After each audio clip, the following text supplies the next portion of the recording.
Welcome to another exciting edition of the Voice of the College Nation radio show. I'm the College Genesis. I'm your chief host, guiding you through the next couple hours in interesting conversation and stimulating debate. Welcome, welcome, welcome, welcome, welcome, welcome. So we're gonna do a show tonight. We're gonna basically have a special guest tonight, Brother Bomani Tayemba. He's going to be joining us tonight, hopefully in the show. And God's willing, he's going to be joining us tonight. So basically, we're going to have a good rocking show tonight. So we're just going to basically do our thing tonight. We're going to talk about all things Liberia tonight. There's a second show. I should have said put part two up there. I think I'll do that. I'll put part two because I'm going to make it. I'll make it. Oops. Fucking hate you two, man. I swear to God, man. I can't freaking. That's why I never pull up my phone. Because everything touch a little thing and just goes the fuck off all the time. So let me edit this. Part two. Let me see. Brother Bomani. Part two. Let's see. Part two. Part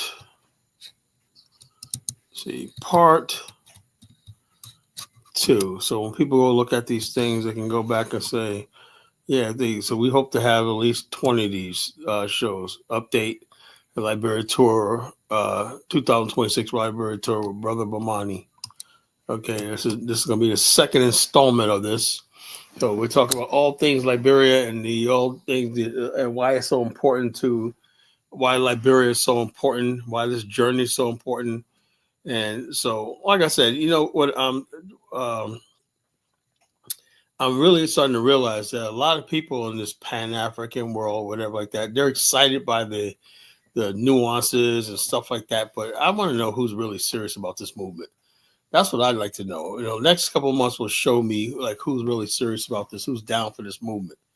It's like there's no sense in me wasting the rest of my life doing this if people aren't serious about moving the needle one bit. If you like what it gets me is this. You got the MAGA people trying to reach out to Black America. They don't want the Democrats ever to come back in. A key for the MAGA people to keep holding power is to reach out to Black people and minority people, right? And that's key to them. But it seems to me that the Black community does not want to even consider an alternative to the Democrats. What that does is give the Democrats complete political power over Black people. They know they don't have to even campaign for your vote. If Kamala would have won, that would have said that so I was watching this program, this documentary where the Arabs were saying why they voted for Trump instead of Kamala. They said, well, the Democrats under Joe Biden was disastrous for us in the Middle East. The wars, everything like that happened on his watch. We raised objections and everything like that about the meddling and stuff like that in the Middle East, trying to push the LGBTQ and blah, blah, blah. They were just satisfied with the Biden administration policies in the Middle East, basically. And they said the only way they could send a message was by voting for Donald Trump.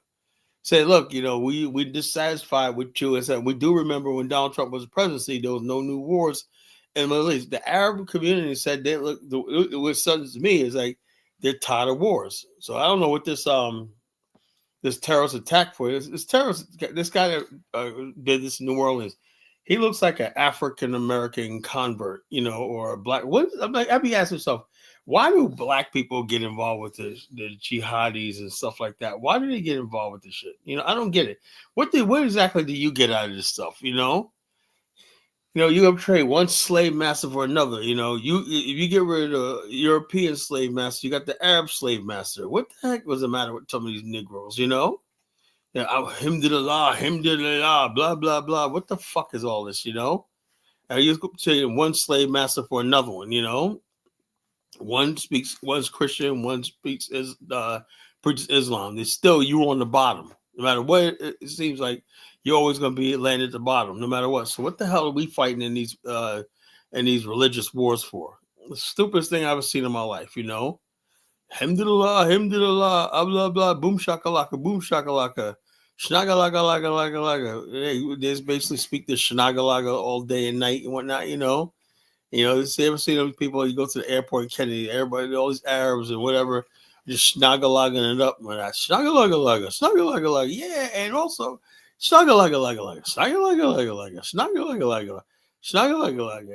Yeah, I was like going crazy at JFK Airport. I'm like, damn, where's my flight gonna get here, man? Where's the plane gonna take off? I'm sick of listening to Schnagalaga. I was like, man, all this Schnagalaga talk. I was like, please, man, let's get me on the plane. Does anybody speak English? It's all Schnagalaga. All freaking day Schnagalaga. Till I got to Morocco. And Morocco, surprisingly, people were speaking English, and French. French is still Schnagalaga to me, but they were speaking, at least they weren't speaking, these gibberish Arabic languages and whatnot, speaking Schnagalaga. I was like, what the hell, man? I don't want to speak Schnagalaga. I don't want to do that. English is perfectly fine for me. You can keep the Schnagalaga. I don't know what to tell you. But yeah, so we got a good show tonight, and we're going to talk about all things Liberia. This tour coming up. This tour is going to be one of a kind tour, and we're going to basically rock this tour. Coming up, this tour. When I tell you we're going to have a good time, folks, I'm going to tell you you're going to get your money's worth. I've never seen. Look, I will put this tour up against anybody who's doing this. Bomani Tayamba is the best to ever do it. Don't make no mistakes about it. This man is the best to ever do it. He wrote the book on tours and African tours specifically. The guy is just so friggin' organized. So basically, we are rolling, brother of mine. This is gonna be our second tour to Liberia, and this tour is gonna really cement the tourism industry in Liberia as a permanent thing. We're looking for other people to take up the man. I had a guy inbox me today. Kala, man, a Liberian, like one of my Liberian brothers, right? Live in the States. Kala, I can provide logistics. I said, bruh, we're already set up. We're all these people. I knew these people for years, right? Now, when they see a tour is up and running, or now they want to come in and provide logistics and give their hands to do it. I already got all that. We already got our team on the ground. We got our ground game tight, whatnot. We got only thing we need is a new bus, but our guys on the ground will provide that too. A new bus and everything. The bus we had last time wasn't really that good. We want a top of the line bus this time, and so that the AC doesn't break or whatever like that.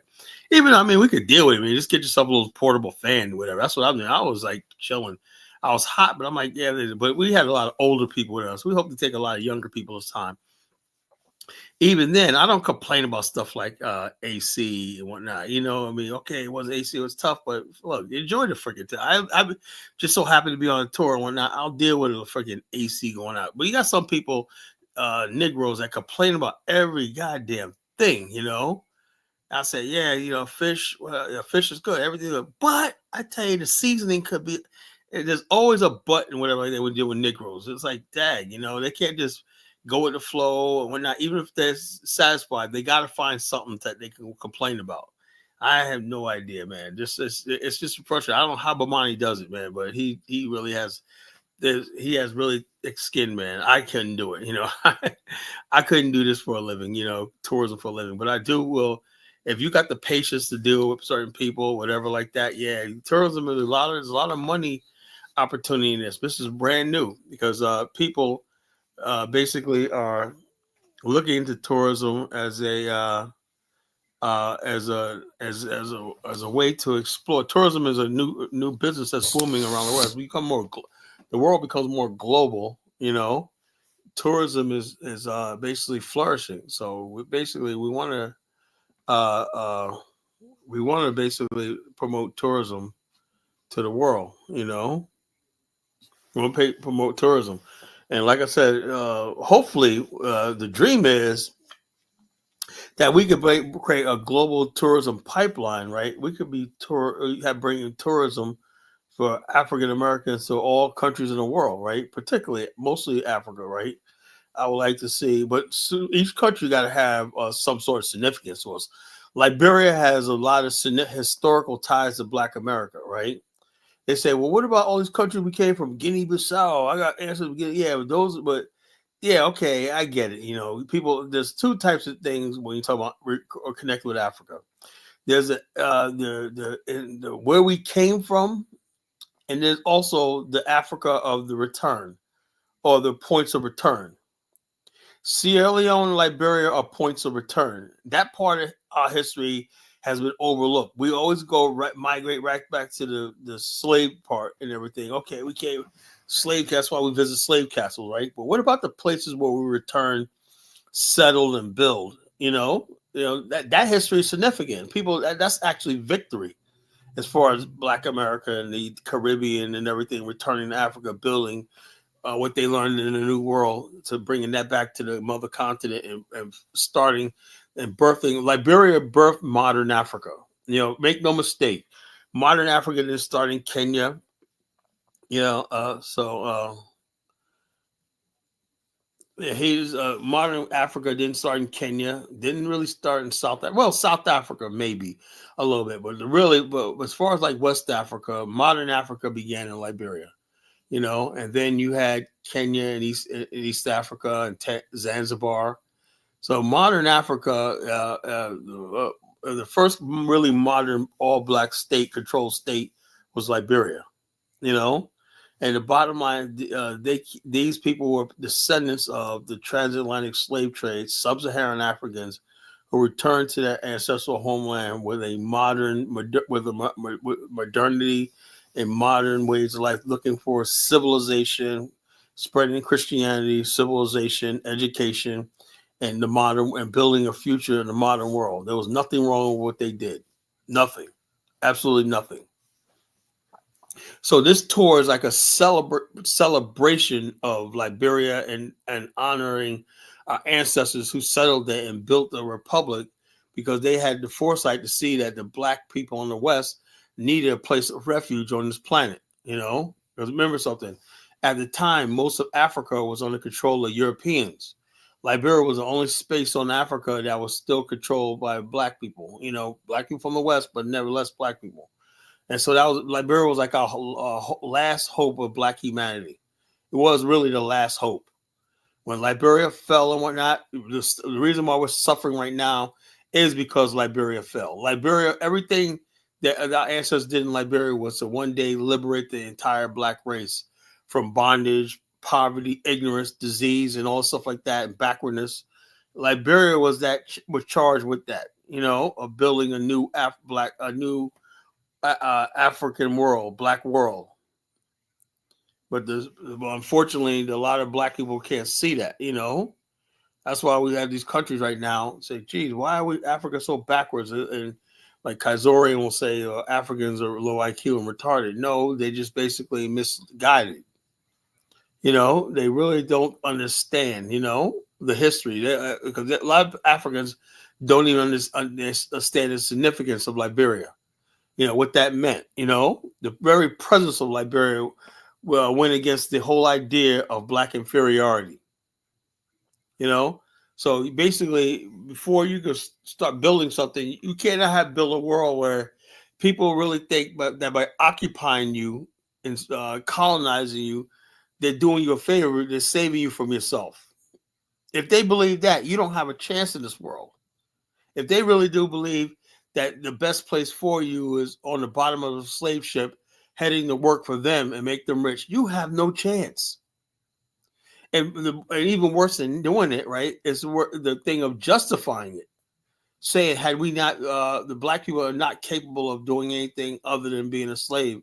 And everything. Liberia went against all that, because while slavery was at its height, this country flourished as a free black republic. Not a kingdom, not some providence, not some protectorate, but an independent black republic at a time where most black people lived in slavery around the world, and most black and brown people lived in bondage. There was one country that was managed to become a free republic in a world thing. So when you step on Liberian soil, you're stepping on free soil. That's the significance between Liberia and everybody else. Liberia's soil was never sullied by white supremacy and American occupation or European occupation. So we celebrate Liberia as I believe Liberia is like the only really victory we have in history. So people can say whatever they want. Liberia was a damn victory. What started out as an experiment and by white racists, white supremacists, and some black and white philanthropists, right? Which like Francis Scott Keys and all these other people right there. By the time, but as it went on, it became a epicenter of black nationalism, Pan African, everything. What started off as an experiment to get rid of black people in America, and it started by racists and everything like that to purge America of its black people, you know, because the black people weren't considered citizens at the time when the Constitution was made. Became in less than 50 years became attractive to black nationalists. Joseph Jenkins Roberts, the first president of Liberia, was a black nationalist. Elijah Johnson, a military genius that helped secure Liberia, was a black nationalist. Randall Cooper was a black nationalist. Uh, F. 4 McGill was a pan-Negroist, a black nationalist. You know, he was a teacher of Edward Wilmot Blyden, who became the father of Pan-Africanism, who Marcus Garvey studied underneath. Do you understand where I'm coming from? Liberia has always been the place of black nationalism and Pan-Africanism. It simply means black people controlling their own destiny. You know, so yes, we have to celebrate these great men who and what they did. And when we do these tours, we're basically paying respect to our ancestors who sacrificed and left America and journeyed to the promised land, journeyed into the unknown, and built a republic that we could sit back and be proud of that they did. Because had it not been for Liberia, right, Liberia did not exist, then the whole argument of the white supremacy would have had legitimacy. Liberia's presence delegitimized the whole idea of white supremacy. That's why they had to destroy it. But even when they destroyed Liberia, you know, they cannot basically say, how did this country manage to, one, have treaties and peace with the native people, right? How did they protect its borders? And then three, how and why were they recognized by other powers who were basically carving up places like China, India, and everything? How did this little country get the recognition from world powers at the time? These are three things that basically smacks in the eye of racists and white supremacists. That's why they hate Liberia so much. You go on YouTube or not, everything you see about Liberia is negative. Oh, Black American colonists. They try to call us colonists and slavers of natives and whatnot. They try to do that to discredit Liberian history. You know, the truth is they hate Liberia because they tried their best to colonize Liberia, tried to get their hands on Liberia.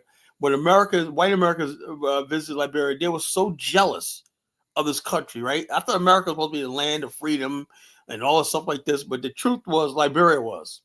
They said they had freedom in Liberia that they didn't have in America. Liberia was a delightful country to anybody who went there. It was a peaceful, delightful country that everybody went there, you know? Actually, Jonathan, the United States was not protecting Liberia. I studied Liberian history. That's another myth about America protecting Liberia. It only protected it a couple times when the British tried to invade Liberia and the war. It was a war on this border, and then another time when there was a crew uprising. You know, that was it. You know, and America only needed Liberia as a dumping ground for captured slaves. That's all. America really had never had a relationship. The country that had the most relationship with Liberia was always Germany. Germany actually loved and believed in Spain. Spain, Germany, and the Netherlands. Those three countries love Liberia. They really tried to treated Liberia like equals. You know, Britain, France, and the U.S. didn't really was like almost like I would say the enemies of Liberia. You know. But only thing protecting Jonathan, Liberia in America was Black America. Black America lobbied for Liberia, W.E.B. Du Bois and all these other people in the government, you know, be in D.C. and they basically would talk up for Liberia. It was Black America that secured Liberia's funding in World War II for the Lend-Lease program, which loaned Liberia money to build a free port of Monrovia. It's Roberts Airport and a military base and roads into the interior during World War II, during the Lend-Lease program in 1943. Liberia got a brand new port built, you know, and they got an airport, a modern airport built, you know, and that was done by Black people from America, you know, diplomats and just be some activists and everything, lobbying President Franklin Roosevelt to give Liberia strike. When Franklin Roosevelt came to Liberia and to stop over from the war, he just said he said something that basically always stuck with me. He said, looking at Liberia and look at Africa, he said, why shouldn't these countries benefit from Western science? Why shouldn't they have sewer systems, water, and electricity, and all the stuff like that? It shouldn't be held to one race. And I was like, and the term technology apartheid was born. Like, where some people thought that science and technology belonged to the Europeans or the white race. Franklin Roosevelt believed, like Frederick Schuyler, that science and technology belongs to humanity, not one race. It belongs to everybody. That means like everybody should have access to running water, clean water, education, the basics, healthcare, and stuff like that. There's two types. And then there's some people will be like, if you're poor, you're come from a inferior culture, you shouldn't have anything because you come from a background inferior culture. Then there's other people say, if a country has more technology, it has a duty to help countries less fortunate as far as technology. So that battle has been raged for decades now. You know, do we let third world countries stay undeveloped, right, to keep them in backwardness and everything? Saying if you want lights, you want subways and everything like that, you got to come to the West. Now, if you want to stay in your country, you got to do this. You got to live backward, basically like this. So that's a battle right now. There's some people that still believe that Africa should never develop. So when you got these Africans on here, they wonder why they're living in America and in Europe and not, why Africa is so back underdeveloped. There's people that basically believe that Africa should not be developed. As simple as that. Raina Guerra says Liberians have a deep southern, right? Yeah, they do. My wife, who's Liberian, right?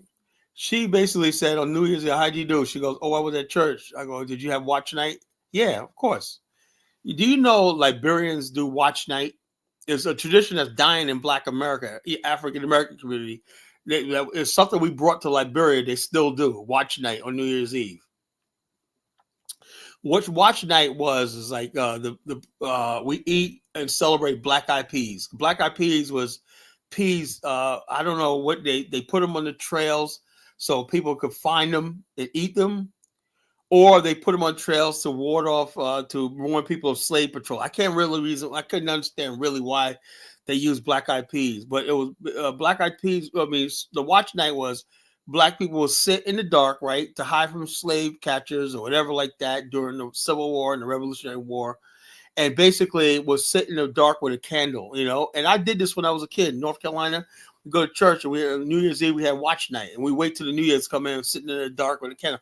And we did it in New York too. We don't know why we did it, We didn't know where the tradition came from. But like I said, a lot of that's dying out in Black America as these people basically, Black African Americans who hate themselves and hate their culture, want to throw everything out the door to become a Sierra Leonean and become a fucking Nigerian and all this stuff like that. We have a rich, beautiful culture that we're throwing away, So bottom line, watch night is an African American tradition, right? And it's still being done in Liberia. You go to Liberia, you'll see the way Black America was a long time ago. Our culture is preserved in Liberia. Our culture is preserved in Liberia. You want to see what Black America really is? Go to Liberia. That's why I say this tour is unlike anything else. It's African Americans overseas. The most successful example of African American overseas is Liberia, because we were able to form a republic, a nation state that still stands to this day, which is remarkable for people coming out of slavery and bondage to do. Don't let anybody tell you anything different. This country is great, and it's definitely a country we need to embrace as our own, as a second homeland, third homeland, whatever. We basically want to always basically celebrate Liberia. Let me put the link in the chat room, and all the ignorant people, all the ignorant people out there who don't know anything about the country, call us colonizers, oppressors. They're fucking liars, Ed says the African Methodist Episcopal Church. Yeah, there's African Methodist Episcopal churches all throughout Liberia. You know, all throughout Liberia. It's a church formed by slave descendants, the African Methodist Episcopal Church. You got the African Methodist Episcopal Church and the African Methodist Episcopal Zion Church. There's two different ones, branches. There's a regular AME church and there's an AME Zion Church. Both of them are African American history. So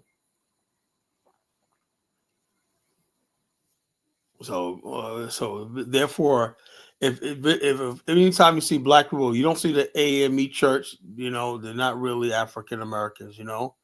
Hello, folks. Hello, Happy New Year. Happy New Year. Happy New Year, folks. Thank you. Like, share, subscribe. Tell a friend. Tell a friend about this show. Now, folks, when we have topics like 2026 Liberia tour update with Brother Bomani, things are going to get hot tonight. Things are going to get deep. So stop what you're doing. Like, share, subscribe. We're almost there, folks. We have 751 subscribers. We got 250 subscribers, less than 250 subscribers left to go to hit that magic 1,000 subscribers. Once we hit that 1,000, then this channel is really going to take off. You're going to start seeing it grow like crazy because it's going to be pushing the algorithm. And then it's like that's the hardest part, getting your first 1,000 subscribers. Then basically, once you do what hits the algorithm, then it gets pushed out throughout the internet more. More people like it, more like it. So like I said, like, share, subscribe, folks. Then, like I said, when it hits 1,000, I can monetize, and then this channel starts drawing in money, which is going to be great for our movement. The more money, the more this channel this makes money, the bigger our movement becomes. Our revolution becomes. Because that I promise you, and this campaign I'm leading, when I promise you to deliver. I'm the one person that's doing this. That's not about because I already make my own money. I have my own career and everything. I don't need this money for anything.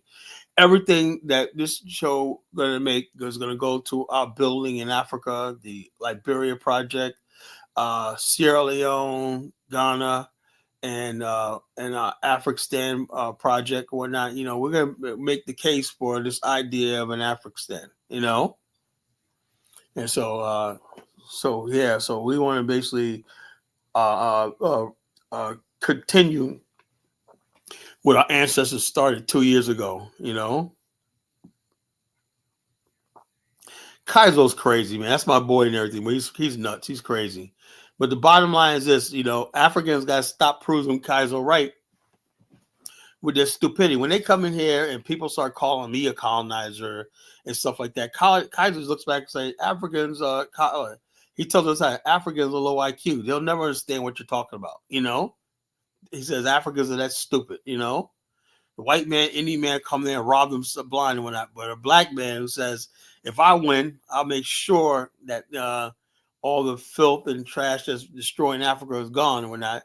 The African would much rather have the Europeans exploiting them and the Chinese exploiting them than even think about the black Americans, the so-called brothers and sisters from overseas, So it does seem like Africans have a low IQ, because what they say about the white man, they do stick together, man. You may think the America doesn't like the French and all that. No, when it comes down to it, those white countries are going to stick with each other, they're smart enough to realize that it's all about race and color in this world.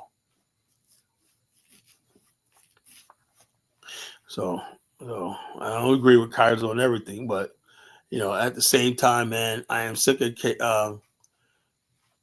I get Ibrahim Traore, but until he actually wins and he's on a campaign. I appreciate his campaign, but we can't give him a victory until he actually does defeat French and then carry out his agenda. It could well go left, but we appreciate his enthusiasm and everything like that. But he has a long way to go. That's what we black people always do. We always give people a praise for an effort. Effort's not good enough. You got to deliver. If you say the French are doing this X, Y, and Z, I can do better, and we understand. I do believe him, but at the same time, now it's up to him to deliver. So that's why I feel it's up to him to deliver. And I'm not a cheerleader for nobody. He delivers. I'm rooting for him. Yeah, so I'm rooting for him. I hope he's a young man succeeds and liberating his country. But hey, the jury's still out on that. Well, whether he can do it or sometime maybe just Africa and his country is just too far gone. That could be a possibility too. Maybe is Africa just made so far gone. I don't know. You just never know. We hope for the best, but we ask ourselves: is Africa doing the right thing all these years? Well, the fact that the black people in the West, the strongest group of black people on the planet, don't have no stake on the continent, showed you that Africa wasn't doing the right thing all these years. They haven't, so they're going to pay for that mistake. They're them not integrating the black West, the slaves, making rectifying the slave descendants status in the world in Africa and whatnot. There's no representation of us black people in the West in the AU and all these other bodies of government and everything like that. We have nothing. We have no stake on the continent. So how are you gonna have the strongest group of black people on the planet when they got no stake in their mother continent? So I don't know. And first of all, we got to still take the L. Like, why did the slave trade happen in the first place? These are things we have to answer for. How did the slave trade happen in the first place? So, well, we hope for the best, but we prepare for the worst. We prepare for the worst. But yeah. So, just waiting for Brother Bomani to come on. Did he get a message? Yeah, I sent them a link. So it should be on a little while. It should be on a little while.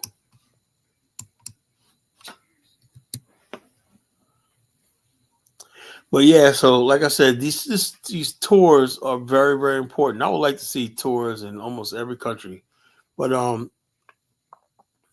that was the norm back in the days. Look, the bottom line, Ross Morris, that doesn't make no sense. That doesn't make no sense.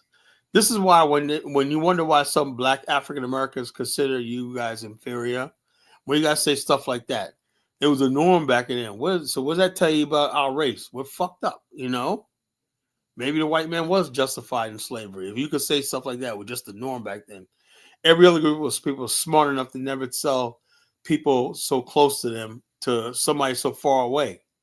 That puts you in danger. But the Africans, the only people that ever did that. Usually when a enemy, foreign force comes near your shores, right?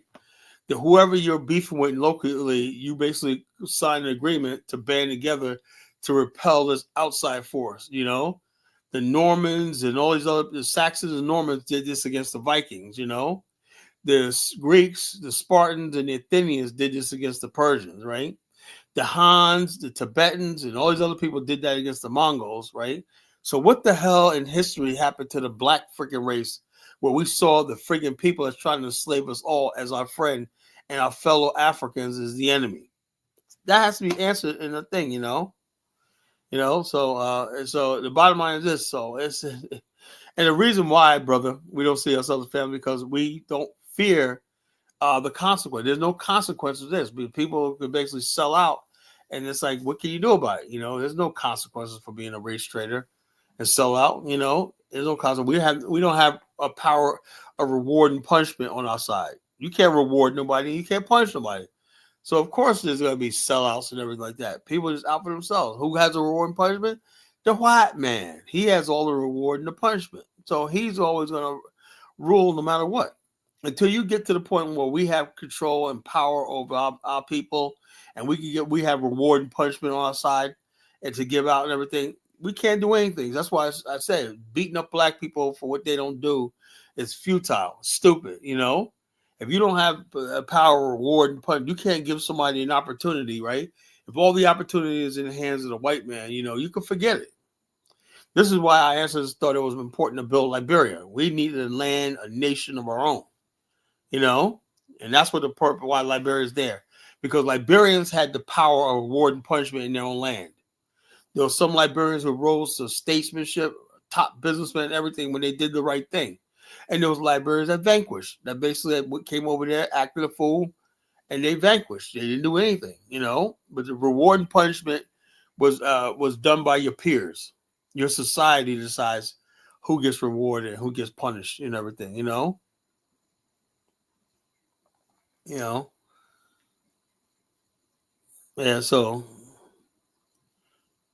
leaders of revolutions saying Haitian would never tell you the revolution leaders of that revolution started to kill. Yeah, of course they did. I know everybody knows that history. It wasn't really a revolution against France. It was religion. It was a revolution against slavery. There was some of the Haitian Revolution that saw themselves as black and everything like that. And there's some people who tried to restore Haiti's place in the French Empire. So that was a clash right there. Are we Frenchmen? Are we? What are we? Are we Africans? That's a conundrum Haitians find themselves to this day. That's why a lot of them still got the French names. Are they Frenchmen? French is a powerful culture. Are they Frenchmen? Are they black? If we were black, what's our heritage? What land do we come from? You know, so that's how it is. And your tribe is only as good as it is when you live in that area, right? As soon as you leave an area and everything uprooted from a land, or that tribe is gone. That's why people say, "Oh, I'm really a Hausa. I'm really a Igbo." Or not? Yeah, we're Igbo when you're in Igbo land. As soon as you move to when you move to America, you are now black. That's it. When you move to Haiti, you are Haitian. You're not a friggin' Igbo, Hausa, whatever you think you are anymore. That only applies to the people in the land, the region that you reside in. Once you leave that land, you now basically take on the identity of the majority of people that you are coming in contact with. That's what people don't understand. They're like, oh, that's why people try to bring their where's a friggin' Lumbee? What the hell's a Lumbee or Cherokee? I'm not a Cherokee. I'm not an Indian. I'm not Indian. I'm not Native American. I got like 1% Native American blood. No, in Liberia, they understood one thing: they were Negroes, they were Africans, they were black men. They understood that basically at that time, that tribalism, and tribal identity was what led to slavery in the first place. So when they came there, they came in united as black men. They saw themselves as black. And so the native people saw themselves as native because they didn't experience slavery. Those who experienced slavery started thinking themselves as black. Izugo says, everywhere I'm going, I'm Igbo. Look, dude, in America, no one gives a damn what you are. You can call yourself Igbo, but when a cop pulls you over and says, you damn Igbo, when the Ku Klux Klan comes for your ass, they're going to say, Izugo, you goddamn Igbo. They're going to say, look at you, look, nigga, they don't give a goddamn about your Igbo status or whatnot. All they see is your black, fool. They see your black face. That's all they care about. That's all that matters in this fucking world. You're not white. That's all that matters. If you just realize that thing, you'll get along. In this country, in this world right here, the only thing they see is your race. The only thing they see is your color and your race. That's what they define you as. Tomorrow, everywhere I go, I'm an Igbo. Yeah, nigga, please stop it. Stop it. Stop.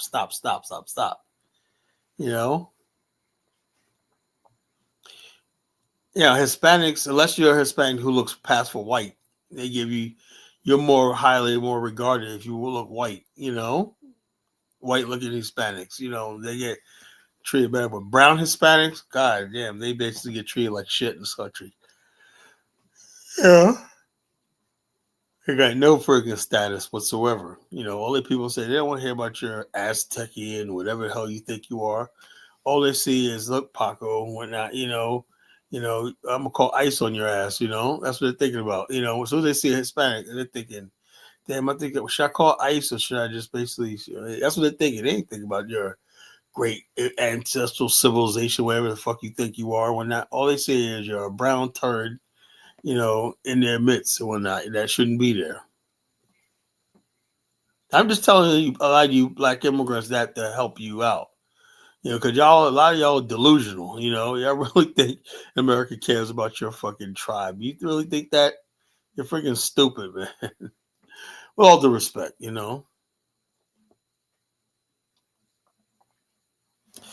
Another thing we got to talk about is the conundrum. I should probably do a whole show on this. The conundrum of the HNIC. You know. I'm saying the conundrum of the H. But I'm just telling you, Ross boys, that's what they think of you. They're thinking of you as a brown turd, a black turd or a brown turd, in their country or not. Something to be cleaned up or stepped on or, whatever like that. That's what they think of people of color in this country. You're just nothing but a turd, you know. I ain't no damn. I do not look Cherokee, I don't know where you get that from. I look like a black man, a Negro. I look like a Negro.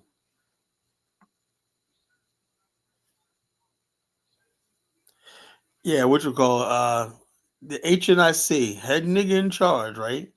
I just noticed something, right? Why is it that Negroes, hey, what's up, Jughead? Hope you can come on tonight. Yeah. You know, uh First is Mufasa. That's what Now check us out. Check it out. Look, why is it that Negroes will take orders from the white man, right? But everybody always got a buck against the HNIC, Everything time you look around. Now in Africa, right, when you got an HNIC in power like Paul Kagame, everybody's gunning for him because Paul Kagame is an HNIC. Everybody got something to say about Paul Kagame. All these African countries who are falling apart, right? They're like, man, I just hate the hey, I'm trying to stream you out with my camera. Man, come on, Jughead. Don't give me no excuses, man. Call in when the time comes. Call in, bro. And Jughead, man, I hope to see you on this trip, man. This tour next year. You know, you know, you might have to do a log out and come back in. But I'm hoping to see you on this trip with us, Jughead. This momentum we're building for Liberia is part of the staging grounds for the African tours, business investments, and all the stuff like that, right, is going to basically soften the landing for this idea of the African. It's going to more and more. I'm making the case for the African by doing all the stuff I'm doing in Liberia and other parts of Africa. I'm making a case that Black American influence in Africa, if given the opportunity and not impeded, will benefit Africa, benefit everybody in the long run. Everybody will benefit from it. So we're creating something out of nothing. It's $4,500. It's $4,500. And it's a tour of a lifetime. Yeah, I mean, you look at the itinerary. Again, we're gonna be staying in 4 nice hotels and whatnot. The food, the nightlife, and everything like that. I'm telling you right now. Not only me to say this disrespectful to our Liberian sisters, but there's some fine ass Liberian women. They got hot Liberian smoking hot sisters over there. I mean, dime pieces all over the country. Just beautiful. And they're nice too. They'll speak to you. They'll say hello, talk to you, and everything like that. It's not easy. But the bottom line, they'll at least talk to you. But these sisters over here in America act like we don't exist anymore. So what we're doing now is anybody's interested, you inbox me your email.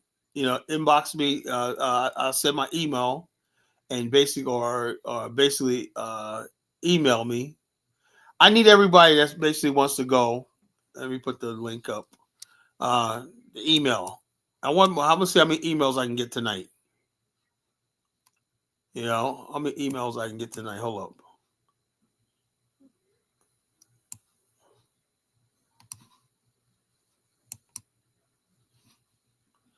That's an email, nation.collar5@gmail.com. Let's see how many emails I get tonight. I want to see who's serious about this or whatnot. It starts with people giving me the email, and then Bomani and everybody will be reaching out to you. We add you to the group chat, and then we add you to, we can show you about a payment plan and stuff like that. No, Liberian women come in all colors. Liberian women look like Black American women. They look the same color rainbows. You got dark skin, you got medium brown. Most of them are like brown skin, like my wife, And you got high yellows, you got red bones, you got everything in Liberia. You got every shade in Liberia, every color and shade in Liberia. So very beautiful. Women there are very beautiful. Every beautiful, beautiful women in this country. So bottom line is this, and they're just so sweet and nice and so feminine and so demure and everything like that. They make you fall in love. Trust me, because they're so sweet and demure, in their attitude and everything like that. They're very sweet women, you know, always smiling, always laughing, always happy and everything like that. So bottom line is this, yeah. So this tour is going to be something to behold. It's gonna be something to behold. We're gonna have fun like we never had fun before.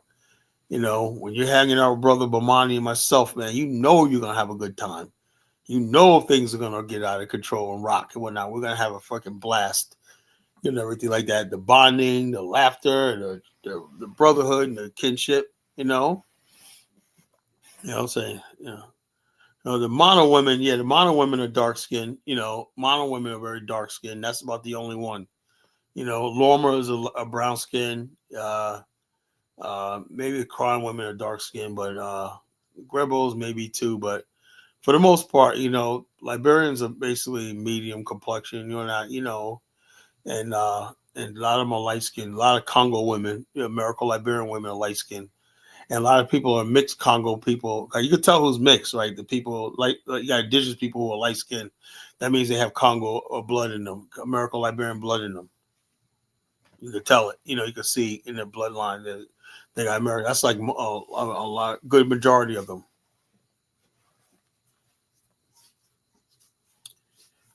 No, well, I say stand because because even though it's Asia, right? Still a stand. It's making a stand, And the bottom line, the reason why we don't have an African stand is because now seeker, and I know people always try to find it. That's good that you're keeping me on my toes when no black people has never made a stand in Africa. So how can there be a stand when no one's ever made a stand? Every country in Africa is on their knees, Every country in Africa is on their knees. There's no stand in Africa, There's the only country in Africa that ever made a stand was Liberia, maybe Ethiopia. That's it. The rest of these countries were given to Africans, and they basically colonial property of corporate colonial government. So they're still Africa. Nigeria is still a corporation controlled by the British. Same thing with South Africa. There's no Africans ever made a stand and say, this is my land and blah, blah, blah, and blood and soil. There's no blood and soil stands in Africa. That's why you don't have no African stands, What you see in Africa is freaking Europeans and Chinese control. Africans just a puppet in the face of what Europeans control. That's all. There's no stands, If we did have a stand in Africa, you would have an African stand. You have a Uganda stand. You have a Kenya stand, But there's no stands in Africa, you know. Just like there's no Kurdistan. Why? Because the Kurds never made their stand, haven't made their stand yet. Kurds want to make a stand. They call it a Kurdistan, but Kurdistan doesn't exist right now. You got to make a stand. Just like the Kurdistan doesn't exist, but hopefully one day it will. The African one day is going to exist. Right now, Asia is smart enough to make stands. When that Tajikistan, Afghanistan, Turkmenistan, Uzbekistan, yeah, because these people did. You don't just create a country, create a stand. When people create a country themselves and they say, "I'm making a stand." Stand just means stand. I'm making a stand. You know, I love having to educate people. I love, but now, see, but keep it up, man. I like educating people. Keep the questions coming. What does Elvis talk about? 1 minute he's like, it's true. Next minute it's not true. Oh Lord, man. Where's Brother Bomani? I'm getting bored here, man. Let me see if I can call him. Folks, hang on for a second.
I'm back, folks. I'm just trying to basically figure out how to send Brother Bomani a link to the show. I don't know why it's not friggin' acting up on that, you know. Let's see. Invite. How about this? I'm gonna see if I can do this like this. Invite, copy. I know. Okay, I got it.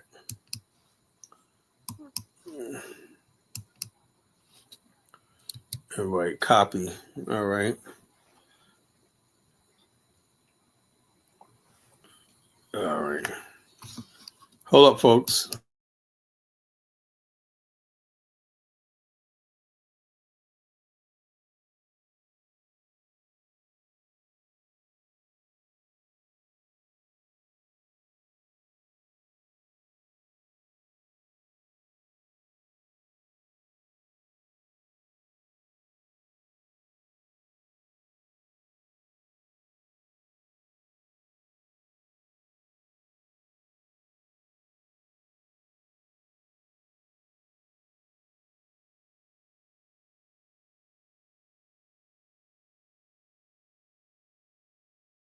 Your link. Yeah.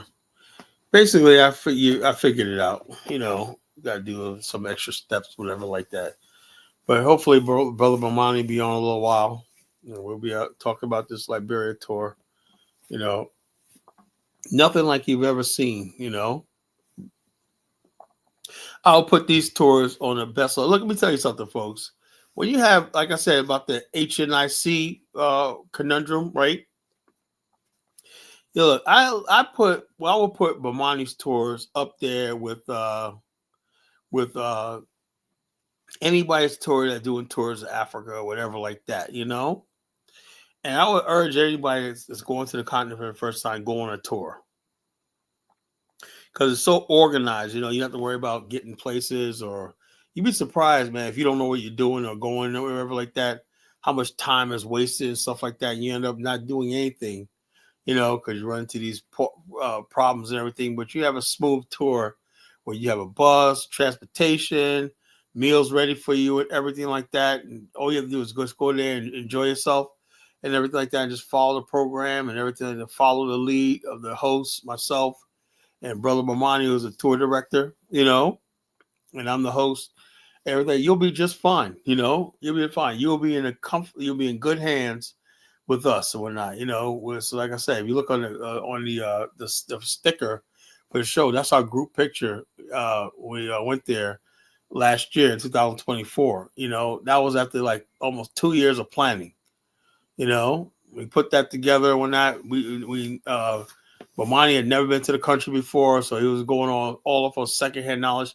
Now he got it pretty much. You know, he knows the place, the terrain, the map, whatever like that, and he's able to do this himself. You know, where he doesn't need really a lot of input from me or anybody else because he really knows what he's doing. All he did was just correct a lot of stuff that I had limited knowledge about tourism and hotels and stuff like that, so I couldn't really help him last time. But now he pretty much got it, you know. And we promise you, this is going to be the new improved tour. Even though the first one was good and everything like that, this is going to be way better, you know, way so much better, so much more fun, so much more activities and stuff like that. It's going to be like it's be. I mean, I can't tell you. The two hotels, the first days and the last days hotel. Oh my god, man! That one hotel we're gonna go on Robertsport. Oh my god, we could witness surfing that day. We got water sports. We got everything. You know, Lake Piso. And first place is Libasa, man. That's like an Eco Lodge tour. I love that place, man. It's just so. It's like oh my god! It's just you gotta experience this place. I'm gonna try to put some. Let's see if I can find. Let's see. Let's see if I can find some videos to show you guys.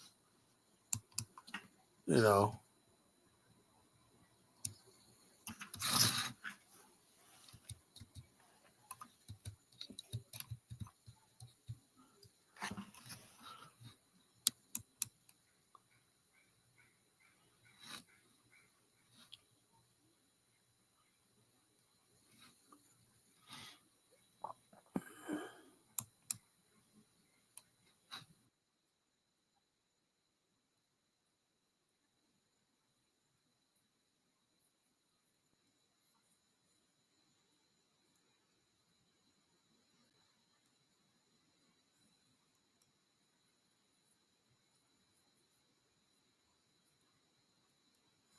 Today, I'm taking you to Libasa Eco Lodge in Liberia. Yes, this is Africa. One thing worth noting about Liberia is all of its beauty and natural resources. The resort puts that on display. Just 30 minutes drive from Monrovia and Roberts International Airport. And when you get here, you'll check in with the front desk, pay only $10 per person for entry, and you're free to spend your day in this eco-friendly paradise. Pick up a guide and it'll tell you more about the wildlife sanctuary on property. You can choose to make it a day trip or stay overnight in this tropical forest that sits on the junction of Virgin Lagoon and the Atlantic Ocean.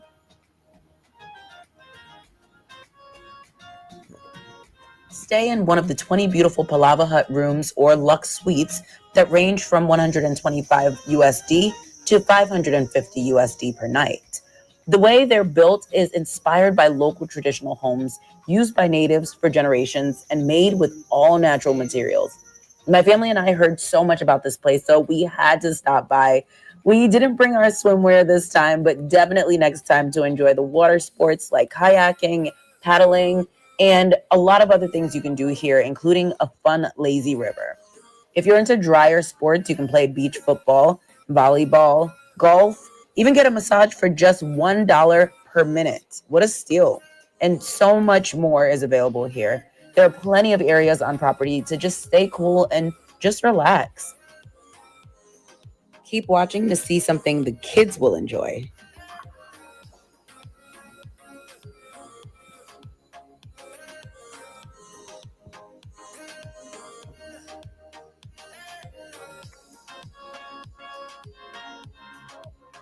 For the kids, there's a huge playground for them to tire themselves out. This would be the perfect place for a family reunion or a play date with some friends. There is something for everyone at Libasa Eco Lodge.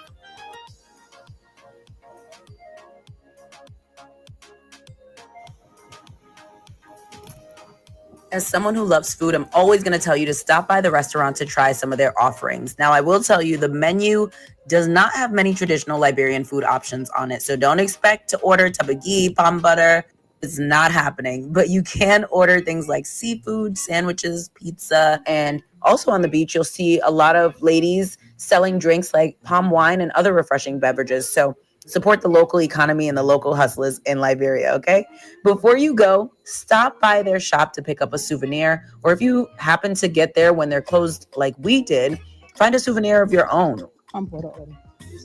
We found this palm seed and it's what people make palm butter out of. I literally had no idea. I've been eating palm butter all my life and I had no idea that it came from a seed. So I learned a lot during my trip at Libasa Eco Lodge and I think you will too. And if anything, you'll at least have a relaxing, beautiful day by the Atlantic Ocean. Would you visit here? Make sure to hit subscribe below, like this video, share it with everybody you know, and come back for my next one. Until next time, bye. Morning. You see that? Well, what you call it? That was basically an amazing place. The Bossa. That's the first place we're gonna stay at. You know, the Bossa. You know, that place is just amazing. You know, the food. I had the Lovebird Suite. Me and my wife had the Lovebird Suite. I just loved it. It was just so great. You know, and everything like that. Because the bottom line is, they give you two sinks, and two showers and whatnot. So she had a shower and a sink. I had a shower and a sink. So therefore, I made sure I brought my body wash and shampoo, and she had hers and whatnot. I could, we don't have to, you brush your teeth, you don't have to worry about somebody else's stuff like that. I got my own sink and everything because you always tell me how I make a mess when I brush my teeth, and I'm so messy. I could shave, whatever like that, It could make all the mess I want because I have my own sink and whatnot. I just loved it. Then we have like a little tiny. They have up there. They have like a little uh like a sauna and jacuzzi upstairs. We're upstairs and we have a sauna and jacuzzi upstairs overlooking the ocean. And this bed was so huge, man, right? It was just like, oh my God. It was sitting out there on the patio. The night was just so great. It was so warm,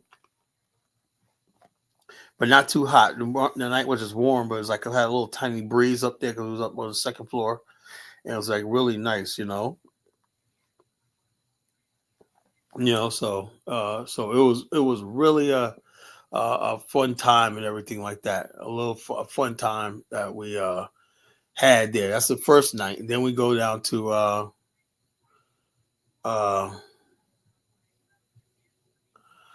yeah, my wife and everything like that. We like, look, I was having fun. I ain't gonna tell you what I was doing with my wife, man. Come on, you gonna ask me questions like that. But the bottom line is we were just having fun. We were just basically, I have a lot of fun with the wife and everything like that. She gets on my nerves sometimes, but she's a lot of fun. When we do have fun, we have a lot of fun. Let's see. Then we went to Sunset Beach, Liberia. Sunset Beach, Liberia. Then we're going to Sunset Beach. And I'll be honest with you, we didn't go to Sunset Beach last time because the person that was with us, directing us, just screwed the whole route up, so we didn't get a chance to go to Sunset Beach. But we went to Sunset. We were supposed to go, so we're going to Sunset Beach this time. So, you've just finished writing your book and are ready to share it with the world. Beach, I'll show you. But wait, Edina, what's the city of Edina we're going to. This is Sunset Beach. This is a second side. We're not staying overnight here. We're just going to stay. This is like a day trip. So we're leaving Labasa. After 2 days, we're going to go to Sunset Beach. That's down in Buchanan. All right, Elvis, I'm doing my presentation. Got to hold up. So this is Sunset Beach. We're going to be going here.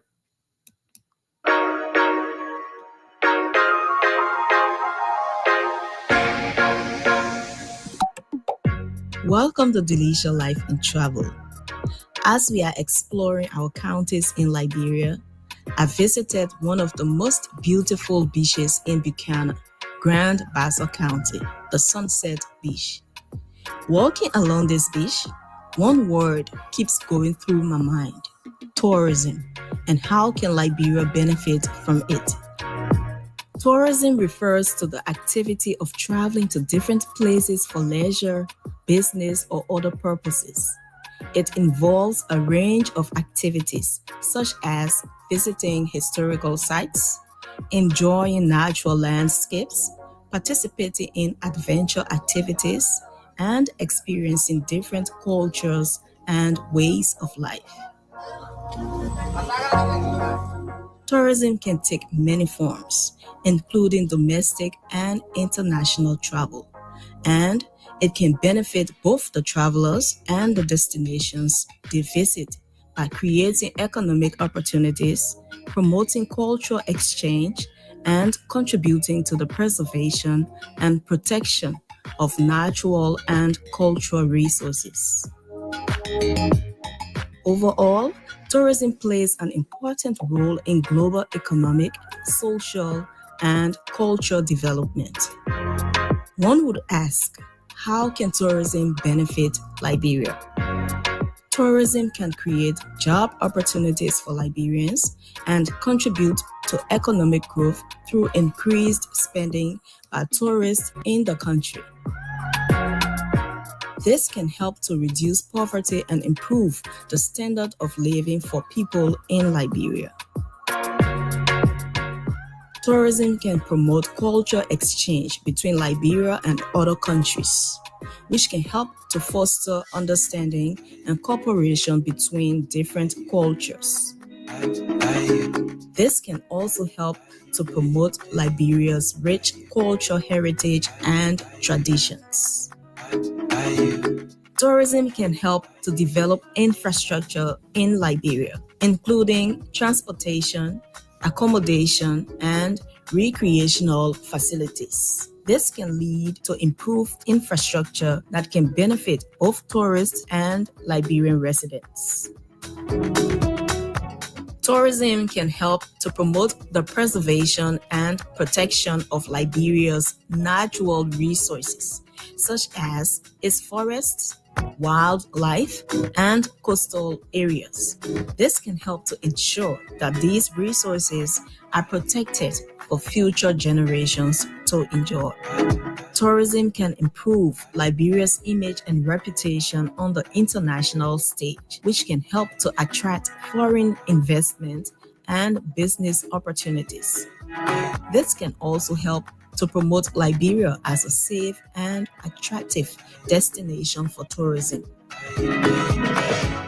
Now, let's talk about Liberia's beaches. There are several unique features when it comes to beaches in Liberia. Liberia's beaches are known for their natural beauty, with long stretches of white sand, crystal clear waters, and beautiful palm trees lining the coastline.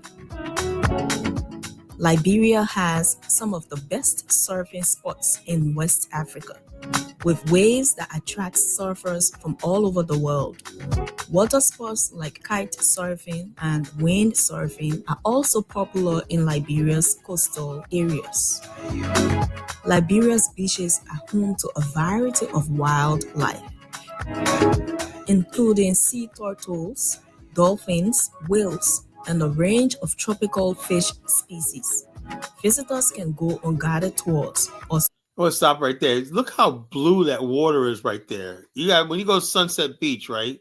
You know, when time I went there, it was really tough. They had the road going in there was really tough, you know, and everything like that. So I don't know how it is right now. I'm sure if that many people's coming in, they cleared the road out. But that road it was tough getting up there and getting in there and whatnot. It was like a road that was hard to pass and whatnot. It was like all dirt road to get there. But I think they cleared it out now. I think they should because that many people going there.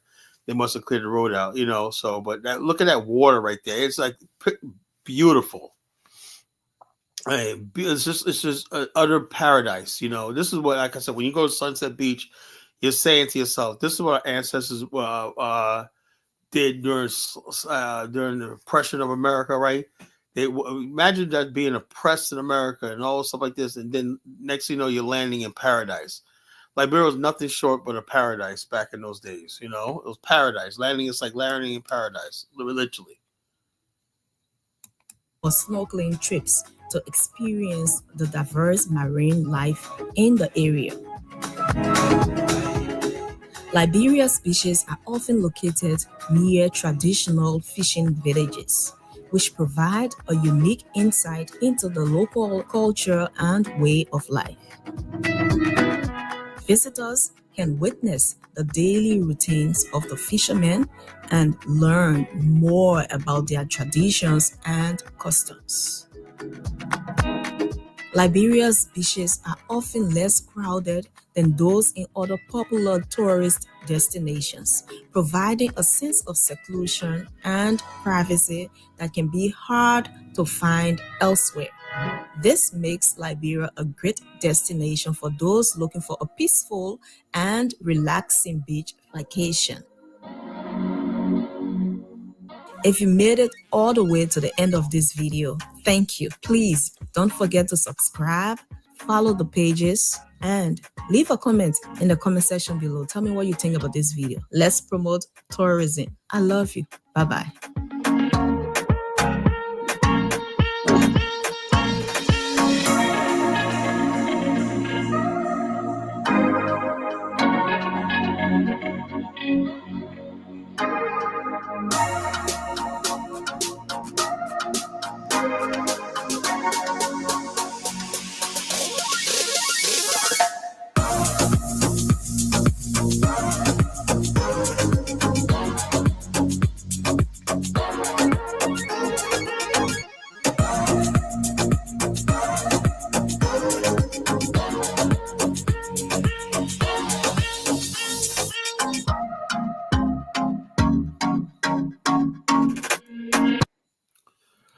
She didn't show the whole thing, you know. Like she was just basically on an outlier. They should have gave. If she's gonna do a video, she should have went to actually the resort and basically not just walking on a beach. Some people, I guess, they gotta be taught. You do a presentation. Bomani, one thing about Bomani knows is about presentation. You know. Let's see, Sunset Beach, background. It's like, okay, we know it got beaches. People want to see the thing that sells under new management. Okay, let's see. This is it. You know. a year ago. Okay, or maybe this is same lady. I don't know if I should play her video. But look how big that lobster is. That's what you got in Liberia. Lobsters like that. You know, this is what it's like. Okay, look, Sunset Beach. Show the friggin' drinks and stuff like that. Where's a video like this? Sunset Beach. I mean, you guys see the black rocks. It's absolutely stunningly beautiful place. You know. It's a stunningly beautiful place. When the sky is gray, see how the water's gray right there? It's absolutely beautiful. Then when the sky turns blue, the water turns blue. It's just utterly, basically, really stunningly beautiful. You know? Let's see if I can find another Sunset Beach. I like that lobster. Let's see what they're talking about on this one. Take a look at Taylor's site, and you can start immediately with your business from forming the LLC.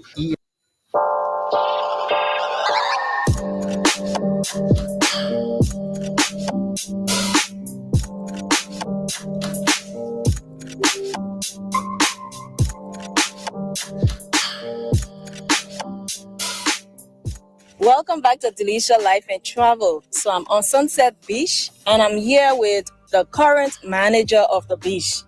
Like I told you, this beach before back then when it opened. And hey, knowledge seeker, that's not true. You know, a lot of the places make their money off of tourism, beaches and stuff like that to go to and everything like that draws people in. You know, also when people have a nice place to visit and tours, you may say just sand and water, but people are like, hey, look, you know, if I come here, maybe I want to move my business here and I can do business here year round.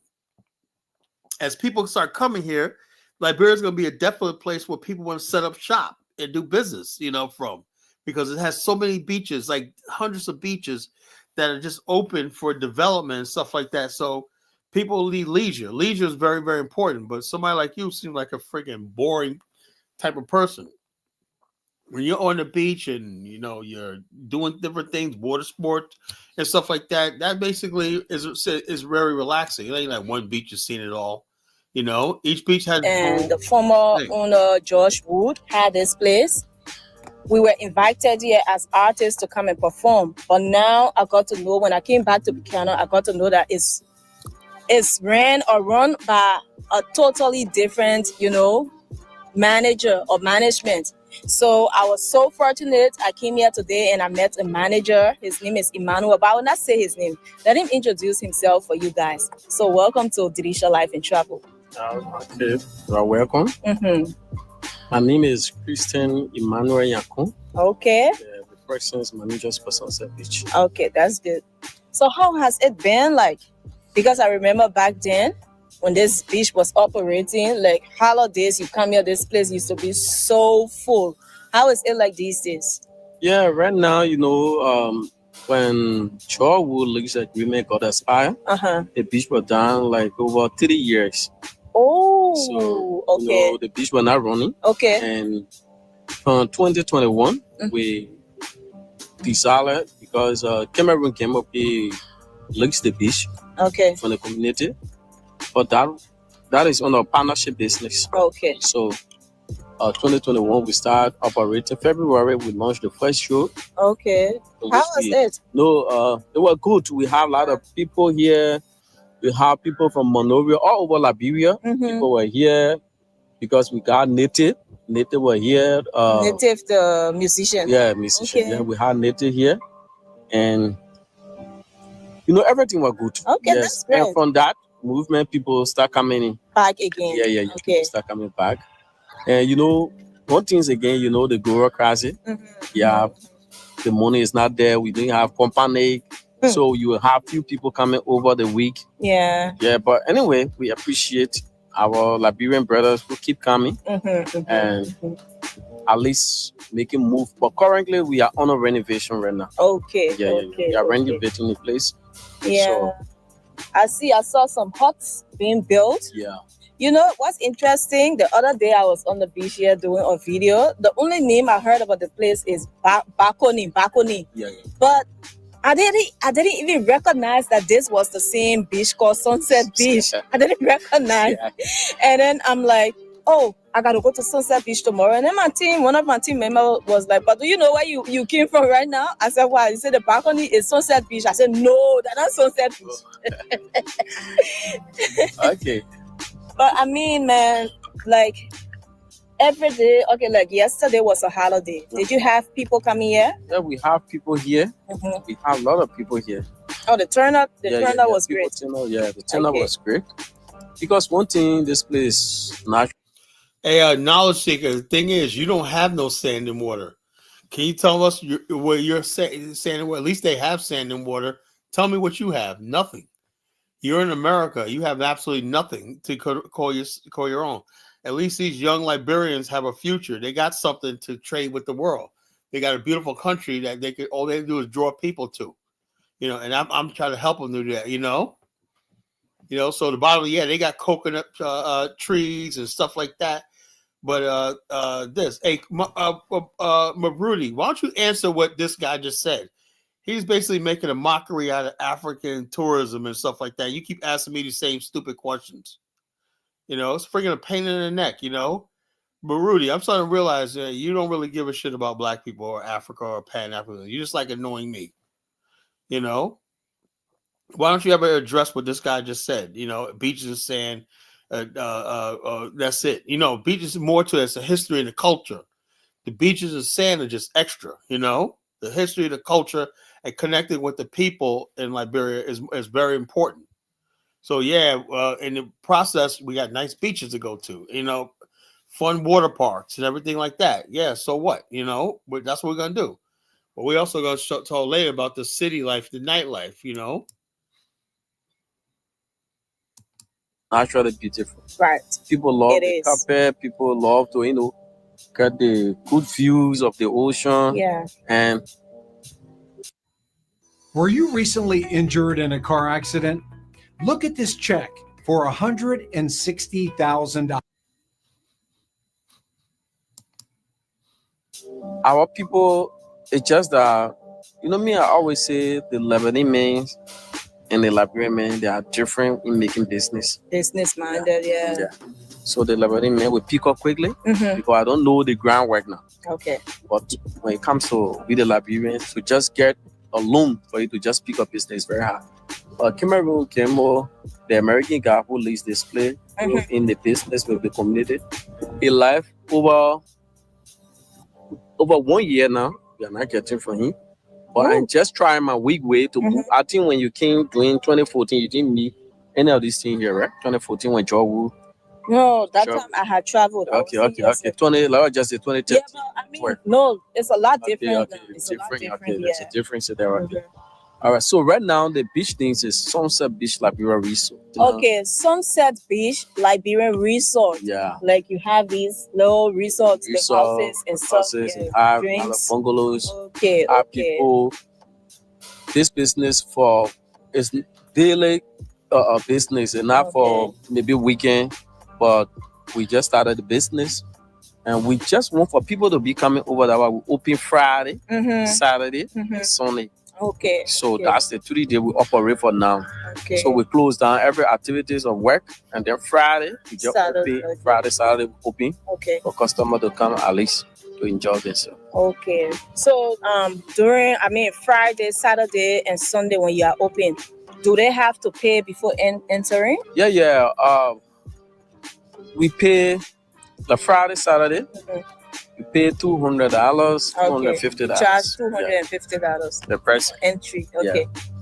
So they come in, and then because we have lifeguard. Lifeguard. So we pay them daily. It's not monthly. Okay. So for whatever we earn at the gate, we give back to the community. And then we pay the lifeguard and also manage to pay the workers of the beach. Okay, that's good. So how many workers do you have here? We have 6 workers, 2 security. Okay. You have 2 cleaner. You have the bartender, and then but the caterer, they are not ready. Okay. They are now working effectively. Full time. Yeah. Okay. So each time Friday we bring them on board, serve if based on the customer that will come. Okay. If they need food. Okay, that's good.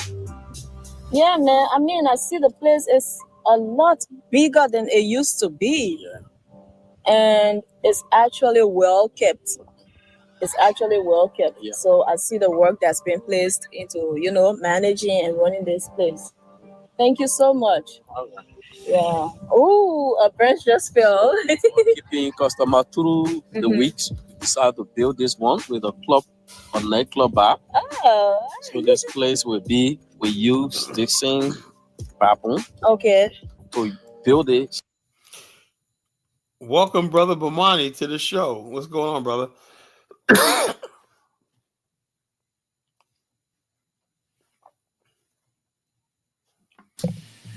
Yes, Color Genesis. What's going on, brother? Greetings, brother. Ready for another incredible night talking about Liberia.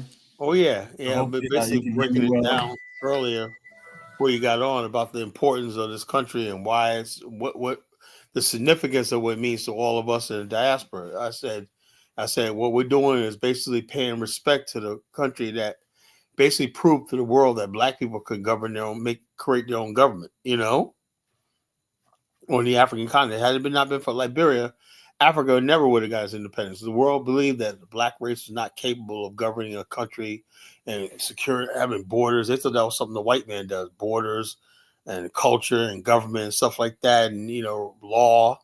And they thought that was something the white man. So we proved that to the white man in the world that we could do it ourselves. That this idea of black inferiority was just a myth. Just a myth of black inferiority.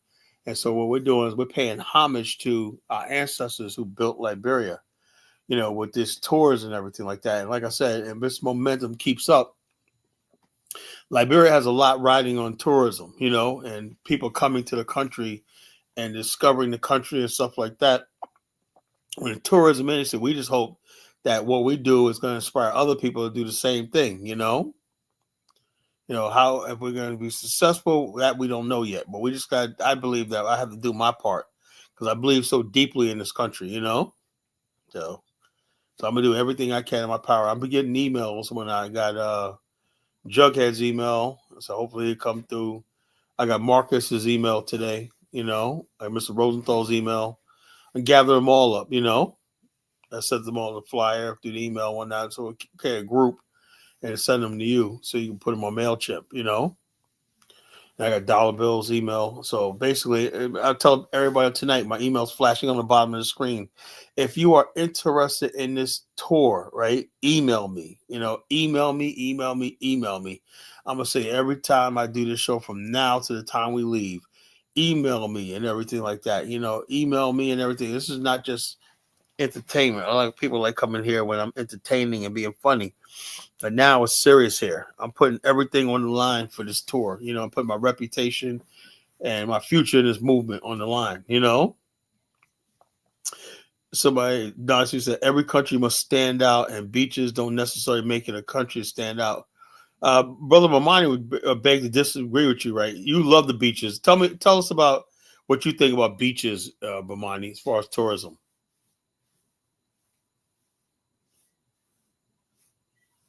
Yes, brother, Color Genesis, brother. Appreciate the introduction. And that's what we do. That's what we specialize in, enjoying the experience in Africa and this creating an incredible program to share with the rest of the world so they can enjoy the roots and culture and get connected with the people in the country, the people you're traveling with, and also just get connected, with history and the culture in general, and be open to investments. You know what happened to me, Bomani? I sent this sticker around the messenger today, and I had one Liberian brother I've been known for years, right? He says, Kala, you should let me do the logistics. I said, bro, I appreciate the help, man, but we already got that. He should let you do what? He said, I can help you with the logistics on the ground, I guess he thought this is something I'm starting out, I guess I said, no, we already got it all taken care of, bro. I got a team on the ground already, this is how far I've come in this, that I already got my Liberian people and everything I need on the ground, network on the ground, I don't need all these people basically for years, I've known for years. They thought I was just somebody talk about Liberia, but I actually did it, and I got a team and a group on the ground that works for me, every day. So bottom line, yeah, we could do this, So as more and more as we do these tours, we're getting stronger and stronger and stronger and stronger. And so pretty soon, we're going to be a dominant force in West Africa. Our movement's going to be a dominant force in West Africa. Then we got political power, social, and we're building our social and economic power, and then we'll have political power. Political power will give us power over things, like public works and stuff like that. We can influence a lot of stuff because I see people like that. We're going to be involved in the continent. We should be at the table negotiating infrastructure projects and giving our opinion on things. This idea that we're just going to be the people that's just pour money in Africa and we got no say so. Them days are over. We want to be at the table as far as like building our mother continent, as simple as that. And I don't give a damn about whatever country people created, a Ghanaian or Nigerian. I don't recognize these borders, I better be a part of it, whatever it is, So that's the way I see. Like I said, Liberia is my entry into West Africa. Solidify us in Liberia will basically put us in, give us a place in West Africa at the table, So. People I gotta understand, and this brother Bomani is the best to do it. Without a doubt, I will put this tour and this itinerary up against anything I've seen. I've been looking around. I look at people that do tours and whatnot to Europe and stuff like that, and nothing even compares logistically and everything like that. What we're about to do in Liberia, I know your tours in South Africa too, but I'm just utterly amazed at everything that we're doing in Liberia. This is going to be the tour of tours, folks. So you're going to be in good hands. You are going to be in good hands with us, So we're waiting for some of these other people that like Dollar Bill and Mari Shai and all these other people to call in tonight because they said they had questions. I said, well, we're ready for your questions, The only thing is, people like myself don't sit around on lives waiting to do questions and answers and things. Well, I know that. I know they ask me questions. If people are interested and they want to travel and connect with me, they can always call me throughout the day. Yeah, I'm forwarding your information. To everybody. I can always, receive emails or WhatsApp message. But do my best to come on here and talk and go over everything as best as possible for those who want to hear it in clarity. But it's I really only have energy for those who are serious and looking to join what we're joining. And the most important thing for anybody that's serious in travel, the most important thing is that you take your time and look on the actual website where all the details are actually written, laid out. And that's what we're gonna go over, where information is, and go over the full details as far as the day-to-day and the overview in general. And this is the same information that everyone have access, because everything I do, I put it out online. I put it out where it's available. So those who are serious and looking to connect, they can click, read, look through, send me a message or reach out to me, and we go over information and get them locked in. For those who are not interested, there's no need to ask unnecessary questions or just wasting our time. And that's just being real. And these things are time sensitive, and they're based on commitments to move forward, to make things happen. Exactly. So yes, Carla, whenever you're ready and whenever people are in place, whoever have questions can text. But for now, I can literally just start screen sharing and do everyone start the screen sharing. All of the information is. Yeah, which one? I dropped that down. So yeah, so start. You can start screen sharing.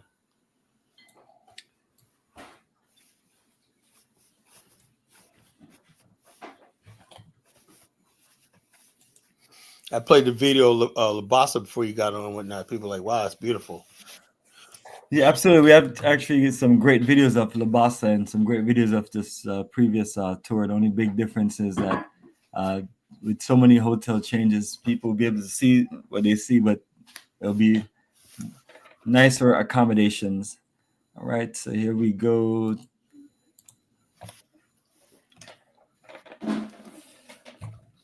All right, yes, family. This is our website, africafortheafricans.org. And this is where you find all of our full details as far as all of our tour schedules. And for those who are interested in traveling with us to Liberia, we have a tour link on there for Liberia. And also the YouTube page on the website will take you to the YouTube page where you vividly see the previous Liberia tour videos. It won't take much for you to see it once you get to the main page. But as far as the website, once you're on our website, you look into this navigate down. And when you navigate down, look to the left at your main menu. You're going to see Africa Tour Book. So if you want to see the previous tour book of the last Liberia trip we did, you click on that link and that will give you a list of the tour books. And newsletter. I have a Liberia newsletter that I just published today with the fresh dates and the fresh details. So once you click on this link, you have access to it, and it will basically take you to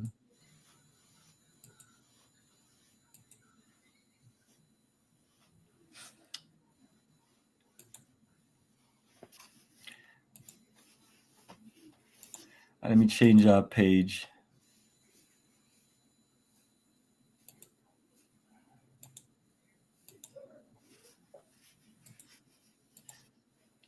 All right, it'll basically take you to this beautiful newsletter. There it goes. And this newsletter is something that we can share with you via email. We have it on our WhatsApp group page, so all of this is digital sharing.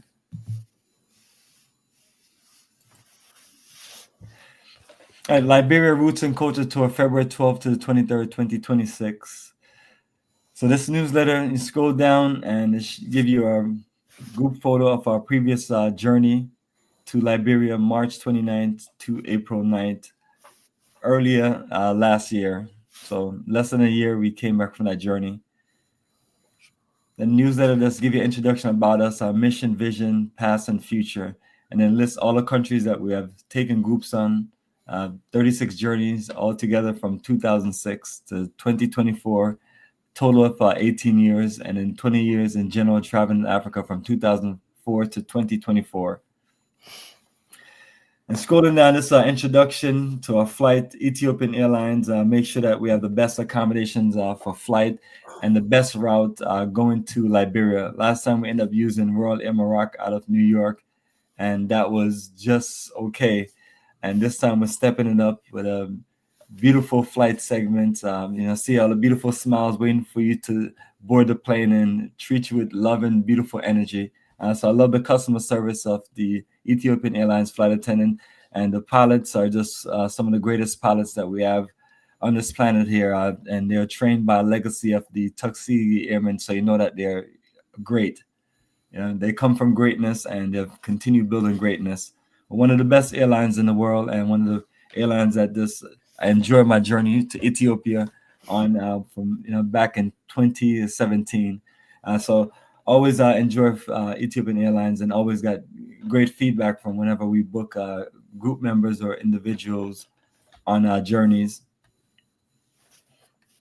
All right, day one, Thursday, February 12th, we depart Washington Dulles to Monrovia via Lomé and Accra.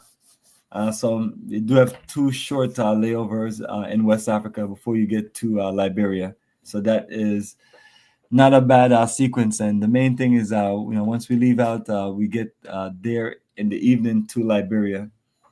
And the main thing everyone have to understand in this situation, you're responsible for your connection flight to Washington Dulles, so very important. And then on the return, if your flight get back late to where you can't get a flight out, then you have to make your accommodations to return. So those are things that we naturally want people to just be clear at and know and understand these things. And that's why you have a day-to-day schedule, so everything could be clear with you so you can plan accordingly. So those are the two main points I mentioned, that based on your flight schedule that we have, you have to look at the whole sequence as far as getting to the airport and also getting back to your original destination. And if you need assistance in any way to make arrangements or look for accommodations, or just need recommendations or suggestions, or be pointed in the right directions, got you on those things. But this is the only way that we can make the flight sequence work. try to make it work from I tried JFK, and then I looked at Washington Dulles, and Washington Dulles ended up working out with less painful flight routing.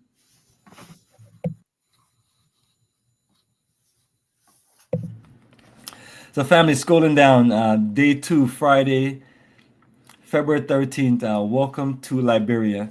So this is where we get to right once we get to the airport, we're looking at a 30-minute drive, transfer to Labasa Eco Lodge Beach Resort in Marshall, and that is going to be just a nice welcome. And this is an overview or a sky view of the actual resort. And as you can see, this it has a nice, beautiful, clean, pristine beach. And then also you have lots of pool and just lots of greenery around. I mean, just very tropical. And then as you can see, there is not much of anything else close by. So in a very secluded, incredible area. And we're going to be enjoying our welcome dinner and just some nice welcome festivity, and make sure everybody get nice, comfortable rooms, and we just kick back and enjoy. And so part of this itinerary is to give you more time to enjoy paradise, and also make sure that you're in the right places in paradise to enjoy paradise. So you'll see us on also another resort later on, and that's the purpose for us to just be in the country and just enjoy, the niceness and the nice energy. Order some nice food, get some nice drink, enjoy some swimming, socialize, and just enjoy your time in the country. Day 3, February 14th, Tropical Paradise at Labasa. So for those who want to just continue to enjoy the resort there at Labasa, just enjoy it. And then for those who want to take a Eco Lodge tour, you can take a boat ride to Qand Eco Lodge and enjoy the nature reserve eco tour there. And also you can just enjoy lunch there. And then we'll head back to Labasa and enjoy another beautiful dinner and social gathering, and then just enjoy nightlife right there on the resort.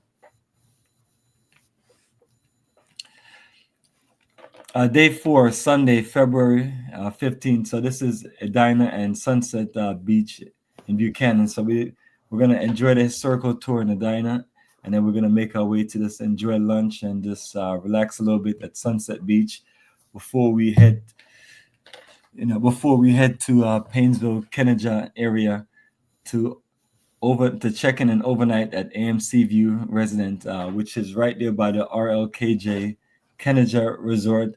But this resort also just give you a nice exclusive beach access, and also just a hotel where we can just enjoy our social gathering and just enjoy our time. So that is a nice setup for us to just relax and just enjoy our time. Then most of what we're doing is just creating a schedule around you being able to just relax and enjoy and take things in.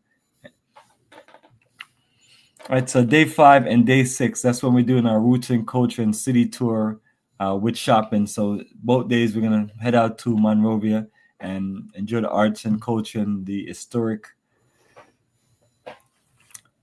tourism, dealing with repatriation, dealing with the first president, dealing with the history of the country, and also let's get into some great shopping. So those are those 2 exclusive days, and being there in Painesville just give us a good access to go up to Monrovia.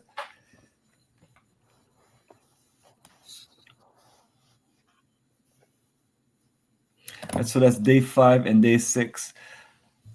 So day 6, when we talk about the historical places, so we have the Liberian National Museum.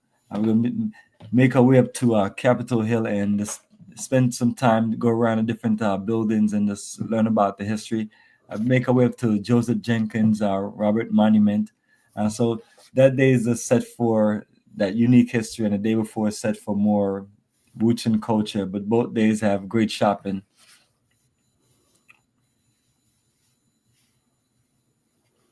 All right, so the next day we're going to head to Robertsport, and this is a aerial view, and this is right here on Lake Pizzo.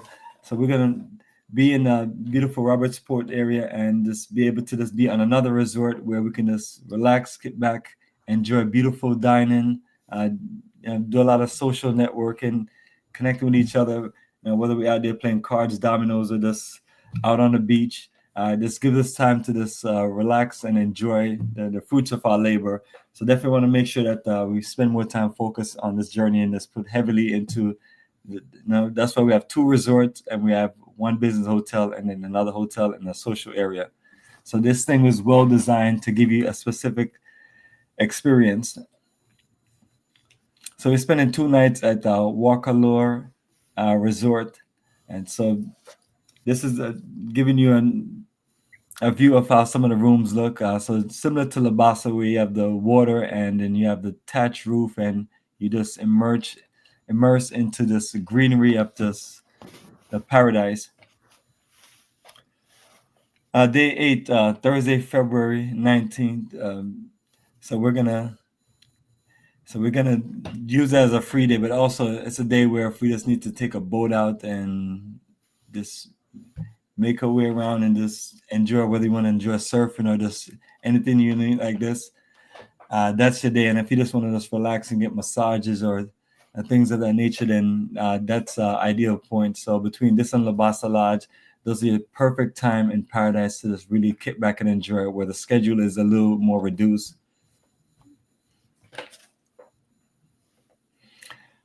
Day 9, Friday, February 20th, and that is a business and investment networking.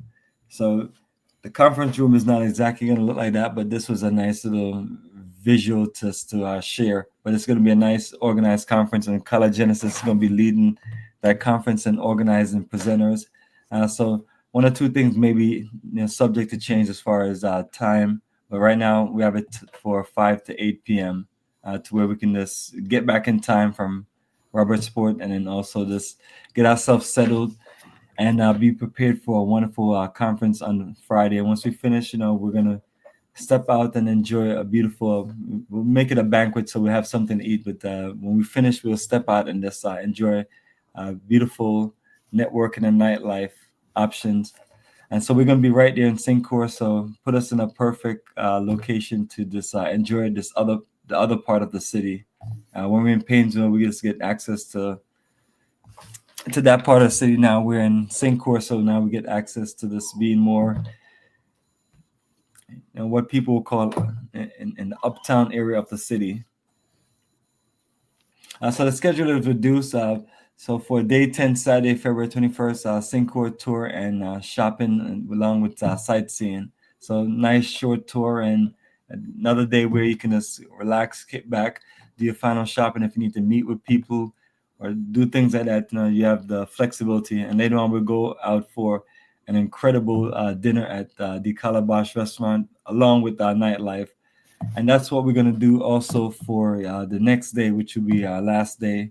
Just kind of just use the beginning of the day to get ourselves organized, do any final thing that we need to do, and then just have a nice farewell dinner.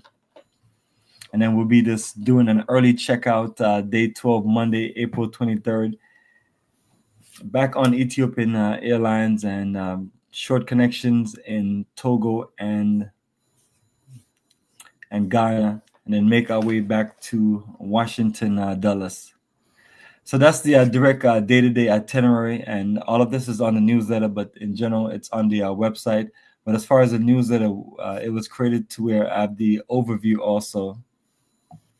And that's our full group picture with the full statue. Yes, and Kala, iconic pose in blue. Yeah, my stomach all sticking out, man. I'm sure you're a lot more in shape now. Yeah, I am in shape now. A couple months after that, I went to the doctor and I got, they drained fluid out of me, right? Because I was swelling, right? They drained like 10 liters of fluid out of me, right? And now, basically, my midsection is like, you can see my abs and my stomach, you know what I'm saying? And so basically, I just had to keep it up now. They drained the fluid out of me and they gave me this weight loss medicine and whatnot. And I was like, because I was in the hospital for that malaria. So they took a lot of weight off me, So I got back in shape, I was sick, but I got back in shape. Yeah, that's one thing you can't mess around when you're in the tropical countries. The malaria hit you, and there was a few people that had, 2 people got it from the country that they were in before they got to, from Sierra Leone before they got to Liberia. So that's unfortunate with those things. But that's why we have a part of the site that's building up your immune system, and also preparation details that lists a bunch of different medicines and things that you need to be wary of as far as your immune system and your health and wellness in general. Exactly. I just thought I was African, so I didn't have to take my malaria pills. That trip told me, nah, you've been in America too long. There you go, man. Yeah, I mean, it's something that we just have to stay on top of. But the good thing is you're back in shape, and and then you're ready for back more. stronger. But family, let me go to this. This is the overview, which is a part of the website detail. You have the overview and the itinerary. So those are two separate separate articles on the site. And on this newsletter, I just put it all together as one, because those are still the two most important things that you're clear on. The overview, what's included, what's not included, and also just the day-to-day schedule. And so that's our tour package details right there, family. So if you have your own flights, you can use package 2. If you don't, then package 1 works. And if you need a single room upgrade, that's $500. And we're set for transportation and tours throughout Liberia, daily continental breakfast and gourmet dinner, 4-star hotel accommodation. So we made sure that we put you in some of the best hotels in the country. And then we have a nice business and investment conference that's networking, entrance and access to all sites and activities. What's not included is your daily lunch, group tips, and also visa fees. And so our 9-day tour highlight, which is similar to the flow of what we talked about on the itinerary, and this is not exactly in order. Just go to the list of things. So while you see a lot of us in paradise and relaxing and enjoying, the times when we're not really so much in paradise, that's when we do most of these schedules. So it's kind of broken down to where things flow a lot easier, where it's not 3, 4, 5, 6 days in a row where you're just moving on the move. So this should be able to help everyone just really just enjoy themselves. And when you're doing these itineraries, you're looking at every single detail, and every little small thing matters. And what you don't want to be doing is itinerary where you just undergo. I just came from Egypt, and it was just nonstop go.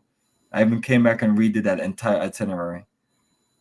Because at the same time too, while you're enjoying all the things going on, you have to find ways to make it to where where you can process, and that's what we have it. That's why we're on the resort. So while we're on the resort, we're gonna be chilling, relaxing, and then processing all the tours that we did and all the movements that we did. And that's this is direct. This is me and Kala direct feedback from the journey that we experienced. We had a great journey, but the way we do things, family, everything is always to evolve, and that's the key thing. The evolution of what we do has to take place. We can't just sit at one level. We have to just consistently grow, compete, and step things up, and and stand out. All right, so a list of things on this 9-day tour highlight of Liberia. So city tour of the capital, Monrovia, Liberia National Museum, Capitol Hill tour, and Monrovia City University of Liberia at Capitol Hill, Joseph Jenkins Robert Monument, Providence Island, 1822 settlement. So most of what I just talked about, you're going to experience when we're there in between, basically when we're in Monrovia, when we're in the Monrovia area, which will be Sincor and Painesville, more so in Painesville when we do those 2 city tours. And that's what we're looking to cover all together. Bushrod Island, Organization of African Union, village. These are more sightseeing. Then we have an arts and culture place. So looking forward to us experiencing Liberian art. And we have a creative cultural school to visit. Sightseeing Grand Masonic Temple, West Benson Street, where you also see some more historical highlights. Antoinette Tubman Stadium, that's one of the first things we'll pass by. And then we have that lovely journey there in Buchanan. Edina. Some people say Edina, some people say Edina. You have to ask the local folks, right? It's on Kokon Eco Lodge and Nature Reserve. So for those who are coming out while we're there in Labasa, it's just a good time to just get away and just see more of the country. Nice boat ride. Then we take golf course into the thing. It's really cool. It's really pretty cool. Except when I fell and cut my knee. But other than that, I had a good time, Yes, there for you to just enjoy the nature. So I always advise everyone to, when we're going and making a move, just get out and just experience, because you're gonna have more than enough time to just relax. And if you just absolutely want to do nothing, you can just relax, absolutely do nothing. And that's what, especially the resort on Lake Piso is for. Because by that time, you probably need some downtime, especially the busy days in the city. Right. And then they have the list of all of your wonderful hotels here. You can click on the link and then you can check them all out. It's one click and you'll be able to just see the hotels and you can be able to just check them out and get a feel of it. But that is the full flow of the tour overview and the day-to-day itinerary. And what we have here is Google photo links of the previous journey and also a video link of the previous journey. So documentation, so you can just kind of check it out and process it for yourself, and then look at what we did on that journey, and then see how we have stepped it up to showcase a better experience. And that's just what you have to do, and that's what we're about. We're about taking things to another level. That way we can attract more and more people that want to do more things beyond tourism and want to get involved in investment and nation building and all the things that we talk about. But you have to start somewhere. Some people don't have passports, so then we want you to take your time and make that effort to get your passport going. You don't need to have a passport before you commit to the journey, but it's one of those things where you're going to need to just jump on it, because it may take anywhere from as minimum as 2 to 3 months to as long as 4 to 6 months. And this is a list of all of our historical journey, and you'll see the Liberia tour April 2024 on there, and then a list of so many of journeys of 12 countries over the last 18 years under our program Africa for Africans, 36 in exact. And we have conference calls organized once a month. This one is for January 12th, 2025, and give you all the details.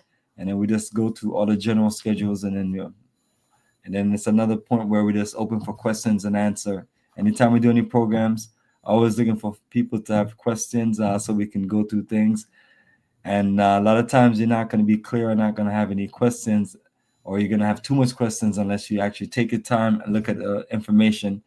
So that's my purpose of going over the information. And then also this is the links to all of the journeys that we have on the website. And that's to showcase everyone that it's just not this country that we're doing, but this is what we do as a profession and a business. And we're well organized, and we're doing it for 18 strong years. And this is year number 19, and year number 20, we'll be back in Liberia. So that is our beautiful newsletter. And Kala, from there I can stop, because anything else I have to showcase is just talking about pictures and videos, and those are links that are literally on this newsletter. Okay. I'll remove that then. If you need to put anything else up. I want to ask this guy's question, Darlington Nayo Varelo. He asked a question about Maryland. Bro, I think we're a few years away from Maryland, going down to Maryland.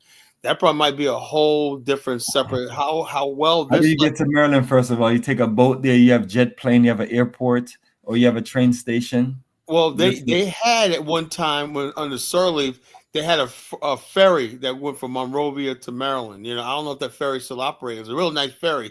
You eat on it and everything, luxury ferry. What is like a 2-hour ferry? Yeah, it's like a 3-hour ferry. Down the coast. And this part of the country is so fabulous. Why is it so separated from the other part? Because it has a separate history. It developed on its own. It was called Maryland in Africa, right? Well, Liberia took it over in 1857. It was his own it's like his own country at one time. So basically, they took the territory over, but they instigated a war. They basically instigated a war with the Gribble. They called it the Gribble's uprise, right? And so the Maryland had to come to Liberia for support, and Liberia gave them support, but they ended up taking the territory over. That was slick. You know, they basically spoke discontent among the Gribbos to get them to uprise against the Maryland, right? And when they did, you know, Maryland needed help putting the rebellion down. You know, so Liberia sent troops in and ended up taking the whole territory over. You know, and annexed it. Yeah, Maryland's very beautiful part of Liberia, but we'll get to there one day. As these tours keep growing and whatnot, yeah, Maryland, all the counties will be added to the NIMBA is another beautiful place and everything like that, all that. But we just got to build Liberia. We got to start with Monrovia and Buchanan and the coast first, you know. Then we'll make our way to the interior years from now, you know. But so, and the main thing is to showcase Liberia, say everything you're looking for in the Caribbean and everything is right there on the shores of West Africa. That's literally like paradise. Buchanan, Sunset Beach, and Libasa, that's literally paradise on earth. You know, all the whole coastline of Liberia is literally paradise. At Lake Piso, that scenic view from Lake Piso is the most beautiful thing I've ever seen in my life. You know, we were driving back that time. I was like, my God, that's so beautiful. You know, the greenery and everything like that, the cactus. And then overlooking the lake, the little small islands on the lake. That was the most beautiful thing in the world, you know? I said, man, you people have no idea how beautiful this country is, you know? Just breathtaking. You know, Robertsport was beautiful. I can imagine how people being able, after Sunday church, head down to the beach in Robertsport, living in peace and security and in your own country. I mean, I just think about that. I say, imagine living in your own country, your own government, right, and having all that beauty around you. Liberia was nothing short of a heaven on earth for Black people, you know? So when we come to that, when we go there, it's 10 days, you're experiencing the heaven our ancestors experienced when they built Liberia, you know? If you miss out, hey, look, I feel sorry for you. I got the experience. I go to Liberia every year. I got the experience. Once, you know, it's just fabulous. You know, just freaking fabulous. You know, I feel what my ancestors built for me. You know, and I said, man, I'm grateful. I am so grateful to J.J. Roberts, Elijah Johnson, and all these other great men that left something for us on this earth. And what we're doing right now, we're leaving something for the next generation to build on. You know, we're starting something new. You know, that's what men do. This is what men do. Men build. You know, they don't make excuses. They build. They get out there against all, like Brother Bomani. He's like one of the strongest men I've ever met in my life. You know, he just doesn't talk. He does. He's a real leader, you know. And Bomani should be in our places of the Pan-African movement. You know, he should be up there. But, you know, y'all want to keep watching, looking at Tariq Nasheed and Umar Johnson and all these other goofballs and whatnot, you know, and you don't give my brother Bomani that same respect. You know, I can't tolerate that shit. Yeah, Lake Shepherd is very beautiful. That's another lake. It's beautiful. Maryland, yes, Maryland is paradise. Cape Palmas, the bluffs overlooking Cape Palmas is on the Hoffman River and all that is beautiful, stunningly beautiful. Yeah, Maryland is very beautiful. But can we make it down there? One day we'll have to see if that ferry. I can't get information if that ferry still runs. You know, I got to really do my research. You know, that ferry is still running. You know, I know they had a ferry that went from. I think it even went from Sierra Leone. You know, all the way down the coast. You know, I know. There's another cruise ship that stops at Monrovia, then it goes to Accra, Ghana. You know, Abidjan, then Accra, Ghana. That happened last year. You know, cruise ships started servicing Monrovia. People coming from England, coming from London, you know, and then it goes down the coast to Sierra Leone, Freetown, Monrovia, and Accra, you know. So that's another thing that goes on, you know. So the interest in the area is growing, you know. People see this stuff like people think, oh yeah, what's the big deal? Yeah, people be watching and stuff like that. People are going to want to dupe it as people get more confidence that, hey, look, you know, as we show the enthusiasm about Liberia, more and more people are saying, you know, let's see what these guys are talking about, you know, and they get curious and they're going to want to do their own program and stuff like that. Say, let's get in on this, man. This Liberia place could be something, you know, in the future. You know, that's what people do. They basically get in on something before it gets big, while they can get a handle on it, you know. So in the end, Liberia benefits, you know.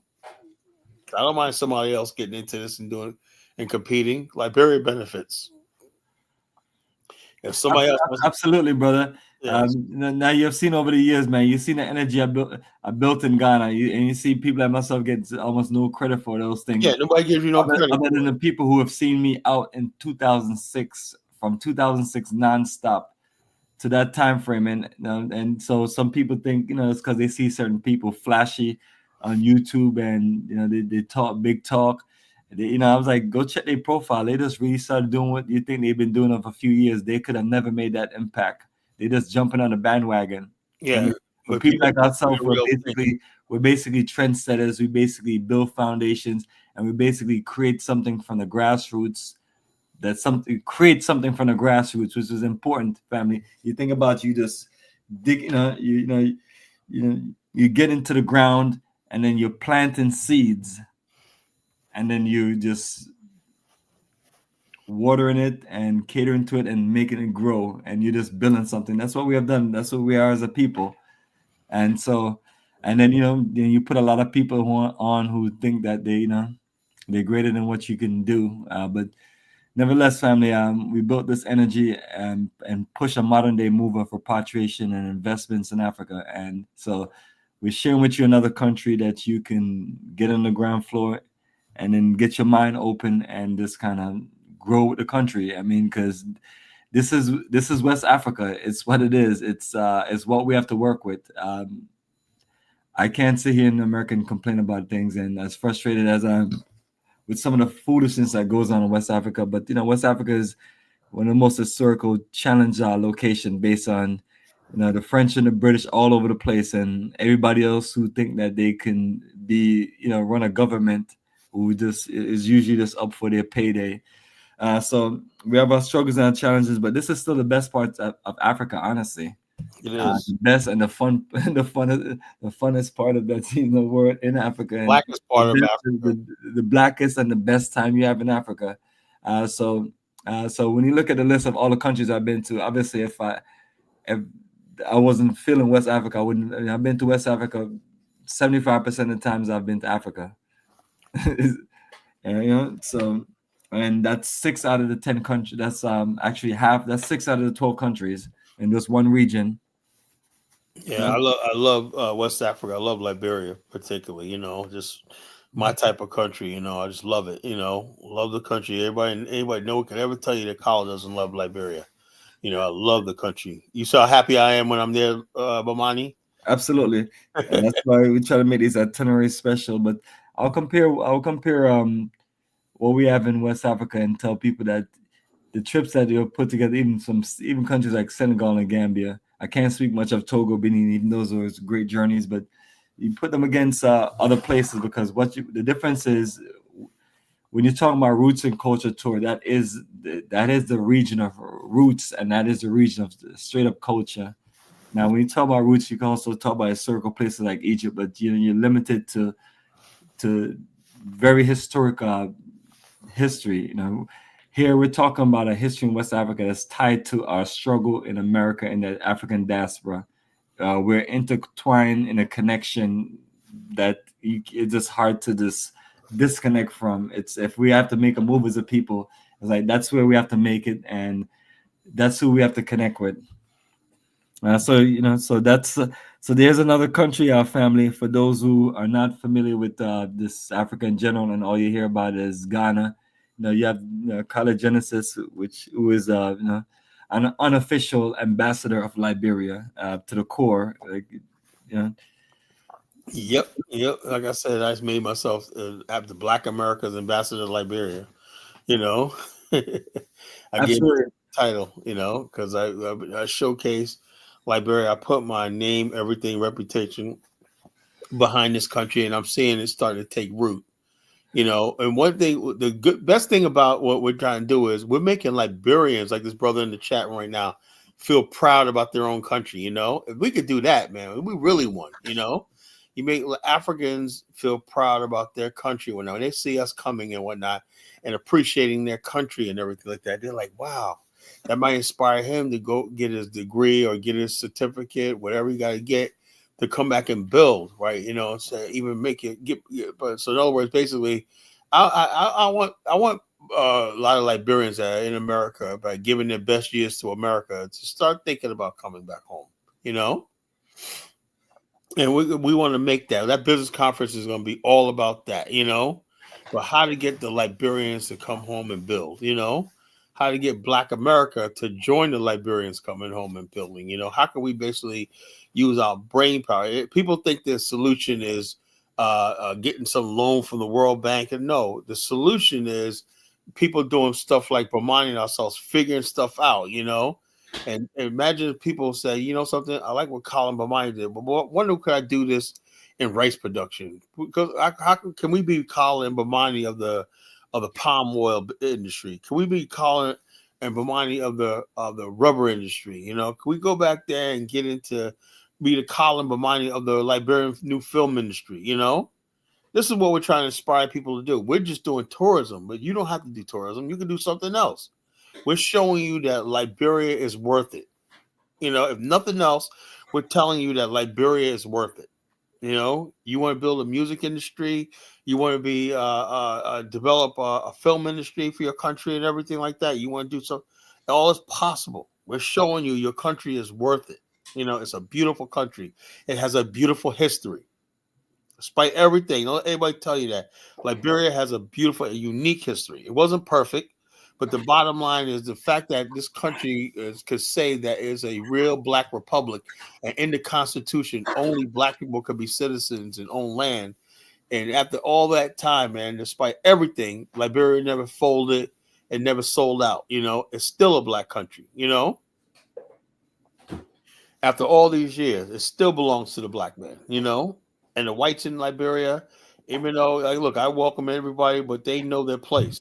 You know. It ain't like what I see in other countries where whites seem like they own the place and they're peasants. I watch how Liberians act with foreigners. I watch that very carefully. Right? And brother, honestly, that's the difference between West Africa and everywhere else. I mean, you can just go down the coast of West Africa. You're not gonna see any of the countries, maybe some of the French countries where you have a whole abundance of this white people all over the place.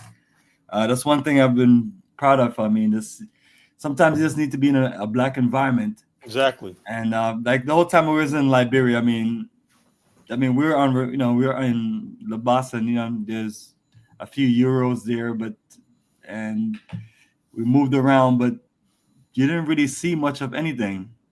Nope, it was just mostly Black. And it just, you know, and same thing reminded me last time I was in Ghana. I can literally usually just count the amount of them that I see outside of areas like the airport and so on.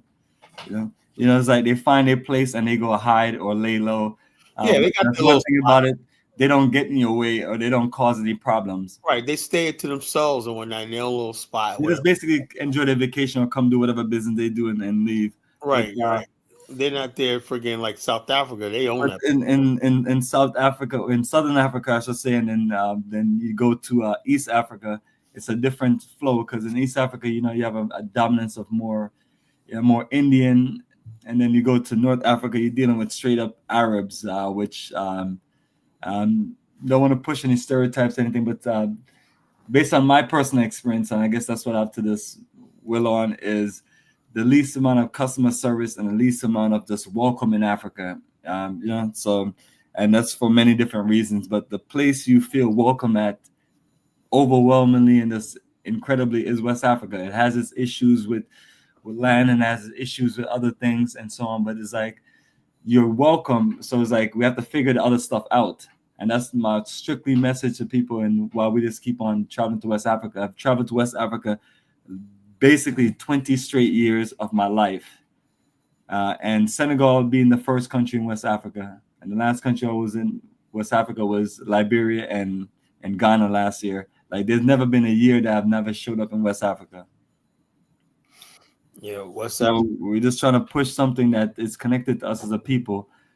Somebody was talking to me about different regions of Africa, and you know, we weren't having a debate, but we was having a discussion. And I was like, basically, some parts of Africa, I was like, you may have to call a loss, and they talk about this long, drawn out battle. I was like, how about try to secure one of these regions first before you start? You know what somebody said. You know what God, brother. You know what one of my calls said to me last night. He's from Sierra Leone. This motherfucker talking about bum rushing Tunisia and Morocco. Let's take it. I said, nah, Negro.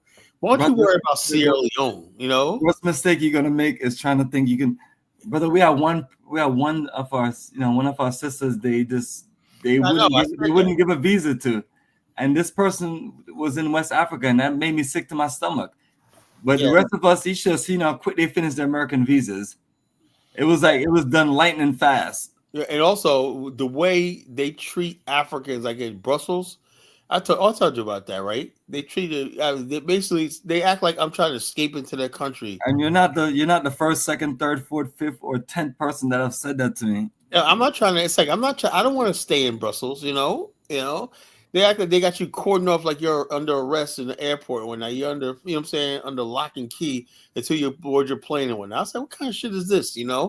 Yeah. Belgium, their reign their reign was short, like they think they're superior. On the top was short. They had a reign that was going on with when King Leopold was in power. Right. He was a drunk, a derelict, and whatnot. That was a sick devil right there. I mean, even some of his own European counterparts wouldn't do the kind of sick stuff that he did in the Congo. That was an evil man. He was an evil man, Even that alone, man. But you don't hear nothing from Belgium. It's a failed country. It's a failed country. It doesn't have a language. And then Brussels Airline is a failed airline. They got English and they got That's why we're flying on Ethiopian Airlines. The best for your family. That's what I'm saying, bro, people. And no more Royal Air Morocco. That's another country. I mean, it's a very well organized, professional country, but the airline sucks. Right. So I don't want to mess it up for some people because I know some people got them on their itinerary, but we tried them out. The route was not bad, just so we can get to Casablanca, which we enjoyed the experience. But when I was talking with you, man, I was like, Kala, let's just do an itinerary where it's just Liberia and no other country. That's another country that you're going to. You're doing a short stop in other parts of West Africa, Accra and Lomé, Togo, and those are the stopovers. So this is going to be a tour, folks. I promise you, bro, people. When we go out and whatnot, if you guys say, like a lot of people tell me they like to party when I said, well, we put you to the test. You come to Liberia with Bomani, and I said, you want to party and have fun? When I was so partying so much, I freaking was getting tired, man. I was like, Bomani, man, this is just I'm having too much fun. I ain't supposed to have this much fun. That's how much fun I was having on this tour. I felt guilty because in my life, and we didn't roll like we really wanted to roll, but because I was just trying to get, flow of the country, and I didn't really have my night transportation and so on and location. Imagine if you were really on the flow, man. Look at this one right here. I got nightlife options, so we can do some nightlife at the hotel and socialize, right? And then flow out. But we have enough time to where we're not moving like so early, or we're not out so late, because that's part of the Liberia. I'm trying to make sure that people enjoy. And when I mean the best parts of the country, I'm trying to make sure that we enjoy the great dining, the great social nightlife, and then the paradise at the hotel. Some countries are more higher on like tour sites. Like I was in Egypt, and there's this tour sites after tour sites. But then the part of the journey, we didn't get a chance to really enjoy any of the locations. And then we didn't get to do the social nightlife like we wanted to do because some of these countries are restricted. All itineraries are different and things like that. And, I don't look at all my itineraries as the same, but they're for specific reasons. And this itinerary is to really just get you literally connected to Africa, get you introduced, and get you to feel like you can go to an African country, and it may not be the richest country, but you can enjoy a vacation, a holiday, a getaway, a journey, an introduction, a reconnection. All those good things. I remember when I was growing up, right? I used to be jealous of my Italian friends, Jewish friends, and people from Spain and Germany. They would always go to these countries for summer when I was a kid. And I had no place to go to, but it was a little different for you because you can go to Jamaica at least, I had no place to go to, Right. We're going to Mallorca, Spain for the summer. We're going to Tel Aviv, Israel for the summer. We're going to Sicily for the summer and whatnot, And we're going to Dublin, Ireland, and whatnot. And I'm saying to myself, now when I go to Liberia, I was like, man, I wish I had this when I was a kid. Imagine when I was growing up, I had Liberia. We was connected with Liberia like we are now. We was able to go to Liberia for the summer, as a kid, This is things we're missing out. People don't understand having a connection to a homeland and everything, particularly a homeland that was built for you, is very important. So, folks, this ain't just you coming on a tour just to make college ends happen. This is you connected with something that nobody could take from you. When you go to Liberia, this is something that's yours. No white person can take this from you. They'll never have that experience you have. This is a place where you can go and know that I can become a citizen here by being Black American and whatnot. So the bottom line is, you can't leave all your eggs in America's basket. You can't just have everything. We have to have a foot on the continent. Ghana's a great country, but Liberia has a real special country because this was actually founded by our ancestors from the diaspora, from America, Canada, and the Caribbean, founded this republic, So this is a natural place where we could basically say, this is ours, man. We go over there, I'm going to the motherland. I'm going to Liberia. I'm going to the promised land. I'm going to my homeland, Liberia is the homeland, my African homeland, as simple as that. You got to have something, man. Everybody got to have something, If you don't have nothing, man, we're nobody. We cannot spend our existence in America just being American Negroes. It just doesn't work, I tell people all the time, so what's your Africa plan? What do you got planned? I don't know. All I care about is Fat Joe claiming hip hop. So is that most important? I don't know. What's up with it? That's a weird thing. I mean, children are the ones that say, I don't know, IDK, I don't know. They basically they Black people, no homeland, no nothing. You worried about Fat Joe and fucking hip hop. I'm like this. I said last night, I did my radio show on YouTube last night. Wednesday night, I do my radio show on YouTube at the same time, right? But I said on my show last night, you know something? I remember back in the days, hip hop stabbed me in the back.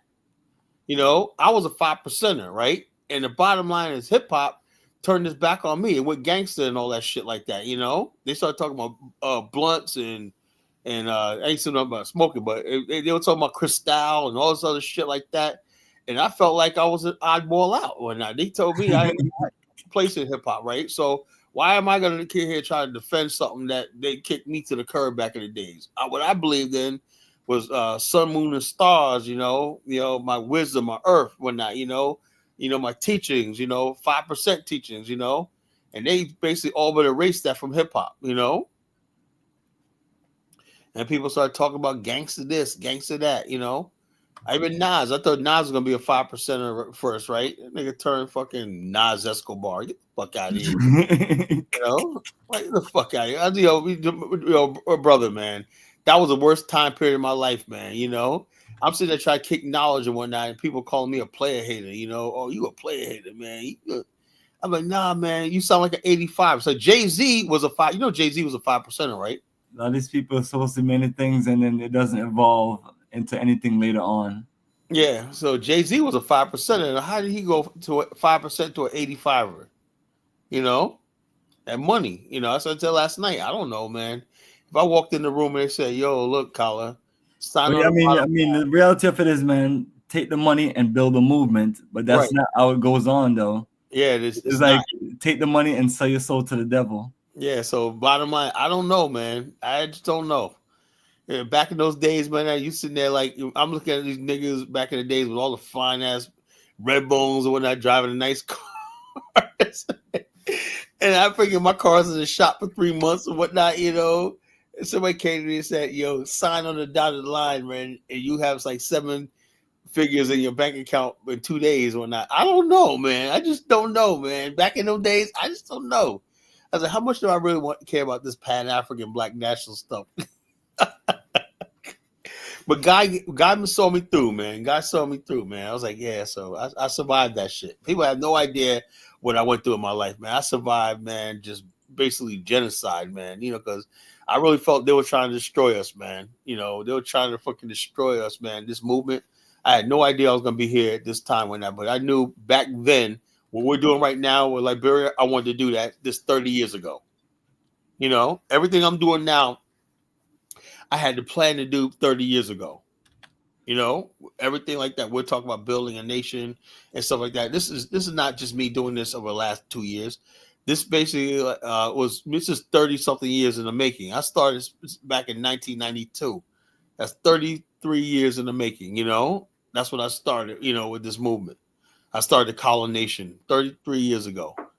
Mufasa, they're still trying. Yeah, they're trying to destroy, and they're succeeding. That's why we gotta build. We gotta have another focus. Africa is another focus we could build. If they can destroy you if you're not building nothing. If you're not building nothing, they're gonna basically just make it seem like all America is all we have. No, America's not all we have. We got 54 countries on the African continent that we could build with. We step in Liberia, you're stepping into a whole new world. When I'm in Liberia, I completely forget about all the problems in America. I really do. I see when I go to Liberia why black people want to leave, never want to come back. When they go to Africa, they never want to come back. But I just realized it's not feasible for me right now. I can't do it. Because of the infrastructure and everything. If Liberia was like Singapore, if they never had that coup in 1980, Liberia would be like Singapore right now. We could be going over there, getting into banking, insurance, investment. Imagine that shit. We would have another country, But so it is what it is. But we just got look, history happens, it happened. So we basically got to just go what we got now. We're starting now, just basically with this business conference. Hopefully we can get something really solid that comes out. We had one business conference that was good because it brought a lot of people to Liberia. Since that, they heard about it, and a lot of people came there. Cynthia Nash came there, and opened up a Liberia's version of the International Focus Matter out of Atlanta, Georgia. So she connected the Black business community in Atlanta with Liberia just because of our tour. They heard about this tour of African Americans, and they made it seem like we were way more important than we were. They heard about this tour of Black Americans, and they went to Liberia when they had a tour, and blah blah blah. That was we were the talk of the town in the whole country, man. The mayor of Monrovia was talking about us, man. Everybody was talking about us, man. Government ministers were talking about us, The tourism sector is like the main focus of Liberian government because you bring tourism, you eventually bring investors in. So we did our part. We're just trying to follow up now, folks, And like I said, not only are you going on a tour and having a good time, you're also making history. So what can we ask for? You're making history. You're going to a country where you're connecting and making Liberia like your second homeland, and you're having the time of your life, and you're contributing, and you're having the time of your life. So like I said, for the next year, I'm going to be ringing the alarm about Liberia, right? You're going to hear from me every night. I don't give a damn if you hate it. I'm going to keep preaching this until I ain't gonna say that. Well, I'm gonna keep preaching this forever. That you need to, at one time or other, need to go on this tour and make professionally go on a tour. If you don't like Liberia, pick another country in Africa. Preferably go with my brother Bomani. He basically wrote the book on Africa. And Bomani, can you tell us about your tours you got coming up this year? Yes, absolutely. Looking forward to this flyer to just even add the Liberia dates to it. So I'm just trying to pull that up. But yes, as far as the tour schedule for 2025 and going, so we're setting off this year in South Africa. That is January 30th to February 10th. So that's 5 nights in Johannesburg and 4 in Cape Town. And I also have a nice one-day safari. Then we're going to make our way out to Kenya. That's April 4th to the 14th. And that is Nairobi and Mombasa. Are you going to safari in Kenya? Yes, and usually just do a nice one day. So both South Africa and Kenya. Then the third journey we have is Ghana, May 24th to June 5th. Then we close out the year with Tanzania, November 20th to December 5th. And then after that, we set the year of 2026 for Liberia. That is February 12th to the 23rd. And then I have Egypt they're working on. That's April 1st to the 13th. So that's the next six journeys that I have. 6 different countries right there. So you have 2 in West Africa, Ghana and Liberia. then you have South Africa, then you have Kenya and Tanzania in East Africa, and then you have Egypt and North Africa. So that's 6 journeys coming up within the next year, within the next 15 months, and that takes you around the entire African continent. Wow. So that is the Journey of a Lifetime schedule. All those details can be viewed on our website at africafortheafricans.org. Folks, can you believe me when I tell you Bomani is leading a revolution? This is a revolution. Around the African continent, you got Liberia. You got Donnie gives a thumbs up. That's right, Donnie. Don't just give a thumbs up, brother. We need your support. Join us on tour. If you don't want to go to Liberia, he got South Africa coming up. He has Ghana coming up. He has all these countries coming up.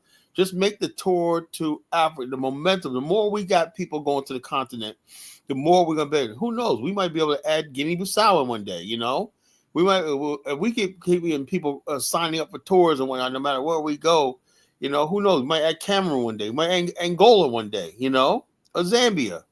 All these things are possible, right? But we can't do it without you guys, These platforms got to grow bigger. I got I'm closing on 1,000 subscribers. Once I get to 1,000 subscribers, it's really going to shoot up. After that, it's going to really push out there. Hopefully, I'll be on 1,000 subscribers within a month or two. Then I get monetized. Then I could do more advertising and more work on the ground. I have money to spend on the ground in Liberia and stuff like that. So this is a movement, folks. It's a movement. So I want to tell people all the time. Right now, if anybody's not talking about investing in Africa, visiting Africa, don't listen to them. Don't talk about some fucking boys' school, whatever the fuck it is. When I ain't gonna do shit. This is gonna do shit. This is planting roots down and solidifying us on a global scale. This is the real thing. So I tell people all the time, all this other stuff to talk about, who's gonna vote for it doesn't mean a damn thing to us. We want black people in America to make money. We want you to make money. Look, I want you to go out there and make money, live your dreams in America, but also understand that you cannot put all your help in America, because now if you're white, okay, America's your country. Let's admit that. The Bible says, render unto Caesar that which is Caesar's. Give the white man back his fucking country, right? So we just here to get what we could get out of this country, the guap, get the money, right? And take that money and let's spend it on ourselves, building our own shit. And that ain't too hard. That ain't too much to ask for. I'm not asking you to bum rush the coast and leave America and go to Africa penniless and broke and starve. I'm not asking that. What I am saying is, look, when you go plan a trip or not, instead of planning a trip to Disney, or planning a trip to Cancun or the DR or Colombia or whatnot, come to the motherland. Do the right thing. What's the right thing to do. Connecting with a country that basically was built by your ancestors for you. So the right thing to do would be going on a tour into Africa. That's the right thing to do. Not friggin' basically taking these trips to DR, the Colombia, when you're chasing these racial ambiguous chicks with the long hair. I get that, The bottom line, you got a responsibility to your ancestral homeland. Africa is your ancestral homeland. You have a responsibility to your so whether you like it or not. You got a responsibility. You ain't a man unless you have do your duty, what you're supposed to do, which is basically giving back in some way to your ancestral homeland. I've done it, and we're doing it again, with this tour. I'm doing my part to contribute to the development and the showcasing of my ancestral homeland. That's an honorable and good thing to do. Can anybody basically tell me that's not an honorable thing? No, you can't. So I tell people all the time, what are you doing honorable? Well, I'm just sitting around what? Talking about Tariq, FBA, ate all stupid shit all day. Talking about who created hip hop and all this kind of dumb shit y'all talk about. Yeah, brother, the subjects are embarrassing, man. It is, man. Black people are getting embarrassing. Embarrassing. People tell me last night, somebody said, Kyle, you hate black people. No, I don't hate black people. I hate niggas. They say, Kyle, you just hate black people. I said about Atlanta. I said, hell no, I ain't moving. The fuck out of here with that shit, man. That's nigga shit down there. I can't be around that shit. Yeah, give me a nice, cool black people with black people professionals We're doing much. So where I'm at with my business, right? I'm around black professionals all day. I like going to their house because they got nice houses like I do. We like doing shit like playing cards and whatnot. And I'm gonna start turning some of my black professionals onto these tours of Africa. You know, a lot of them already go to Africa on their own. Well, You know, what's our accommodations? yeah. So tours like package like this, I know it could sell. You know, because I've been on one. You know, I've been on one. I'm gonna start basically promoting Bomani's tours to some of the people I know. You know, and stuff like that. Say, look, you want to go to Africa? I have one of my female friends. Her and her husband, she was talking about going to Tanzania, and I was like, well, you know, my brother Bomani, but she never did. I think they went to a lot of my people when they end up going to Jamaica and Cancun and shit, you know, or they go on cruises, you know. They always say, but I'm gonna start pushing them, man, because like I said, the people I deal with got money. They got money. They travel, you know. They travel to Europe. They travel to Asia. They travel everything. But like I said, we got to put Africa on the radar of Black America. That's all we need. Do you know Black America spends $80 billion a year on travel? $80 billion a year. Billion with a B. On travel, on hotels, flights, accommodation. When Black America spends $80 billion. We're the most traveling people on the fucking planet. $80 billion a year, but Africa gets very little of that. Because, like I said, we're trying to do our best to showcase Africa as a place to travel. And as we do that, I think they're going to start adding more flights to the continent, you know? And as airlines and flights improve, more people will come. So we're building up something here. We're building a future that's irreversible, you know, if we do it right. If the momentum is right. So we're doing our part, folks. We just need you to do your part, right? I would tell people all the time, you know, consider going on this tour to Liberia with us, you know? Consider going to Ghana with us. Consider going to South Africa with us. Consider going to Tanzania with us, you know. All these in the Gambia and all these other places that Bomani has lined up or not, you know. We're building a link between Black America and Africa that's going to be irrevocable, you know. So I tell people all the time, hey, look, this is us, man. People, if you're down, you feel like you got nothing and where like that, hey, this is something you have that nobody else would have. A connection to your ancestral homeland, you know. Africa has always played a role in our liberation, you know, psychologically. Psychologically, Africa was always in our mind of what if, you know. That's where the whole idea of Wakanda came from. Wakanda wasn't Stan Lee. That was basically created by Black people. He probably bought it. But that's Wakanda, this idea of a futuristic Black kingdom, you know, that's powerful and whatnot. You know, that's something in the imagination of Black people for 400 years about what if we built this super republic that could stand up against white supremacy and all stuff like that, you know? So I know the idea of Wakanda wasn't Stan Lee's message. That'll come from a white European imagination. That's a Black African imagination, the whole Wakanda's concept. The money that people think Black Panther and all that was somebody, it was a white guy. No, when they have junior people creating ideas and whatnot, they buy these things from people. Like Stan Lee probably bought it from somebody and said, non-disclosed, said, okay, I like the Black Panther concept, whatnot. Okay, then he probably just cut him a nice check, and he became the creator. Bomani, do you really think Stan Lee could have created something like that, Wakanda? Black Panther? At all. Huh? Not at all. No, and nobody in their right mind believes that Stan Lee created that. You know, nothing against Stan Lee, it's a great thing, but by a lot of the characters he don't create himself. You know, absolutely, yeah. So people are like, Wakanda was created by Stan Lee. I say no, Negro. When I first heard about Black Panther, I knew that was somebody Black that created it. You know, there's no doubt in my mind. You know, because that's something in the Black imagination. You know, this idea of the promised land, this idea of a super Black kingdom and whatnot, you know, this idea of an empire, Black empire, you know, that's a place of like a Black utopia. You know, this idea of a Black utopia is like 500 years old, you know, a place of refuge, you know, that defines our whole history, you know, seeking a refuge. And Liberia was a place of refuge. So when you basically go to Liberia or connect with Liberia, you're continuing a history of our people. Our people are always searching for the promised land, you know. Liberia was considered the promised land, you know.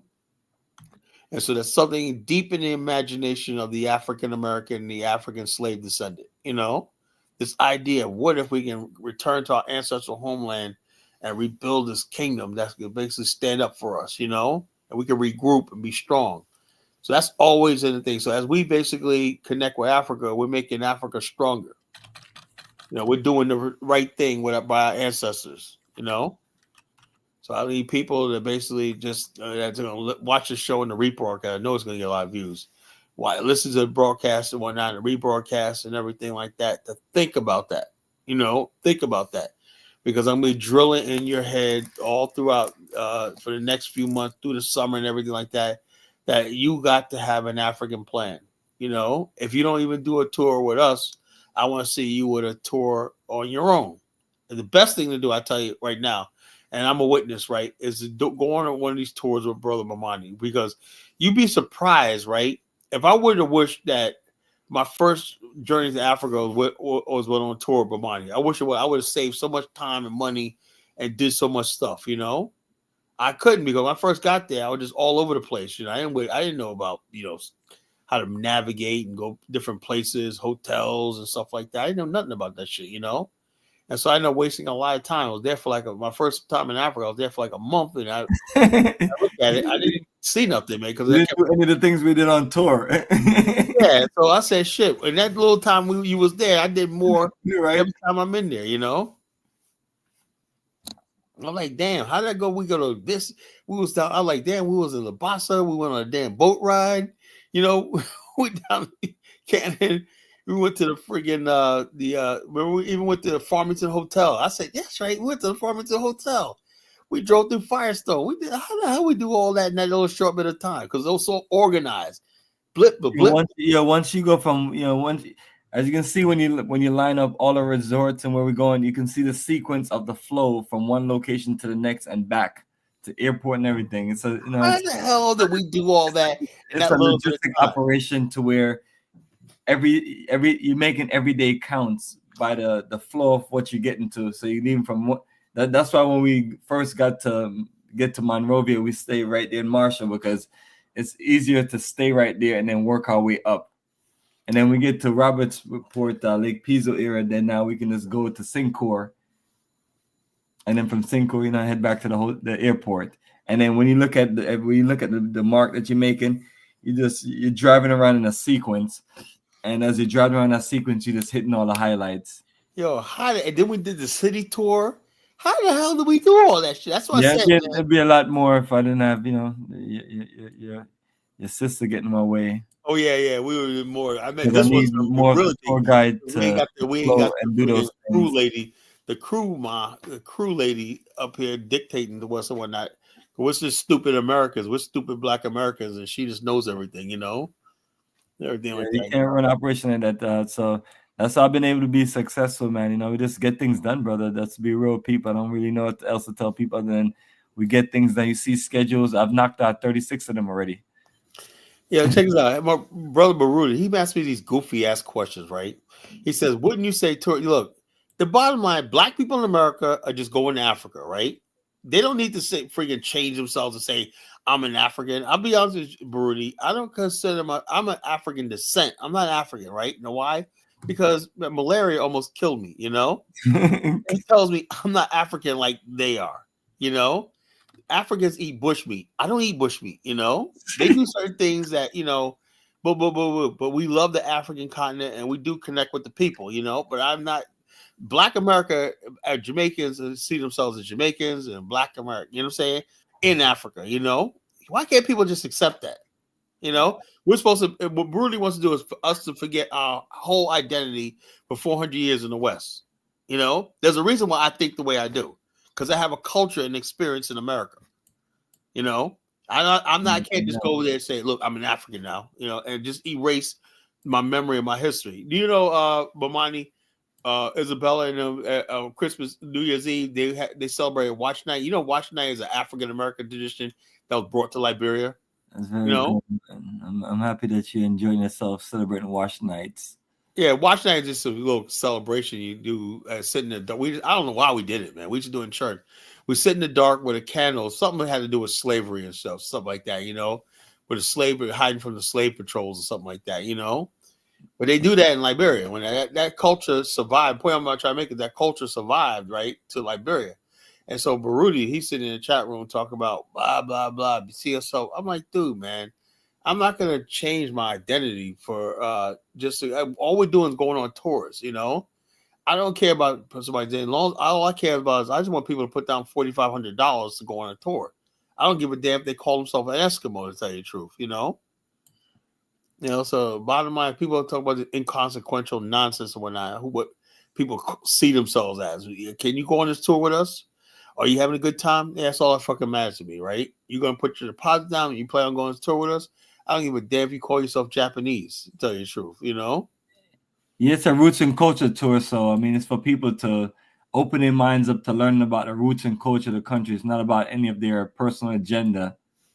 You know, you're coming to enjoy an experience and learn about a country that you can potentially invest, live, exactly. do, or invest in, and open up the future. But nothing is going to open for us in Africa if we stay here and just watch what goes on.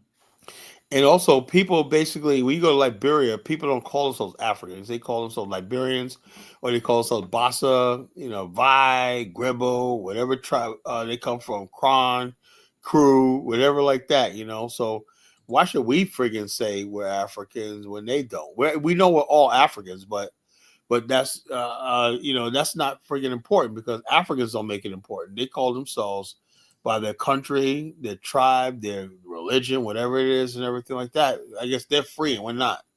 We gotta be bound to call rename ourselves every time we go to someplace. No, I'm just a person.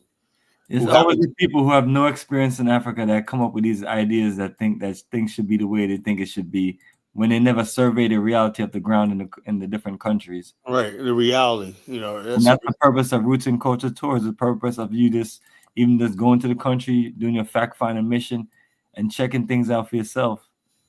Because you know, a lot of times people are here just fantasizing about Africa, and when they get there, you know, they get themselves caught up into a whole bunch of mess because they're living in a fantasy, and they're not. Yeah, Africa is not a fantasy, bro. It's reality. Right? Africa is no joke. You know, it's no joke. You can destroy your whole future, your whole life, and get yourself in mess that you can't get out of. By just going there thinking that, you know, you're somebody that just because you may be smarter, you may be this and that. You ain't. I'm gonna tell you right now, you ain't smarter than Africans. They know how to survive. They got this survival. Exactly. Instinct, you know, I made the mistake of thinking, oh, these Africans are stupid. No, these guys ain't stupid, you know, at all. You will learn that the hard way. Oh yeah, you will, bro. Yeah, you will. You know, Africans are not stupid when that. You know, this idea of this, oh, we gotta change. They don't care about that. All they care about is like when they see you, they know you got money. They smell it on you. You got that American smell on you. You got money, you know, and that's what piques the interest in you. Yeah, I can live with that. You know, I can live with it. At least we're upfront with each other. You know. So when I go to Liberia, Africa, I feel like I'm enjoying myself. You know, I feel like, okay, I respect the local people, the culture, and I treat them with respect and everything like that. And they treat me with respect. Like, you know, I'm from the United States. Whatnot. I'm just okay. I'm an American, whatever, in Africa. Whatnot. You know, let's see what we can do. You know, I'm here for a reason. Because we're all black. We're all black African descent. We all want to see. Hopefully, we all want to see Africa rise. If that's your goal, Baruti, if you want to see Africa rise, then it shouldn't matter what the hell I consider myself, you know, which is like, let's pull out the investments and see what we do. That's the part I don't hear Africans talk about. Like you always talk about Africans, talking about we should do Ubuntu.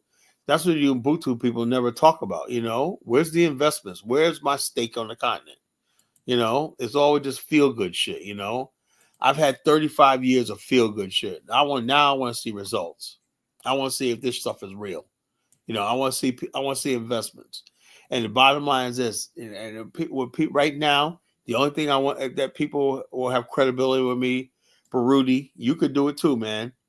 You're supposed to big time African man. Why don't you go on this tour with us, Baruti? Why don't you make go on tour with us? You can sit there on the bus and preach Ubuntu to me on a long ride. You can bore my head off. Just come on the tour with us, Baruti. You can preach all the way Ubuntu. I'll give you a microphone. I'll give him the mic, you know, on the bus. Remember that mic you had, Bomani, you know, when people talking to Mike, boom, Rudy, we're going to give you the mic. tell us all about Ubuntu. We got a 2-hour ride. Tell us all about Ubuntu. There you go. Absolutely perfect time for me to record and let you do your thing. You know me. Just go ahead and talk. Do your thing. No one is gonna stop you. Yo, check us out. Rudy says, Carl, you say 10 big. No, I say $80 billion of Africa spent on travel, but very little spent. Yeah, Larry spent in Africa, because if you keep pushing people away, that's what people are gonna do. You make Africa, you start weirding people out and whatnot. People like, look with Rudy. When people talk about spending their hard-earned money on vacation, right? They want to go someplace they consider exotic, right? I went to friggin' Mallorca. I went to Italy. I was in Italy, Milan, Italy. I was in Paris, the Eiffel Tower. I was. It's like this, you have to wow people, right? Africa has a lot, but the bottom line, you can't. Every time we talk about Africa, it's always just sad story. Yeah, slavery. Yeah, like that. Africa has much more than fucking misery, and conflict. And exactly, and that's why we write this beautiful itinerary, brother.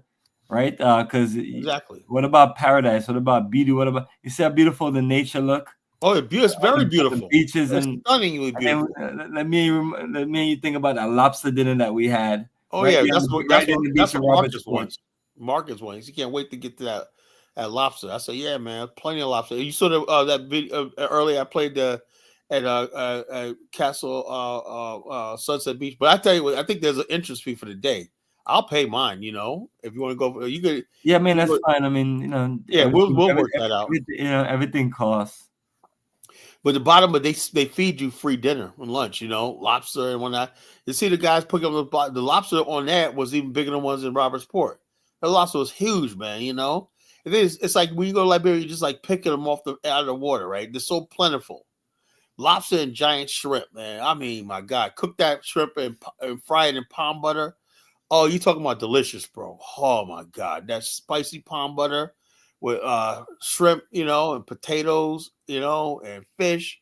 Oh, my God. Liberian food is the best food in the freaking world. Like I tell people, all these people talk about it, they're going to like, I said, the food, you're going to love the food. The Liberian spices and everything like that. But, so, but what I'm saying is this, Baruti, right? You talk about that. Look, the bottom line is this: Africa basically has to do a better job in advertising and showcasing itself, right? I have no idea why the African mind is like that, and basically they could have tourism is how a country kicks off their economy, because it fuels hotels, gas, food, all the stuff like that is stimulated by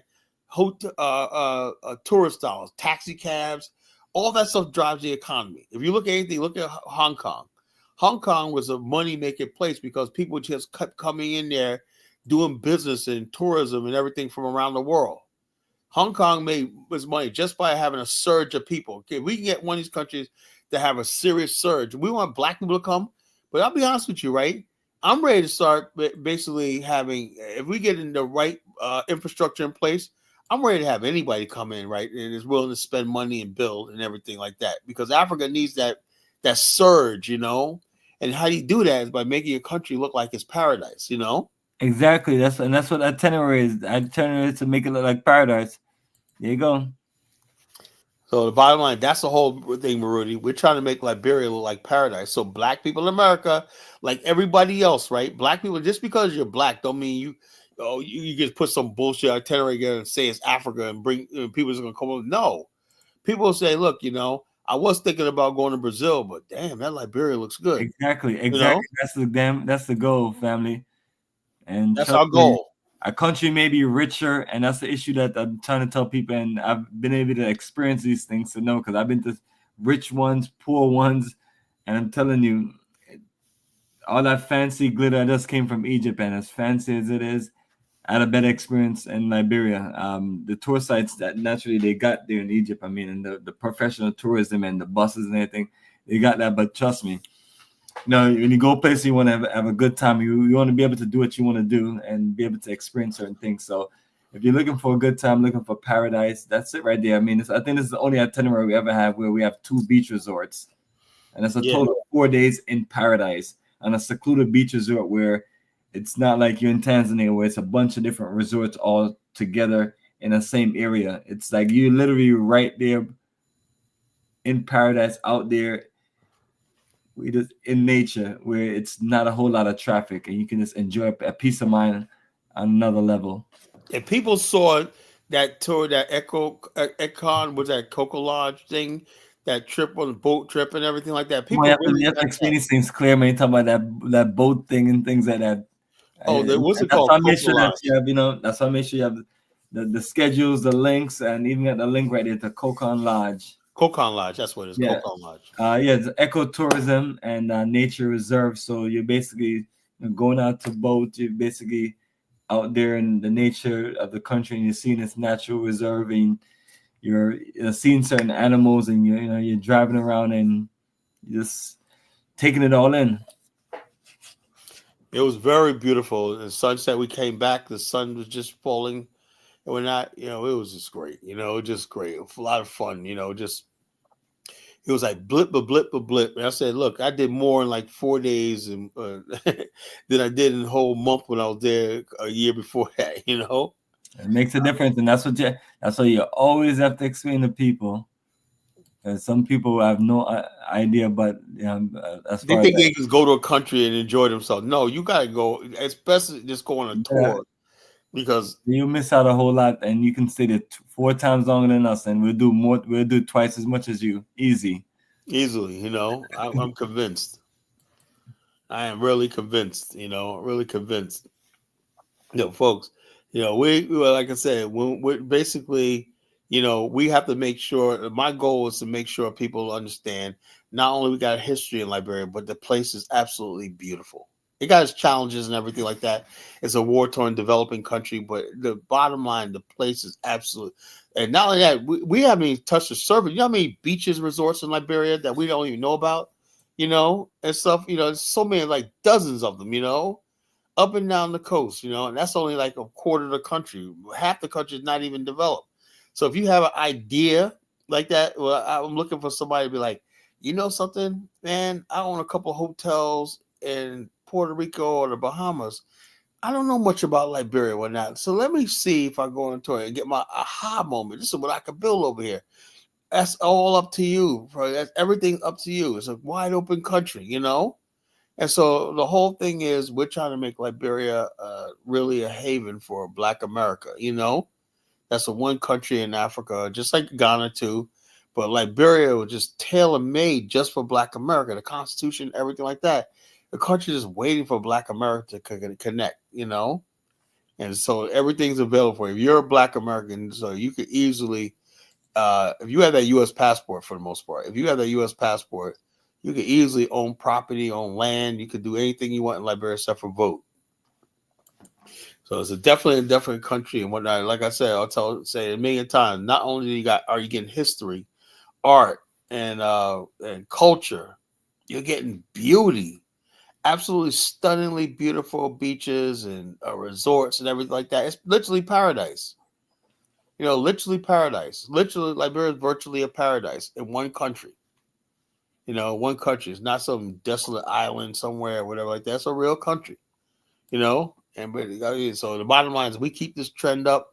Hopefully more people will come, whatnot. We got that group picture right there. We just want everybody to say, Kala, I'm gonna do tour. Look, another thing I was trying to think, if I want to sell Liberia to Black churches, right? Because they always talk about, and the bottom line is, and we could organize Black churches. You could bring your whole church or whatever like that on a tour like this and whatnot, and we got you. So basically, I'm gonna reach out to some Black churches and when I basically say like this, send them a copy of the itinerary and when I say, look, we could put together a tour for you, to Liberia and when Bomani will do it. People say, yeah, that'd be good. We're planning to tour in a couple of years to the promised land of Liberia. But the thing is, people have to know about. How many people, like my banker, Miss Green, I love her to death. She was a Hampton University graduate. And I told her my wife's Liberian. She goes, "Where's that?" I'm like, "Geez." So the bottom line is that realistic, brother? Absolutely. People never heard of Liberia. I'm like, we got the next 10 people or 100 people. You literally get about 25% of them only knowing Liberian. Some of them may even ask if it's Liberia, Costa Rica. Yeah, so it's like, wow. You mean tell me what the hell was our scholars and everybody doing? Brother, it's brother. Unfortunately, man, it's that bad. Yeah, that's why I said I got a guy named Baruti. He's supposed to be a scholar in here. When people hear me talking about roots and culture tour, I mean, we have done geography around the entire continent. You know what I mean? And taking people to countries. I mean, it's 12 countries. Now, let me ask you a question. You've been in a conscious movie all the time. Why are people so ignorant about just basic geography and stuff like and politics and knowledge about Africa? How is it that even people quote scholars don't know shit about Africa like that? You know, isn't that strange? It's like, Dad, what have y'all been teaching for like 50 years or whatnot? You know, it's the miseducation, brother. The miseducation is serious, man.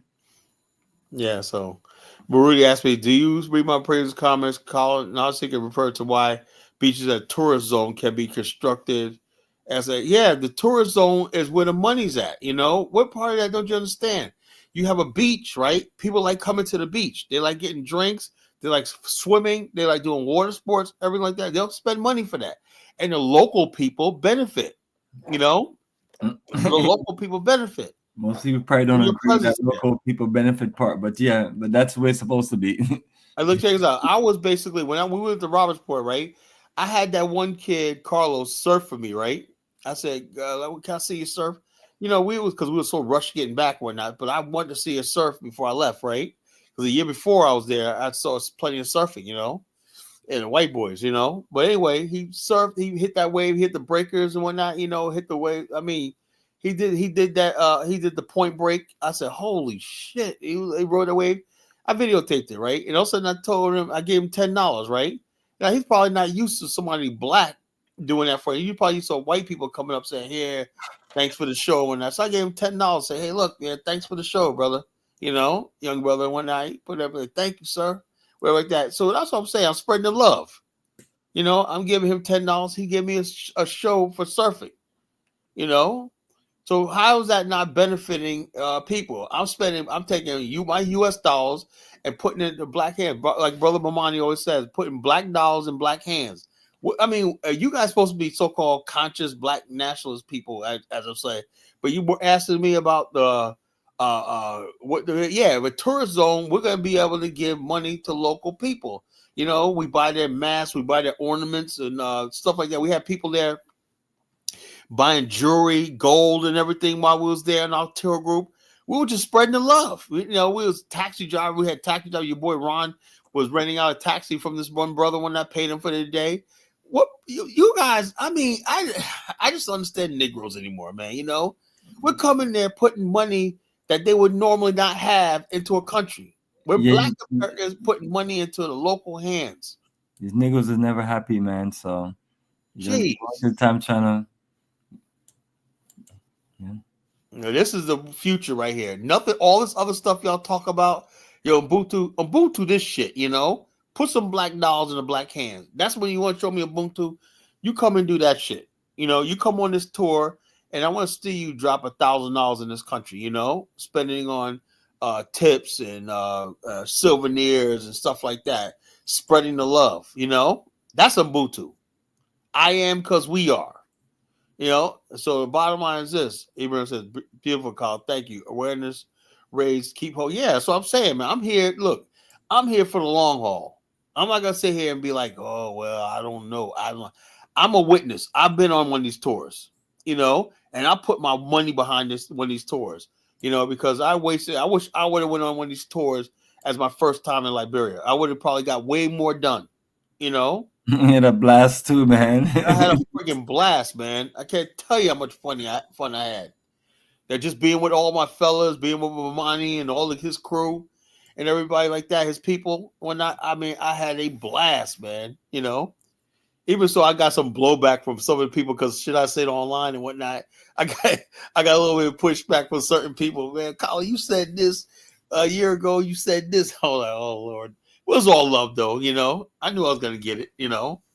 It was all love, though, you know, all love or not, you know. But it's just, folks, look, when you're building with people or not, and this is like a lifelong thing. We're gonna basically, when you have this experience, we're gonna be like brothers and sisters for life.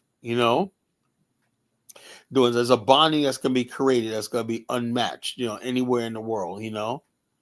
I said, okay, let's see. Brody says, Collie, you asked me to give my thoughts to chat participant. Yeah, I did, but it's like an hour later now. You're giving it to me. Earlier, so I did so honor your credit. Yeah, I did. Okay. It took you 2 hours to think about it. Okay, number one, but don't worry about it, Brody. I get you. I get you. Okay, the importance of beaches is you have to have a place. Not only white people go to beaches. That's another thing people keep thinking about, Bomani. They think only white people like beaches. Well, people, grew up in a tropical beach paradise. So right. So the bottom line, I want us to introduce that beach culture to black people. I would love that beach culture to black people. Like I said, remember I was a kid watching the Brady Bunch in Hawaii. That's always basically piqued my eyes. Thinking about the beach culture. When Peter and all them went to the beach, hanging around with a Hawaiian kid and whatnot. A native Hawaiian kid. That's what I go to Liberia one night. You hang around native Vi guy. The kid that was surfing for us was a native Vi kid. I was like, yeah, they're the beach people. Now, native Liberians, Brody, they're the ones doing surfing, canoeing, fishing. You got young guys out there. When I was staying in my villa, when the tour left, I went back to my villa. This kid caught like a 15-inch. I don't know what the hell kind of fish it was. It was huge, right? He threw his little hook out there one night and hooked like this big ass fish, man. And him and his little brothers went out there and said they're gonna be eating good tonight. Well, it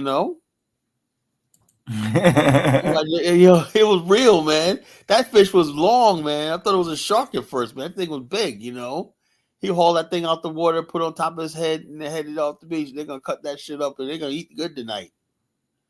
But that's real, man. That's real life, man. Yeah, the beach culture is good, man. We're gonna basically, build this beach culture because people like beaches. They like entertainment and stuff like showcasing the beauty, the natural beauty of your country. It ain't all about just people all the time, right? People want to see the topography, the natural beauty, the mountains, the range. Liberia got such beautiful mountain ranges in Cape Mount.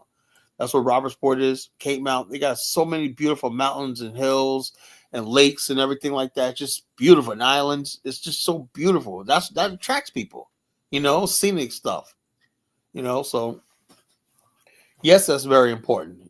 Beaches and stuff like that are very important. Beaches and places, resort hotels and stuff like that are very, very important to tourism. Absolutely. Every kid can't be all blinky to black to the black power or not. You gotta freaking be. People want to see some more than just. They're spending hard-earned money. Then they could have been any place. They could have been to Cancun. I believe Liberia one day is going to compete with these places. Cancun, all these other places like that. Our brother and his friends went to Cancun last year. I would love to basically have them go to some place like Liberia. Like I said, after this next tour, I'm really gonna be pushing Liberia to my family. You're in this after stuff. You like to wait. You like to think about all this distant future. Well, I know. Well, I'm gonna try to see what now, but but I got the confidence under my belt now. Now, man. I put great energy. That's what I was doing Christmas and New Year's. Yeah, I just wanted to go. I just wanted to do a tour, like either South Africa. My family, I know we all talk about going to South Africa, and put the whole family to go to South Africa. That's what they really want to go. But I've been feeling Liberia lately. I've been telling them, yeah, my guy Bomani does tours of South Africa. I've been telling them about that for years now. Yeah. So they always go to Europe. They're always in Europe. They never. My uncle Al, Leo Al, he went to South Africa before. He's like the only one, but he went to South Africa and Australia.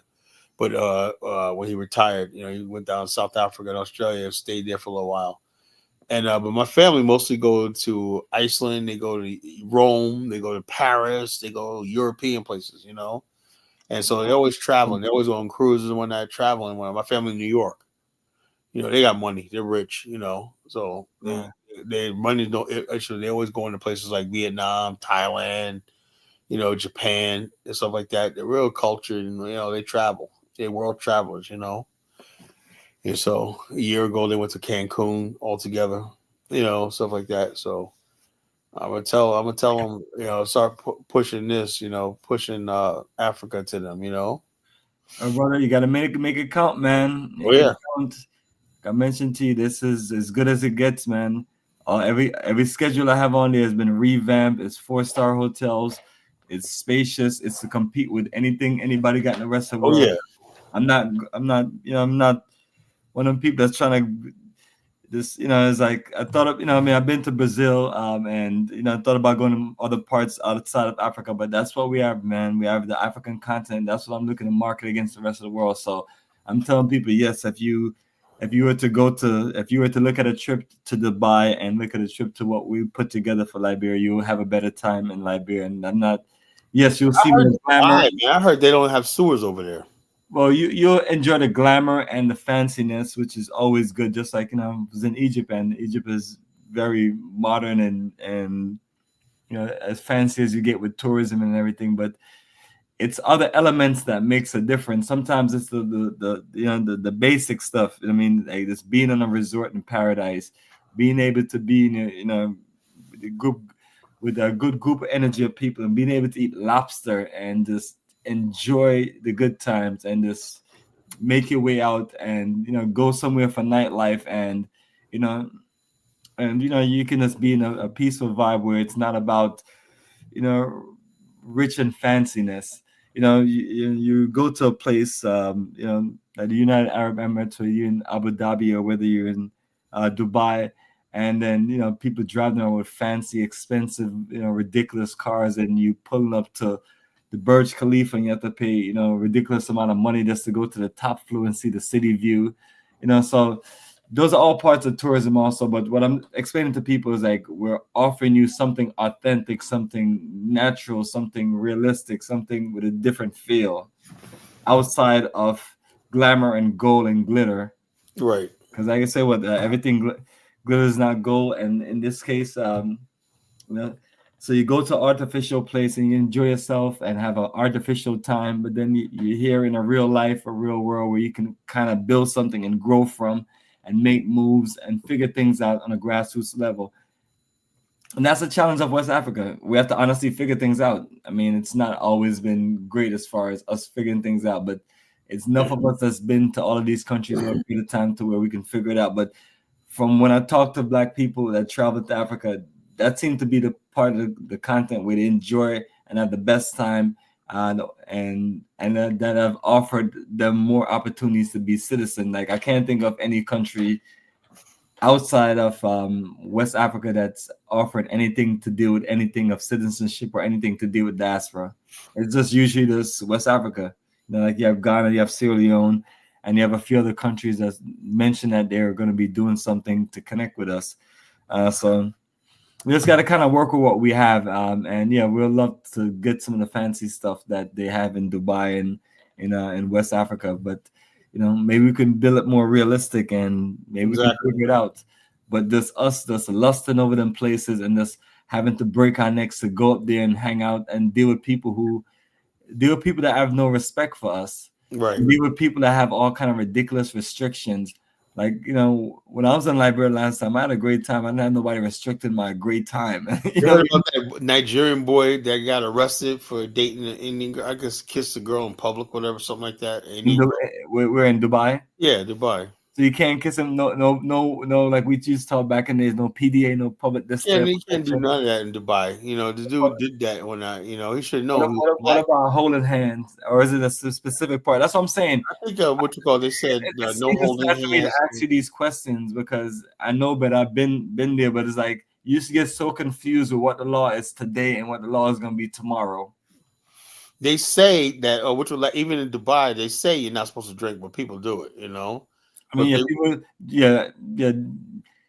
as long as they're at like a restaurant or a bar or something like that, or a hotel, those would be the places. But outside of that, you're kind of limited. But that's what I'm saying, brother. I don't want to be dealing with all these restrictions. Somebody said he wasn't Nigerian. No, dude, man, I was a Nigerian. That's all his name. He was a Nigerian. He wasn't Caribbean. So he's a Caribbean dude. Caribbean dudes ain't that stupid. Kissing some white-looking Indian girl in the Arab country one night, but that's a natural reaction. A man kissing a woman, in public. You go to New York, people kissing out there, in Times Square. But the issue, these are that's the issue that you have. I mean, you're dealing with countries with culture and customs so far off, where for me it's not fun. And I'm being honest with you, I'm planning on going to the closest place I've been to. There is Egypt and Morocco, and that's probably the two worst time I've had in Africa. It's just not saying that they're worse or bad countries, but when I look at myself, I enjoy myself and have a good time. I want to be in an environment where I can enjoy that, and that's why you have some guys, they get up and they go to this country and that country. And that's why we're trying to showcase itineraries where, hey, you can enjoy all of this here in West Africa. And we did step the hotels up, so you have 4-star lodging accommodations. Right. And the bottom line, we're doing this in a Black African country. Right? I still can't get over the fact that Liberia, because I remember when they built Qand A, that was like the talk of the town. Look what that started, though, They started that. That was back in 2010. 14 years later, 15 years later, when now you got all kinds of people getting into the. When he did that, they thought Bob Johnson was insane. They said, "You come into a war-torn country and build a 4-star hotel? Are you nuts?" They said, "Why not? I'm betting on this country. It's a beautiful coastline, whatever like that. I knew this is gonna be the future." And he was right. Liberia's starting to pick up. So this guy this is one of these haters talking. You need to build in the Caribbean or America. What the hell? No, Africa is our ancestral homeland. What the hell do you limit us to the Caribbean when the white man controls the Caribbean and he controls America? What the hell are we gonna do? What I'm saying? This is what I'm talking about. These people, 5 Point. If you don't like what we're doing, why don't you friggin' get some of your people to come and go on a tour to Africa and like this? What's wrong with Caribbean America? We've been there, done that. We're going. This is especially for our ancestral homeland. What is it about these Nigerians? They're so jealous of what we're capable of doing. It just bothers them. That we're capable of doing this. The issue is that none of us ever talk about going to Nigeria. I think that's the problem. But they don't like the fact that we're going, and they think of all of West Africa. They could dictate what goes on in the rest of Africa. We're not basically. Are you Liberian? 5 Point. Are you not Liberian? If you're not Liberian, then shut up. Then you ain't no damn Liberian, so shut up. Because Liberians don't talk like that. You sound like a Nigerian. A hateful ass Nigerian. All they do is just sit back. Oh, y'all should stay in America when out here. And when you're in America, everybody's basically telling us we're not American all the time, right? Bomani, they're telling us we're not American. Go back to Africa, nigga. Everything. Now when we start investing in Africa, now people telling us go back to America. Where the fuck is supposed to be? We're supposed to be in the middle of the Atlantic Ocean someplace. Drowning. That's where we belong. That's what people want, man. But we have to craft and build what we need to build. And we don't give a damn what anybody thinks anymore. I don't need anybody's permission. He's from Cameroon. I was close enough. Cameroon. Don't worry, we ain't thinking about going to Cameroon anytime soon, bro. That's another failed country. So that's not even on the radar. It said, I agree. Forefathers claim your tribe. I don't have a tribe. My tribe is Black America. I don't have a tribe in Africa. That was lost in the transatlantic slave trade. That's a result of the transatlantic trade. We lose all that. When you're uprooted from your land, that's it. That tribe doesn't mean anything to me anymore. I'm a Black man and I'm an African. That's all you need to know. Liberia belongs to the real native locals that live there. Oh, really? First of all, I don't even know what the word Liberia just means land of the free or freed Black people, promised land, the free Black people.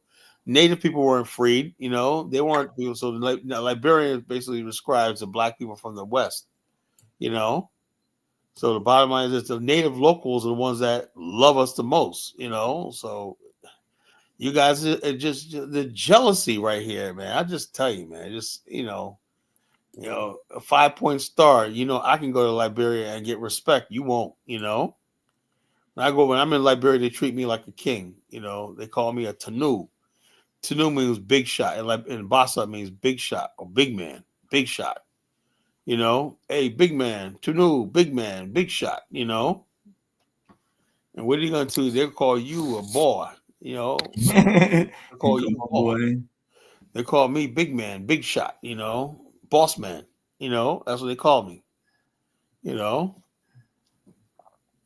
Ross Moist, man. The bottom line is this. You know, the only thing I want to hear from you is, are you planning on going on this trip? I want your deposit. I want a deposit soon.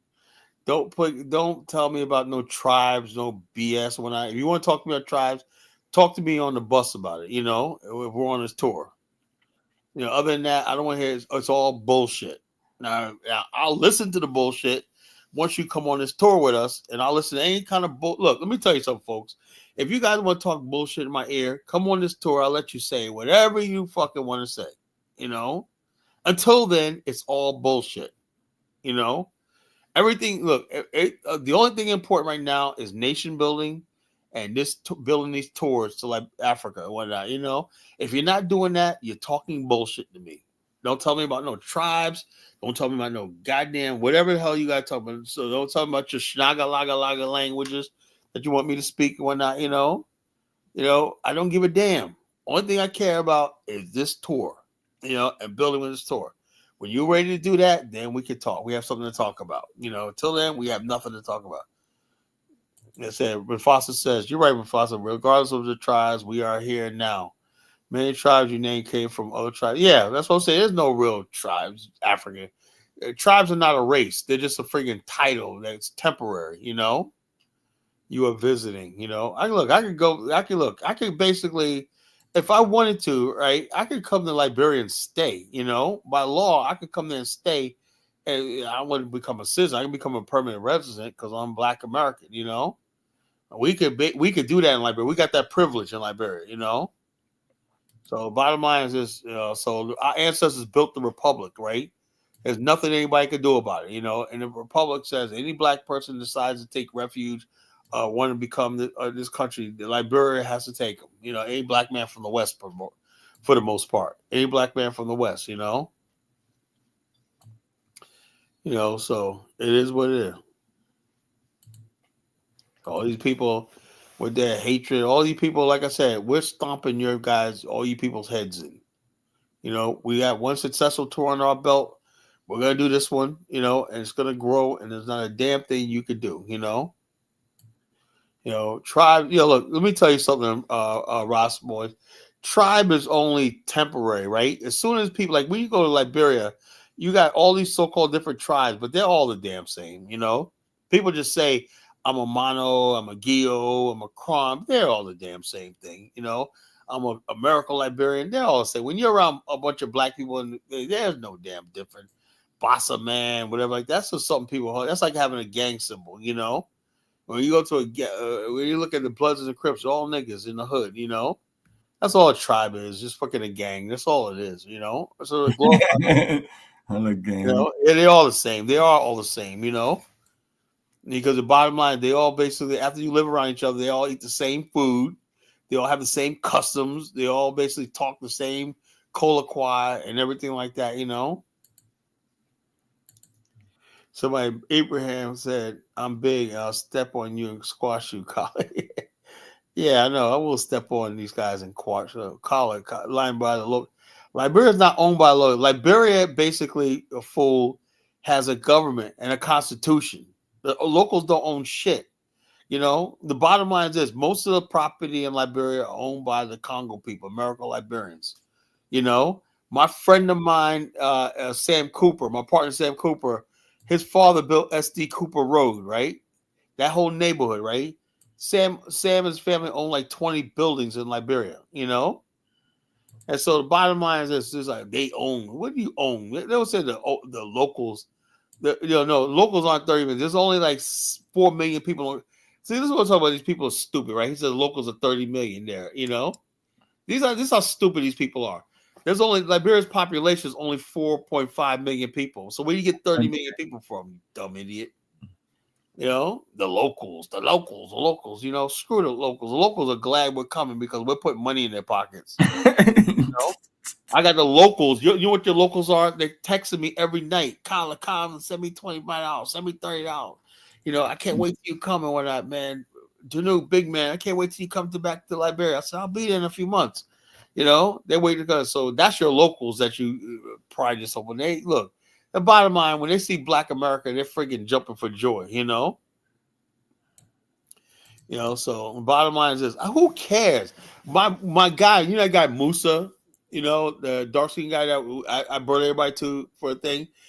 He's a Fulani, he's a Fula guy, right? He's a merchant, right? He sells all kinds of stuff. I had our tour group stop by his place one night. He had the biggest smile on his face. Remember that? Oh yes, absolutely. So what does these people talk about all this stuff? All he knows is he saw a bus pull up or not. Remember they kept making the bus move, whatever like that. We was there buying up Ron. You got Ron boy, this girl, that bag and whatnot. He's haggling about a bag and whatnot, and everybody bought these keychains, everything. We put so much money in his shop, man, that day and whatnot. Well, as soon as he saw me, right, he was, hey, what's going on? Because 3 or 4 years in a row, I've been going to him, and every time I go to Liberia, I buy a whole bunch of shit, you know? He knows when he sees me as money, you know? Business, yep. So business, you know? So all you goofballs that sit in America talking about tribe, that Liberian don't give a shit about that shit. All they want to know is, can they connect with you? Can they make money with you? That's all the fuck they care about, you know? Now Seeker said, remember Nigerians say they helped Liberia when they had the problems, give them some respect. Yeah, Nigerians also helped loot the country and whatnot. They were involved in all kinds of shit during that war. Yeah, they did help, but they also helped themselves to a lot of loot during the Liberian Civil War too, you know? So let's not forget that shit, you know? So and murdered innocent people. Yeah, so it's like this, man. Just look, this is our turn to contribute to Liberia. Just leave us be and whatnot. If you want to come on a tour, come with us. If not, then sure. Oh, Nigerians are the real kings. Okay, whatever. Let them be the real kings. But we're here. Let them. Okay, how about this? Why don't we get Nigerians? I'm gonna give put a thing. I'm gonna send Nigerians with Bomani's permission a copy of our tourist book, right? And I want to see a Nigerian organize a tour to Liberia. You know, that's all I want to see. If you do that, then I'll shut up. You know? So I want to see a Nigerian organize a tour to Liberia, you know? I want to see a Nigerian organize anything, to tell you the truth, you know? So bottom line is this. So you organize a tour to Liberia, then I will shut up, you know? Then you could be the so-called real kings, you know? Go right ahead. People think they got this thing where we're competing with Nigerians. They're not on our level. Please stop it. You know? It's a Nigeria Afrobeat culture. Africa is why. Look, let me tell you something. When you go to Liberia, right, they're playing mostly R&B and hip hop. You know, they play some Afrobeats on the radio and stuff like that. But you go to the club. What did you hear in the clubs, Bomani? Hip hop. It's all hip hop, right? The biggest club in Liberia, the Calabas, was hip hop. You know, Liberians want to be Black Americans. You know, Nigerians don't have a chance in Liberia against us. You know. Yeah, hip hop. Yeah, Mufasa hip hop beats, Afrobeats kind of died out. Yeah, it died out because they came and gone that quick. That was quick. You know what it was is instead of them basically saying introducing Afrobeats like reggae, right? It became part of the Black culture. You know, reggae. You forget reggae is Jamaican because it's like this Black culture. You know, just like Jamaican food is Black culture, Black food. We just consider Jamaican culture Black food, Black culture, right? From the islands, right? But these people separated themselves from us, right? And tried to make it seem like they were going to replace our culture over here with hip hop. And that's what happened. They didn't get the support of the diaspora, you know? I mean, I like Afrobeats, but when you start coming out that you're going to take over and shit like that Black American music sucks and blah, blah, blah, you know? Yeah. And Afrobeats don't have no real soul. Reggae and dancehall is close to the Black culture, right? When you listen to freaking Bob Marley, Eco Mouse, and all these other people like that, you know, Peter Tosh, you know, they talk about Black theme shit, you know? So Afrobeats don't have no soul, man. What the hell? Where's that soul at, man? Where's the struggle? Are you a Black man or what? You know? So So it's like this, you know. It is what it is, folks. Just stop fighting us, you know. The best Afro beat was Fela Kuti back in the 70s, and he had a lot of consciousness, you know. You know, he says 5 Point says go to Kenya. They like, oh, we're going to Kenya. Aren't we going to Kenya, Bomani? April 4th to the 14th. April 14th. We're going to April 5th. We got the trip already booked up, man. We're already doing that. We're ahead of you, bro. You know, we're going to friggin' Kenya. We got it covered. You should be in here saying, please, Kala and Bomani, come to Cameroon, put us on the map. Yeah, you in here fighting us and whatnot. You people gonna learn. You gonna fight with us. You know, Kala, I stand with Nigerians. Okay, stand with them. You know, stand with them. Bomani, did we ever say we hate Nigerians? No. Why do people think that? Why are they trying to use Nigerians to friggin' like they're gonna save us? They're gonna save them from the Black Americans. You know, they have this betting on Nigerians. You know, it's all that propaganda that Kid Boy Ola put out there. Kid Ola went out. You know, that's another Americans, Black Americans, him and Mike Olawale and shit. You know, they're on the warpath right now. The continuation of the deadly clowns. Deadly clowns. Ross Boy said, we don't want you nowhere near Cameroon. Look, likewise. You know, now he's saying we destroyed Liberia's economy. So why do you want to say, oh, we destroyed Liberia. Now we want to destroy Cameroon. Oh, man, this is just hilarious, man. Deal with these clowns. But I'm just glad enough people watch this to be like, yeah, Kala, you guys made your point tonight or not. And all the detractors are nothing but clowns. Deadly clowns, you know? And so, bottom line is this: we're doing good for Liberia. We're basically building the country, and we're putting the country on the map. You know, Cameroon's a lost cause, man. You guys got a president that's been there for 50 years, and y'all don't even know if the guy's alive. You know, you got this little tiny Via's like 4'11" and whatnot, little tiny little nigga, and he's running shit. You know, little tiny little nigga. You know, how you gonna let some little tiny little nigga run your freaking country? You know. It is proof, you know. He said, what have we done for Liberia? We built the country, you know. We built the infrastructure of the country. What are you talking about, you know? We formed the government. Everything you see in Liberia, we built. Liberia was the Black diaspora overseas in Africa, you know. Yeah, we built the country. That wasn't built by natives, built by us. You know? Yeah, so... Hey, Frenchie. That's my girl right there. Only reason why I would go to Cameroon because of my lovely moderator, Frenchie, you know. She's the only reason why I don't really come at Cameroon like that, you know. I love Frenchie, you know. I'm careful what I say about Cameroon, you know, because Frenchie will get upset. She get mad at me. You know, don't want to say nothing about Cameroon, but you 5 Point, man, that's another thing, you know. Africans, you always like, Africans like throwing stones and hiding their hands. You know, they throw stones and hide their hands. I didn't say nothing. And then when I come back, like, see what Kala said about us when that? No, you asked for it. You know, you asked for it. It said, "Don't let me summon Frenchie talking crap." Right? I ain't talking about Cameroon. Frenchie knows I love Cameroon. You know. Oh, yeah. Josh says 5 Point is pretending to be Cameroon. He's really Nigerian. I figured that, you know. I figured that. He's really a Nigerian. You know, you don't see Cameroonians fucking caping for Nigerians like that, you know. They say for Liberia so you could do your tours. Yeah, well, that's like a tourism in Liberia and an investment. And not just tours and investment, you know. We're trying to bring investors to Liberia for the business conference and whatnot. I am going to go all out. And those of you who want to attend the business conference, to be on the business conference list, you got to inbox me, email me, and you got to have your own PowerPoint to say, this time we're going to have a PowerPoint projector working, brother. You know, last time it didn't work at that raggedy hotel we was at.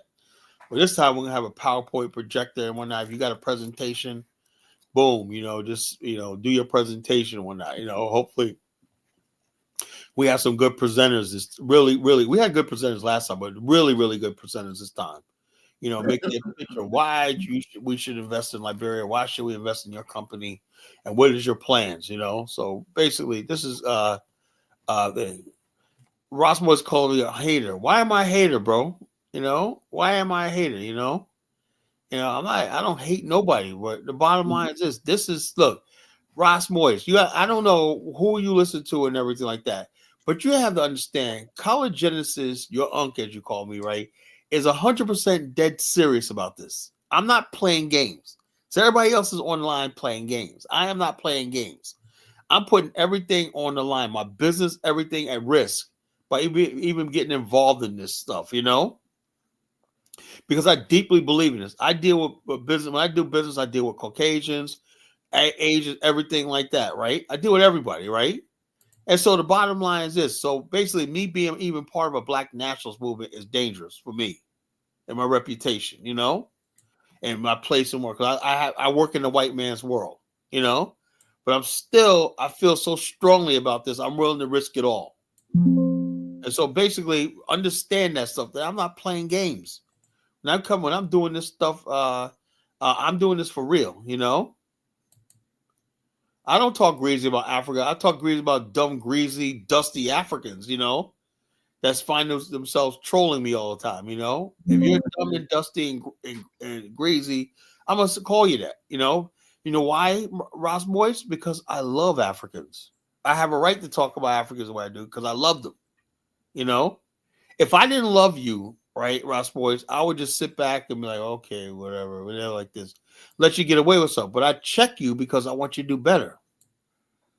I want you to do better. I want you us as a race to do better, And you guys with that hate y'all have for us and whatnot, got to stop. Because the bottom line is you do not want Black America. Right now, 95% of Black America never heard of ADOS FBA. Don't know nothing about that's going on. Don't know there's tensions between Black Africa, the Caribbean, and Black America. Most people don't even care about it, don't want to know about it, whatnot. But you guys keep pushing it, right? I'm telling you right now, you're playing with fire. And keep pushing people like me and Bomani away. People, we're part of, when you see Africa for Africans, right?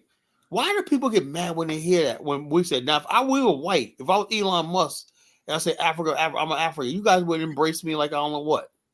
If I was white. White man, African too. We're all white. But a Black man claiming Africa, you guys got a problem with.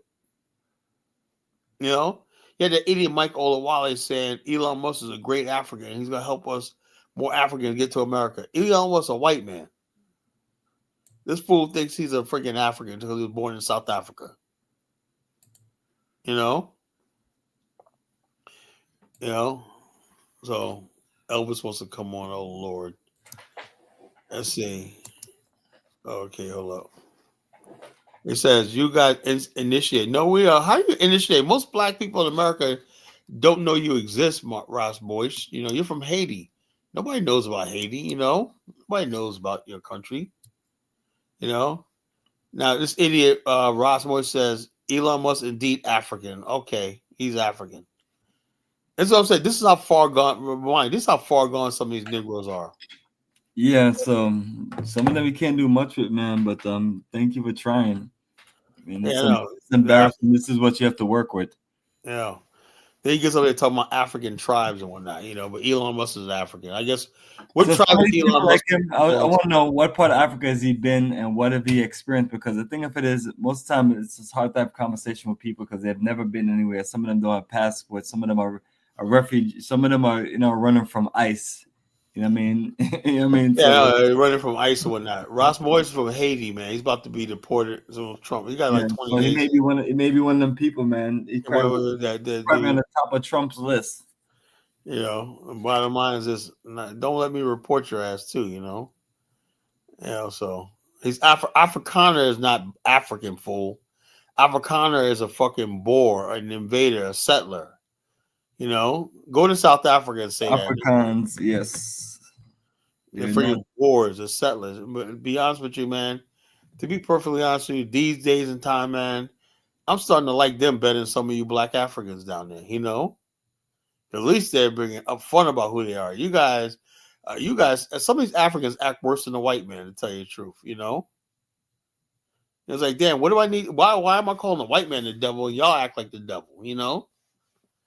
I say, like I said, I used to say the white man's the devil. I'm convinced the black man's the devil. You know, the African's the devil. You know, like shit, man. You know, niggas is evil.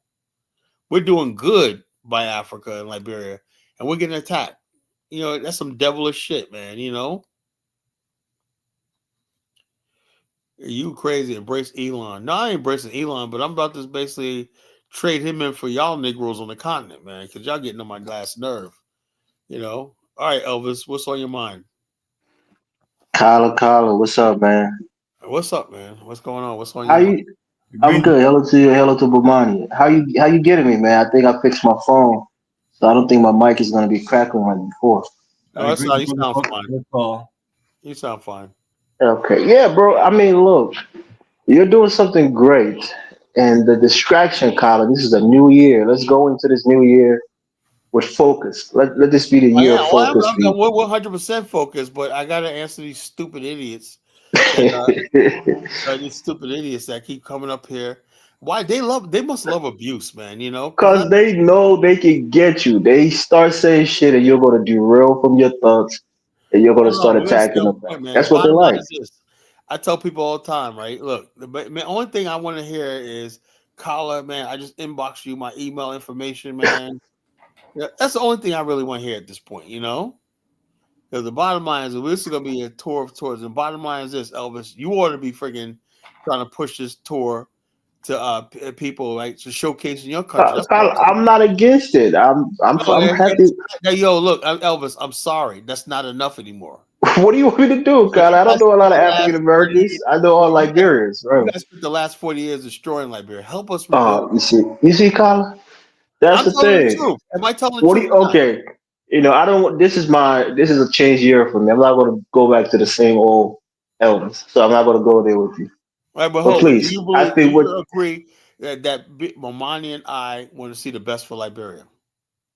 I mean, Kyle. No, no. Do you believe that What we're trying? you gotta let me answer, bro. You gotta let me answer. Look, I'm not in your minds, I'm not in your hearts. Obviously, taking people to the continent is a positive, but on the backside is also a business. So it's beneficial for both you Hold on, and the Elvis. Let country. me say this, right? Of all the places I could go to, right? I got money. As you know, Romani got money and whatnot. We could be doing trips anywhere in the world. We could do, look, because when this Africa, if it ever fails, man, we're gonna start doing trips to Europe, man. Me and Romani will be like, hell, Yeah, fuck. But Kyle, this is not completely altruistic, right? You're not going on a philanthropic endeavor. This is part pleasure and part business. I honestly, Elvis, I am not making any money off of this, you know. But this is Romani's business. I'm basically, I'll be honest with you, I gain because I get my political and social capital raises, you know. I gain a lot of Right. So you do have some ulterior motive to this. And again, it's of fine. course. Everybody Look, benefits. the bottom line is this: when I'm done with this next tour, I'm gonna be solidified in the Pan African world, like you won't ever believe. That business Oh God. conference, you know. So Kyla, I'm gonna gain a lot. let this 2025 humble you, bro.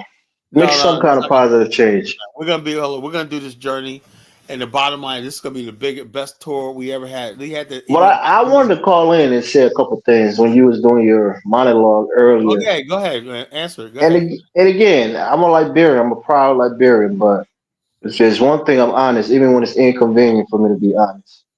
You said a couple things, and I want you, the people that come on this tour, I don't want you to oversell it, Kyle.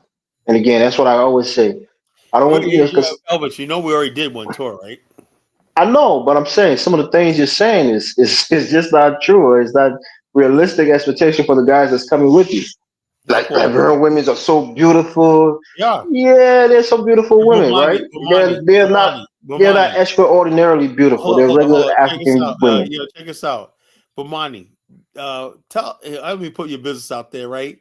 But those honeys you had, and you showed me, yo, there's some fucking hot chicks. Like maybe you can't get them, Elvis, but Bomani, man, got the charm. He got the silver I'm a tongue. married man, but I'm telling you, right? And again, they're beautiful women everywhere.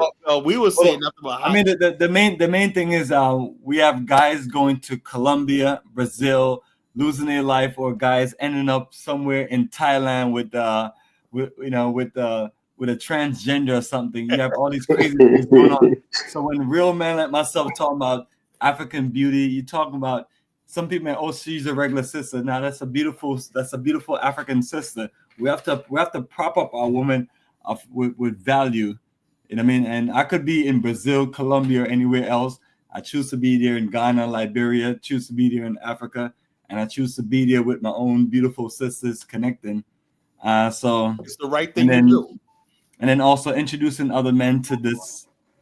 You know, if you come to Africa and connect with African beauty, and just being real about that, it's better than the other options that they have. And especially some men are looking for more traditional women to be in their household or be in their lives. Great option. I mean, every time you turn around, you're seeing some fake entertainer with their snowflake woman and things like that. And it's like people like us have to push our agenda as far as loving and being with beautiful black women. So when you're on the website Africa for Africans, or when you're on my TikTok page, or when you're on Instagram page or Facebook page or YouTube or whatever you are on, that's one thing you're gonna see from people like myself. You're gonna see me around a bunch of black people, and you're gonna see us with beautiful ladies, women that. No, I get Bomani, I get that, right? But I'm saying we consider beauty, because beauty is still in the eye of the beholder. Right, exactly. It's subjective. So we have to market that and put value to it, because I have brothers that have no business in Colombia and Brazil, and yes, those are beautiful countries. So is a list of all of these countries that I have on. You have South Africa, Kenya, Ghana, Tanzania, Liberia, Egypt. Now do they have the same financial or economic system as some of these other countries? Probably not. But like I'm telling people, I've been to many of these other countries, and the best time you're gonna have, especially a black man like myself that's into blackness and into roots and culture and into being social. And so that's what we're presenting to individuals. Individuals can continue to do what they're doing, but it's like it wouldn't be right for us not to just share with this with people and say, hey, yes, you're gonna come out, you're gonna enjoy a beautiful nightlife, you're gonna meet wonderful people, and you're gonna go home and wake back up in the morning. No, I get it. I'm saying, like, again, it's part of what we call puffing, right? It's puffing, but I'm saying, don't oversell the shit, Carla, because people, you don't want to.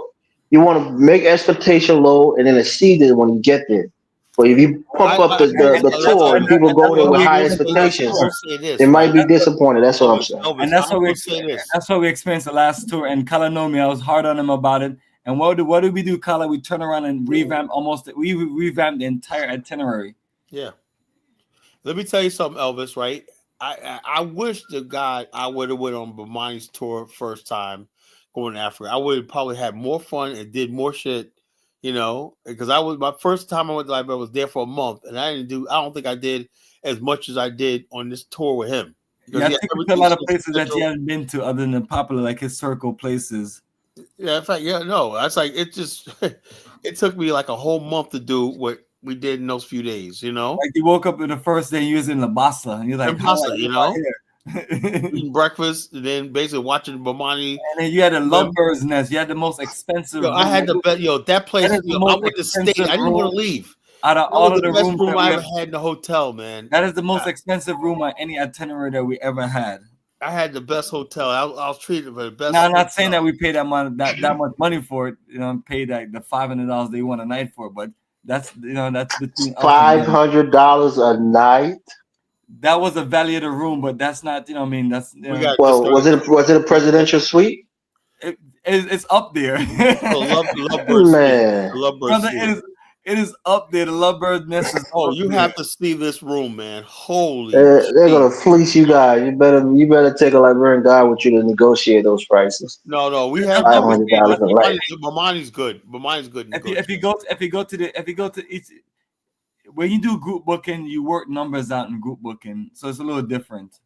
The group booking is the difference. So someone someone may even a hotel may even offer you an upgrade to one of those suites, and this is a complimentary upgrade. So we're not here to talk about how we work our business or anything. We're just saying that he had the most expensive room that we ever had on any itinerary. Who Kala did? Yeah, man. I appreciate that, man. And yeah, when I come, they're gonna have to give me Kala's room. That's a part of a video that I record. I came up there, Kala. Remember you? Any benefit Kala gets, it gotta be given to me instead of Kala. No, I took one for the team because we and Isabel stayed in the crappiest spare at we took one for the team, man. I had to shower. Outside shower, man. I think right outside shower. That's it, Kala. That's the real Africa. Hold on, it was a shower. It was like an open, open air kind of shower thing, right? But it's closed. It's basically. I mean, it's one of those resorts that designed very unique. So you're telling people you're going for the experience, but it was just one room left, and then Kala was the one that invited us, so we figured that might as well get the room. He got the crappy room. Good. That's what I want to see. I want to see more of that on this tour. Give Kala all the bad rooms. No, you can't do that. Can't do that either. Yeah. So bottom line, all I know is I had a ball. It was so much fun, being around people and whatnot from the States, and also enjoying Africa and whatnot. And people just asking me questions and whatnot. Like I said, besides I got a question for you, right? What? Well, you guys ever consider taking a tour to Nigeria? No. Not interested. You can go call Diners on that one. Why don't you guys like Nigeria? I don't get it. Look, let me say this. That's Diners. That's Diners turf, man. Diners is the best of that. So even that. Apart from that, come on now, you guys. I know Kala. Besides sports, Kala always shit on Nigeria. I don't get it. You have to understand, brother. People reach out to me about Nigeria. Trust me, and I send them. I send them information to somebody else. That's what I do, honestly. I have 12 countries on the schedule that I've traveled to, and this is right here alone. What you're looking at is literally 1, 2, 3, 4, 5, 6 countries across 4 different regions in Africa. I mean, don't you think that's enough? And I already got 2 in West Africa already, Ghana and Liberia. Yeah, that's fine, but I don't know what Kala got against Nigerians. I want to hear it. And then also go back to nothing against Nigeria. I'll go back to Senegal and Gambia. Senegal and Gambia have always been fun. Then Togo and Benin is not bad. We actually just have a good time in Togo, Benin either. So there's no need for us to reinvent the wheel and go somewhere where I've sent people to and they come back and told me nothing good really about the country. You wouldn't go ham say, why you do me like that? Well, no, I mean, so you're telling me people went to Nigeria and they came back and it was really good? Remember, Kala, remember you're on a live remember, Kala, you're on a live recorded call. No, it wasn't that person. It was somebody else. Oh, no, okay, yeah, okay. It was it wasn't him. That was... I thought it was him. No, it was one of my other brothers. No, that wasn't his. Oh, okay. Sorry about that. But nevertheless, I mean, I've not been impressed by anybody going or me sending anybody for me to feel a certain interest. So... But at the same time, too, we have more than enough countries to work with. I don't really need to take on a new challenge of a country that everybody's fleeing from and nobody seems to be happy about. Now I would say this, right? Nigeria does have a place called Calabar. That's really nice. But we also have a thing that we do. We also have a thing that we do called tourism. Yeah, and it doesn't seem to fit in the tourist energy. I don't think it's Then the one thing you want to do you want to go around and ask random 20 different Nigerians if you should go. And then when 20 different random Nigerians tell you no, you kind of take that as advice. And have I done that? Absolutely. I've eaten that one Nigerian that was the front like he was a Ghanaian. I was like, you're not really from Ghana, right? Because I've been to Ghana. I was like, and he said, yeah, I'm from Nigeria. I just don't want nobody to know that I'm from Nigeria. So I tell them I'm from Ghana.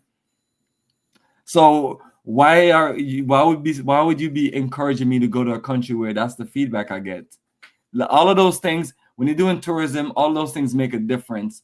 And especially when you have people telling you, well, I leave from America and I go to Ghana and then I send my family from Nigeria and come see me in Ghana. These are the things that you have feedback on. And it's serious feedback. And it's more than enough feedback. Like I don't physically have to go to every country, but something has to connect. And right now, I got more than enough to rotate. This is the 6th of my best country that I have right now on schedule. 6 out of the 12. You're looking at it right there on the screen. It's great. I can't wait. So I see that. I'm disappointed to hear that, bro. I got high respect for Nigeria and Nigerians. I don't know why you guys. I've never been there, so maybe if I go there, research my that. views might be different. But Nigeria is pretty developed. Abuja, Lagos, those are good tourist spots. You're doing random researches. You're doing random researches. Very important when you go out there. You're doing field research and development. Very important before you evolve or build any kind of entity or enterprise. And then one person. I mean, I'm all over the place. I've been to 38 countries over the last 30 years.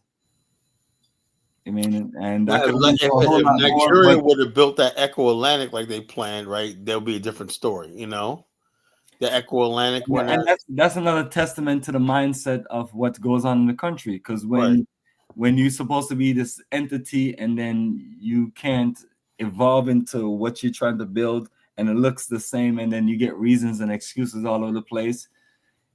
Go check the other set of people there, whether they're in Dubai or whether they're in Saudi Arabia, whether they're in China or Japan, and talk to them about their construction projects that they're building. But you'll see a starting point and you'll see a finish point, not continuous with reasons, excuses, and propaganda and drama and things like that. So I'm not here to down the country. I'm just saying that when I make decisions to do anything, I'm gonna put my life into and my hard-earned money and my enterprise into, you have to get the end results in your research. If you don't get the end results in your research, it's a waste of time for you to move forward. Liberia is not on our radar to do a journey, but I talked with Kala. Kala put his time, his energy, and went with me to the country the first time and made a difference of it. And vouch for the country along with making sure that we get there and make sure we're good. I mean, apart from the history in Liberia and the connection to African Americans, in terms of development, I think Nigeria is far ahead in terms of international appeal. In terms of tourism, I think Nigeria is way ahead of Liberia. So you're looking beyond infrastructure. Like, I'll be the first person to tell you, I will literally go back to Liberia before I go back to Egypt. And Egypt is a rich, fancy country, and it's probably one of the best countries in tourism. Like, that's what I'm saying to you. Like, a lot of things that people look at this over the top, it goes more beyond that. But then I'll also tell you that that I don't like the energy of whether it's I don't like the energy of the people in the country. To be realistic, when I went to Liberia, I felt like I was welcome. When I went to Egypt, I felt like I was just somebody walking dollar bill. And that's all you were. You weren't someone that hello and greet you and a sincere connection and things like that. And then, when it was time for nightlife, and Kala already saw it already. That one night. I already started telling my business already all over online about it. But I mean, I tell people if they ever want to see me with anything dealing with nightlife, I have a specific playlist right there on my YouTube channel. I even YouTube shorts. And doing normal single men stuff, meeting people, meeting women, and socializing. Normal single men stuff that people should be proud of, and especially in a weird world of weird guys nowadays. Like, you have some guys. We don't want weirdos, man. If you don't like women, guys that don't even like women, it's just crazy. And I mean, I'm not saying that they're homosexual. They're just don't like women where it's no big deal. Tyler, is Jabari going on tour with y'all? Hold on, you're making sound, Elvis. What'd you say? I said, is Jabari going on a tour with you guys? Who? No, he's not going on a tour with us and whatnot. One, he can't afford a tour with us, and secondly, we don't tolerate that shit, man. We went to that stuff, man. You know what I mean? Go back into the closet. As a matter of fact, keep your ass in the closet. Keep it in the closet. Keep it away from us, man. The bottom line is we're real. The reason why we're into real manhood stuff, man. We're like real men. We're not into the soft, funny thing. We into let me tell you something, right? The whole purpose of it. Let me tell you something about men. I'm a man, and I'm just like a typical man. I'm stupid. You know why? You know what makes me stupid? Women. I look at my whole life with it. I've done stupid shit over women. Put myself in dangerous. Why? To impress women, to get them. The whole drive. That's what drives all men to build nations, to build civilization, to do anything, to become a billionaire. It's all to impress women. So if women are not in your end goal, in your ore, what are you? You know, I don't buy this stuff like, oh, I care about the world. No, you don't. Men, real men, that's all we care about is sex, women, procreating, marrying, and just. But Tyler, you got to think with your higher head, not your lower head. No, I ain't about to think about higher, but that's my whole entire being. Everything I do, right? To be honest, I'm a good person, everything like that. But the bottom line is just I do stupid shit. You know why? Because that's what men do. Because it's all about impressing women. When men go out to battle, whatnot, what do they want to do? What's the one thing that gets any man high? I remember watching the movie Tor about the Japanese bombing of Pearl Harbor, right? I never forget the one scene, right, where the Japanese pilots would fly over the geisha house, right? And the geisha house, beautiful geisha girls would come out there, hi, and they looked at it like, that's what I'm gonna die for, you know?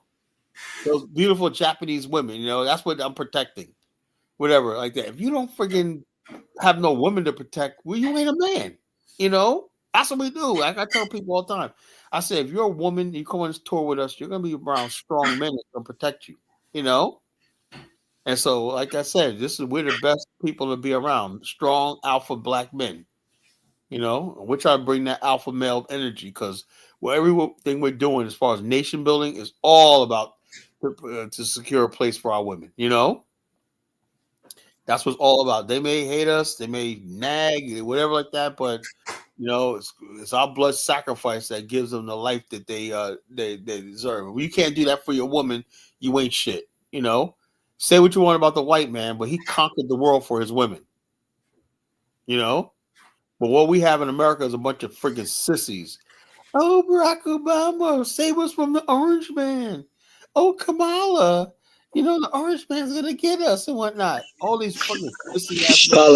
Tyler, somebody's giving you constructive criticism on your delivery on the tour bus. Knowledge seeker, go read his comment. Oh, he said something about everybody's falling asleep. I don't remember that. Maybe the word. I don't remember nobody's falling asleep.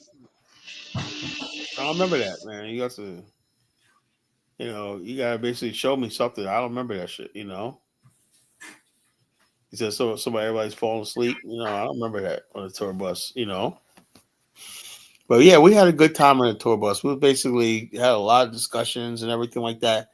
Now this time your crew sister won't be on there, so I can basically tell the story as it needs to be told, you know, in Liberia, you know. Yeah, you could tell it with your narrative. Why did you guys I'm telling the truth. Why don't you guys contact the museums and other tour places? We did. Where you guys can work in collaboration with them? Oh, we did museum. We have a tour guide. We have this guy Ambrose, one of the top tour guides in Liberia, was our tour guide, you know. So we had it all on the ground. We have a team, Liberia chapter, the BAIO chapter in Liberia, you know, facilitate a lot of stuff for us on the ground, you know. So we got it well organized, well taken care of, you know. So, you know, that when Ambrose was talking at Providence Island, that was a really good soliloquy of the people when he said that when the settlers they land right here, he said, "Oh God, you know, because they know that was beautiful. Wasn't that beautiful, Bomani? That story he did at Providence Island, you know, about the ancestors who settled there." Yeah, brother, that was a classic, man. That was two. No, that was moving, man. And then as soon as you finished, as soon as Ambrose finished, then you did your final take on it also. So those are two of the videos that we played last week, man. That was great. And we played also basically I drunk from the well, you know. I said this is the same well my ancestors first drunk from. So I had ceremony I drunk from the well, or not with my own hands and everything like that. So yeah, bottom line, it was nothing short of a historical journey and everything like that. We landed on island. Like I said, this history is very, very important to Black America, you know, because it also to the Black race, right? Because it basically showed the world that Black people are capable of building this idea. Before Liberia, really, the world thought that Africa was a dark continent and civilization. So people always ask, how did this one country maintain independence while India, China, and all these other countries were colonized? how did this little tiny country maintain independence? These people were remarkable, that founded Liberia, maintained Liberia. If Liberians ever appreciate that shit, they'd be number one in Africa, But Liberians don't want to embrace their history. They just basically want to be tribalized all the time, So, and like I told you, I basically appreciate the local people, the indigenous people and whatnot, all love. It's all love and everything like that. But I am not going to trash my ancestors for anybody. I'm sorry. They did what the hell they had to do to survive in a racist, mean world and whatnot. So they had to do it. This 19th century Africa. At any time, they could have been taken captive by natives and sold back to Europeans. So they had to do what the hell they had to do to survive. And it wasn't always nice. But I do tell you this. You know what the white man did to the people that was in his way of building a nation, right? The white man literally wiped out the Indians. He gave them smallpox blankets. He poisoned their waters, poisoned their goats, poisoned their bison. They wiped out the bison. So, Kala, it was a mercy for them not to wipe out the natives, right? Oh yeah. Well, the bottom line is, you guys always say, "Well, Kala, it's a new year. It's a new year. Let's be. No. I would say, let me ask you a question, right? If you look at what these people were facing, right? Matter of fact, the reason why a lot of us couldn't go to Liberia because we did not want to take the native people's land from them. To take their land means we had to exterminate them. We didn't want to do what the white man did to the Indians, So we just stayed in our little communities on the coast and everything like that. And say, leave us alone. We didn't take your land. There's no Congo people in the interior. We could have pushed up there like the Americans. That's the memory. It's a lot of land in that country, and a lot of land. Yeah, the country is barely developed, barely occupied. So big. Still to this day, the whole country is empty. So somehow the hate got to stop, and the nation building got to stop. They got to get over it. Names got to get over the nation building got to start. Yeah, the Crusaders said give her dad, and I just told her dad was lying. Her dad worked for the so-called Congo people, had a good job and everything, and these people just all they did was out of envy and jealousy. Like what was it? Cain and Abel. Abel was jealous of his brother, so he slew his brother. No, Cain was jealous of his brother, so he slew his brother Abel. In the Bible, that's what it was. People envy and jealousy and whatnot, because one person. Kala, I got an idea for you, right? Yeah, what? I want to invite somebody on your show who was a part of the revolution that took place in Liberia.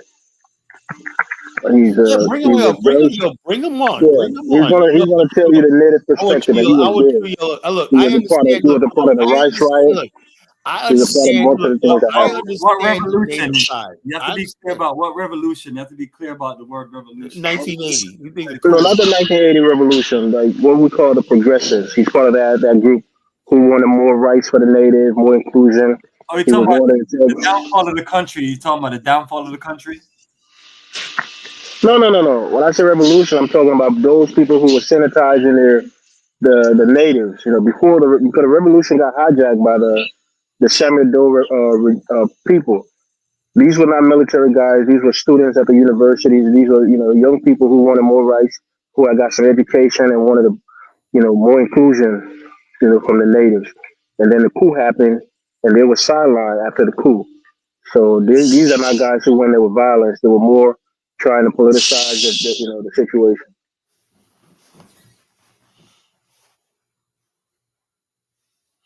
Yeah, we be on Focus on Liberia together. I'm going to invite him if he agrees. I'm going to let you know. You can set it up, and he can tell you his perspective because he has lived experience, and he was an integral part of that whole process. They even met with the president, and they had conversation with him. So President Tolbert that was. So I'll try to bring him on, and you can get you guys understand something. Tolbert was probably the most beautiful man that ever had state. What they did to that beautiful man. Carla, stop it. And again, I mean, and now that it's not only he had his vices. Now you guys aren't satisfied. You guys aren't satisfied. He had his vices, Carla. Hold on. Do you know what one of his vices was? Hold on. We're coming to Liberia. Basically, us interest in Liberia is to redeem these people. These bad guys. I talked to Stephen Tolbert. I got a video. I talked to Stephen Tolbert I got interviewed him for like an hour, right? He's President Tolbert's nephew. His father built the Maserati group of companies, right? And he just basically told me what these people, you guys did to his family. You know, he said, we did nothing to these people that hate us and they destroyed our family and whatnot, you know. He That's said, not true. That's not true, Kyle. He said President Tolbert, basically, his problem was he loved the native people and whatnot. These people would never try that coup if it was Tubman in power. And to this day, Tubman is the most popular president in Liberian history because basically he put his foot down with y'all, you know. And so the bottom line, but y'all love him, but y'all hate Tolbert, who said, oh, yeah, listen to y'all babble about rights and everything like that. You don't understand what a modern republic is. You know, you don't know anything about a modern republic. Yeah, we understand. Look, I understand. If I was a native Liberian, I would want that too. You know, I want my lower self would like say, why should the Congo people rule? We should rule when that. This is what I say. But then basically, if I'm thinking long term, right? I'll be honest with myself, friend, and say, are we capable of building a government that didn't come from our culture and didn't like that? What do we know about independence, the rule of law, and constitution? You know, did we go to these schools and stuff like that these people came from and stuff like that? Could we basically manage that? And the truth was, when they overthrew the government, it all collapsed. You know, and they were right. It all collapsed. But the bottom line is this: if I was a native person, I was ignorant and uneducated, I would support the coup too. You know, really, I would have, you know, because I wouldn't know any better. You know, and bottom line, the way that country spiraled out of control like that was just like amazing. The most stable country in Africa, right? Had the highest growth rate and everything like that. It was a model of Africa, modern Africa, right? It was a birthplace of modern Africa. And in a short little time, that country spiraled into a hell on earth, you know? And so the bottom line, I guess they thought that they could just overthrow the Congo people and they could just take over when they didn't understand the connection the Congo people had globally and stuff like that. You know, it was all lost, you know, so the country collapsed, you know, so it is what it is. But they call it a revolution, you know, so revolution is you're supposed to go forward, get better. You ain't supposed to go ass backward when you have a revolution, you know, so it is what it is, you know, so all I'm doing is basically saying, doing my part. You can't change history. So all I'm saying is we're coming to Liberia to basically give Liberia a one more chance, you know, and redeem its name and its history and whatnot. You know, glory be thy name, they say, you know, all hail Liberia, all hail. How come when they hear Liberians singing the national anthem, they don't sing it with bass in their voice, you know? There should be a men's choir that say, hail, all hail, you know, with that bass in their voice. Like you mean it. Like you mean that you love your country, you're ready to die for this shit, you know? That's what I want to see from my Liberian brothers, right? But acting like a sissy and soft and complaining and crying all the time, you know, about the past, the Congo people, I am so fucking over it. I am so damn over it. You know, the Congo people, blah, blah, blah, boo-hoo. My ancestors, blah, blah, blah. You know, your pride was hurt. Some other people were more advanced than you, and they basically governed you. You know, they conquered you and they governed you. It happens. It happened to us in America. It happened to Native Americans. It happens in life. You know, and you got your so-called revenge back in 1980. You know, okay, but why are these people still talking about the fucking Congo people after they had their fucking turnover in government? After they had this so-called revolution, they're still complaining. They're still basically anybody can be deemed a Congo person just for an existence. Now they call him Boca Congo man, you know, because they don't like what he's doing. They call him a Congo man, you know. You know. I'm not going to engage too much to have this argument. I'm really going to try my best to set up this debate, if we can call it that, with the guy, and Okay, hopefully we bring can him do the on. show Yo, sometime this month. Bring him on. I got some questions I want to ask. I got some serious questions I want to ask, you know. I like that rice riot that they orchestrated, you know, which was phony, you know. The rice riots was basically people. Tolbert, I played the video. Tolbert was creating upcountry rice, Bomani, for Liberian local. He wanted to basically say, we're going to stop importing rice from the U.S., Lebanese, everybody else saw that they were going to lose a lot of Firestone. They're going to lose a lot of money if Liberia start growing their own rice. So they created this scandal that Tolberts, the Congo people, they played the stupid native people like they were stupid, which they were. Like the Tolberts are friggin' stealing from the native people, they're bleeding people and everything. No, the Tolberts wanted to get the native people to grow in their own rice and make their own money. But they basically used that to basically burn the country to the ground almost with the rice riots. Then almost less than a year later, they overthrew the Congo people, the government. So justice was never done to Liberia. It was all based on lies and deceptions. These people had no capability of running a country and no whatever like that. The wrong people got in power. And Liberia's never been the same since. It's been 45 years now. It's never been the same since. You can feel it. You can feel Liberia was once a great country. When you go there, you're driving through Monrovia and whatnot. You look at Liberia, it's like, and you look at that executive mansion, you're like, these people meant business. When you look at Liberia, Capitol Hill, Liberia, when you look at A.B. Tolbert interview, right? He was basically saying that Liberia was meant to be the Portia, the star of stars and whatnot to lead. He wanted to say, he said Liberia wanted to govern the whole entire continent, including the Congo and Nigeria. He wanted to put them under Liberian rule because we were meant to be. That's how they thought of themselves, as a people that basically not only ruling Liberia or governing Liberia, they want to govern administration of the whole continent. They had that confidence in them. So when you look at that executive mansion, you realize these people meant business. And the people that overthrew them were working as agents for the white man. What was going on at the time was Liberia was who financed the building of the executive mansion? Elvis, let me say this. Liberia was complicating America's war in Angola and the Congo. Liberian Cecil Dennis got into a fist fight with the friggin' Undersecretary of State at the White House, because the United States was flying planes over Liberia into Liberian airspace illegally. They were trying to intimidate Liberia because Liberia didn't want no part of the war in Angola. So therefore, and also Liberia spoke out against Israel and the occupation of Palestine. So that's why Liberia was fingered for a coup, not because you guys are rising up, whatever like that, because that's what you guys were used by the white supremacists in the world to overthrow that country. And also Liberia was one who brokered the Lancaster Agreement in Zimbabwe. Also, Liberia worked for the negotiation of Namibia. It was called Southwest Africa at the time.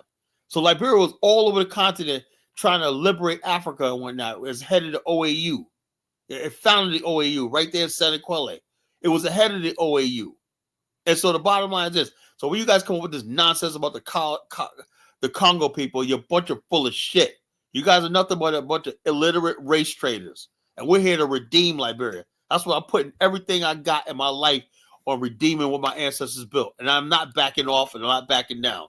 I'll die before I fucking give up or sway or punk or be a punk and whatnot. Let you fucking punk me into submission. It's not going to happen, bro. So bring your dude up here and I'll fucking crush him. I'll crush anybody who stands in our way. Diego Kala sound like you're ready for battle, man. Bring it on. I'm ready for it. I'm just sick and tired of these people. They don't say the biggest thing about the biggest upset in the black race, where you had Liberia doing battle for the black race and whatnot, was overthrown basically by tribalism and stupid petty shit. Idiots, right? Yeah. They gets me is they want someone sit here and they want give them respect. I'm sorry, I can't do that. Instead of repenting and saying, you know something, yeah, we betrayed Africa with that coup in 1980. We betrayed a race, we betrayed everything. You guys are a bunch of race traders, And I don't respect race traders. Tyler, a lot of people talk just how you talk and the mindset that you have. I'm sorry. Hold on, 1 second. A lot of the American Liberians have the same mindset. That's where they are. No. Hold up. You guys didn't even understand the implications of what you did in that coup by destroying Liberia's True Whig Party and overthrowing the government. Bringing you guys basically, and then inviting the United States in to militarize Liberia and basically use it as a base to wage war in Angola and stuff like that. You guys don't have no idea the damage you did to. Tyler, it was under the American Liberians when they built the Omega towers. They created They this built phony the mega tower. They built the Freeport. They this built the airport, and they check this use out. it as a military Phony ass stop people during World call War the II. American Liberians and whatnot. I'm So so it sick. wasn't us that invited the U.S. The U.S. was in there doing the American Liberia. No. The U.S. used you native people because they know you're primitive, tribal, and stupid. You know. I mean, So they always do, you stop know. the insult for a second No, it and is the respond to truth what I though. said. Look, I'm not Did insulting. they I'm just have telling you the the truth. mega tower there, the U.S. Central Command in West Africa and Native Liberia? people are easily manipulated. That's why our ancestors, when they found Liberia, Sure, they whatever showed you say, Kyla, but I'm just saying, let's agree to this fact. Did the U.S. build the Omega towers in Liberia during the and rule of you the know what? American You know Liberia? what Tolbert said? You know what Tolbert was going to do? I'm He just said asking he the wanted question, that Kyla. mega tower. Is He that wanted the yes or mega no? tower. He wanted the mega tower taken down. You know, he Yeah, but wanted it the was mega built. It tower was taken built down. during Federal rule, which So was hold American on. Liberia. Hold on. So Look, don't blame the natives. The Americans already had a stronghold in Liberia during that rule. So this is what his hypocrisy is, right? We all knew Tubman was just a politician. He knew how to play the United States. He didn't give a shit about America, but he knew how to play them because he said America financed the building of he our had no executive skin mansion, in the Kyla. game. Hold on. He had no skin in the game with that. So he said, let him build that American Tower. But the bottom line is this: when you guys overthrew, the United States, even to this day, Bomani, you go to Liberia. If you see the size of the U.S. embassy in that country, you know that's not just an embassy there. That thing is big as the Pentagon. What the hell is the United States have a building that big that you can't see? No one's ever been inside one. When did they build that embassy? Was it under the native During rule or time under of the American Liberians? Sirleaf's administration, and the bottom line is, I'm saying What this. are you talking about, Kyla? Hold I up. went to that Look, embassy before coming to the United States. hold up, that size embassy would never have been built if Cecil Dennis and Tolbert. That embassy has been there forever, Kyla. What are you talking You're about? lying, Elvis. You're a fucking liar. You're a fucking liar. I What remember are when you it was talking East Hill. about? You said that embassy No, was. it was I built left less. Liberia in early 2000. It was there when I left. It wasn't under Early Johnson Sirleaf. What are you talking That about? building right there was built less than 15 years ago. You know? Yeah, maybe they renovated and, No, and, no, and, they have built a whole new Kyla, building. I went to that embassy before coming to the States. So You it never wasn't been there just because built. What are you talking they don't about? let the public in there. So there you're lying. You can only go to the guardhouse on Benson Street. That's as far as you can go. No one ever been inside that embassy. No one knows what it look like. I know it's a military base. That's what I know. Do a Google search. Anybody on I Google know when the U.S. when the U.S. embassy in Liberia was Elvis, you're built. not talking to some of these dumb black I'm Americans. just I saying, know what I'm talking let the about. people research it. I It know what I'm wasn't talking built in about. the last That's 15 why I say years. I don't trust The you, man. embassy has You been guys are there nothing but a bunch for of fucking decades, crazy. Kyla. What are you talking You guys about? basically handed the country over to these fucking white devils and whatnot, you know? The bottom line is, and you guys are going to pay for that shit one day. You know? You guys, because of you guys. Kyla, I don't want to do this whole arguing with you shit, bro. I mean, it's a new year. Let's be more friendly. You just keep pushing and pushing. I made my Stop point, it. you know? Bring your guy on. Let me debate him. Let me take him apart, right? You know, take him apart, and I'm gonna send him back home. His balls in his fucking sling, you know.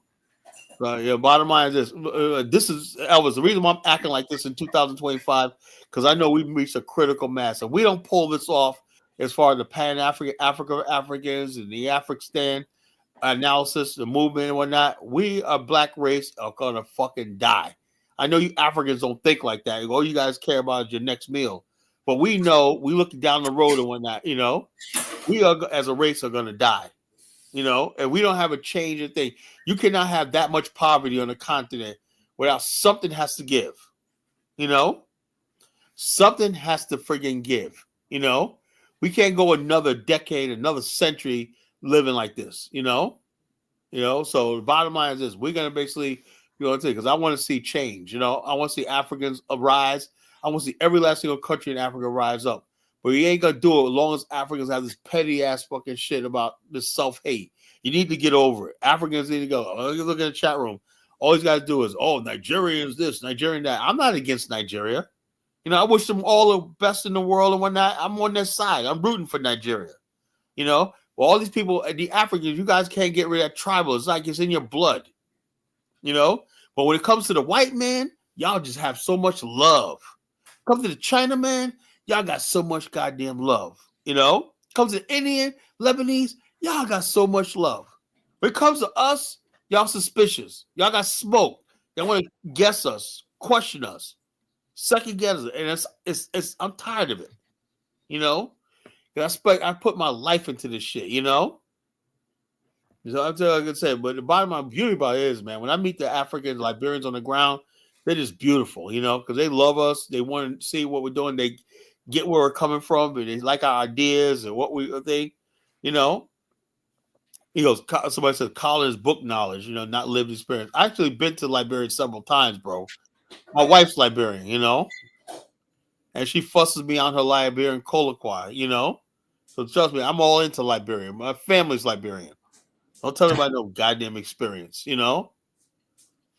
I got aunties and uncles and brother-in-laws and cousins that are Liberian. So please, don't tell me about what my experience is. I'm invested in this country. I'm invested in the history. I'm invested in the future and the present. So this idea I'm not a live experience. I've been there. You know, I did this. We took a tour group to Liberia. You know, that's not easy. So this is what I said. I will defend Liberia with everything I got. So right now, it's all I got. And bottom line, I'm gonna vindicate my ancestors who dared to dream about having a land for ourselves and whatnot. You know, and when I say that Liberians like this, they look. Liberia has constitution basically protected the natives, right? We would not take their land. Most of the land in Liberia is owned by the natives. You know, owned by the indigenous people. You know, we refuse to let foreign interests buy up Liberian indigenous land. We protected them in the Constitution. You can't buy indigenous land if you're a foreigner. You can't even buy indigenous land if you're a settler from America. We protected them. You know, ask what the white man did to the Native American with his land. They took the land from the Indians and put them in reservations. We didn't do that in Liberia. You know, but instead of people saying, you know something, despite everything, we may not have had all the opportunity when that, but these Congo people, they weren't such bad people at all. I'm gonna give them the benefit of the doubt. Nope. All we get is hatred, because that hatred is bred in these people, Bomani. But yeah, that's why I'm fighting this stuff, you know, because we can have an impact. Because bottom line, as more and more Liberians hear me talk and whatnot, and more of them are coming to our side. They're coming to our side and saying, you know something, you know, Collie, you're right. You heard that Wayne's her nephew, whatever, telling her, you know, that Liberian mentality got to go on the bus. I don't know if you videotaped that. Yeah, I remember. Yeah, it was recorded. Remember that? You know, they're coming around. The younger Liberians are coming around. They're not want to hear this stupid shit Elvis is talking about. The younger Liberians don't think like that. You know, they're basically like, yeah. Elvis must be an old he's an old head. You know, stupid motherfucker. You know, Elvis only goes by. He was young when he wasn't even born when the coup happened. All he hears about what his freaking lying ass ancestors told him. You know, you know. That's why I'm going to bring somebody who was there, who was a participant. Bring him who was there. You're going to have a conversation with them. Bring him who was there. Just be patient, Carter. Don't get too angry. It's a new year. Start a new year fresh. Well, I learned about Liberia. Everything that comes out of their fucking mouth is a lie, man. You know, it's like, goddamn, man. It's like shit. You know, we got books, right? You know, we got maps, books like that. You know, these people have lived experience, Colin. A lot of books. Yeah, but a lot of people got live experience, but the bottom line, you can live a lie your whole life. You know, you got guys out there who live a life thinking they're a woman, right? Yeah, they got live experience. They may wear a dress all the time, right? They may dress in high heels and lipstick, all right? Yes, live experience, right? You're living as a woman. But when you really look at it closely, that's a fucking man. He's living a lie, you know? That's what I'm talking about. Just because you live experience don't mean you're freaking living your truth. And like what I said, not just Liberians, a lot of black people like that in America. They live lies, you know? There's something in our race. We like to lie to ourselves, you know? We live lies and whatnot. Black people, the black race do not like hearing the truth. You know, that's what it is, you know. Now see that a tour is not lived experience, whatnot. What else do you want? I've been there, you know. I've been there, staying there months at a time. What are you talking about, you know? I've been to Liberia. I had sex in Liberia, you know. I drank in Liberia. I ate in Liberia, you know. I've been in every part of the country except for Maryland in Liberia. You know, so what the hell you mean I'm not freaking I'm vested in the country. I met the government officials. You know, I wrote a book about the country. You know, the only Liberian historical novel. I wrote it. You know, I basically yes, the president of this country. Don't you want to hear some feedback from the your guy Elvis? Yeah, go ahead, Elvis. I mean, Kyle, I'm just disappointed. I don't want to keep doing this rigmarole. That's why I want to bring a new voice with real experience. When I mean lived Really? experience. Say what's on your Hold on. He was a part of it. He was an integral part of it. So I want to bring him on. Let somebody else listen to him. And let everybody listen to him. And he'll give you first-hand experience on what happened during the coup and what precipitated the coup. So no need to argue with you. You know where I stand. I'm not going to get into arguing and mudslinging. You have to warn him that the person that you're going to interview believes you're full of Tyler, shit. you wasn't there. You wasn't there. He was there. That's all you have to tell him, right? Is that the person you're going to be interviewing you, right, believes you're full of shit, you know, and you're a rebel, you're a criminal. And if it was up to me, you'd be facing a rebel and a criminal. He wasn't a soldier. He was a progressive. He wasn't a fighter. Well, a progressive. Okay, whatever. You know, that's what people always do. These people like now, yeah, you got just like the progressives, like set up a freaking bomb outside Trump Towers in Las Vegas one night. These progressives, these people are so loving. What are they progressing towards, man? That's the I have no idea. You can't tell me what they're progressing towards. Barack Obama. Progression is a nice terminology. It's just like evolution. Terminology means absolutely nothing, you know, when it comes out. It means nothing unless you're gonna showcase it and grow with it. I mean, so if you're gonna say you're progressive, you gotta show what you're being progressive about. If you're gonna evolve, you show what you're evolving to. I'll say the country regressed. You know, it should be called themselves regressive. The country regressed into anarchy and savagery. You know, yeah, they were. That's progressive. We progressed into general butt naked. You know, we used to have A.B. Talbot, right? But yeah, we progressed into General Butt Naked, you know, and Prince Johnson and all these other people. Yeah, they made progress, all right, you know. Like I said, man, ass backwardness, you know. Let's progress to ass backwardness. That's the African way, you know. Yeah, Tyler, they made big progress. Now they have Liberian, native senators and native presidents and vice presidents. They have the budget of the country in their hands. That's the progress that they want to have it now. Hold on, Elvis. There's a red shirt movement going on in Liberia, right? A militant. They use bits and pieces of Malcolm X speech and whatnot. No, that's the EFFC. They model after Julius whatever like that. Malema from South Africa. Overthrowing the government. Economic freedom fighter. Bomani, not a damn thing's changed in 45 fucking years. They got power, right? And they're still talking about overthrowing the government. It's like, damn. Look, Elvis, I'm gonna tell you something right now. You motherfuckers are the most overthrowingest government people in the world. You could do that, you know. I give you credit. How about trying to build some shit, you know? That's what you want to impress me. Build some shit. Tyler, you're so angry, bro. Relax. Okay, you guys, drink a tall glass of cold water and have a good night, Tyler. I give you credit, man. You guys could overthrow a government, man, in a minute, man. I get y'all the most overthrowingest governments in the fucking there ever was, man. You know, where it's all overthrown getting is it progressing the country? Yeah, so they overthrow and they get progressive country. Everybody running around looting. The progressive didn't overthrow the government. The military did. Oh yeah, that's what they do. The progressive was agitating for change, for more inclusion. They always say that, yeah. And the coup happened. The progressive are the ones that start the rice riots, you know.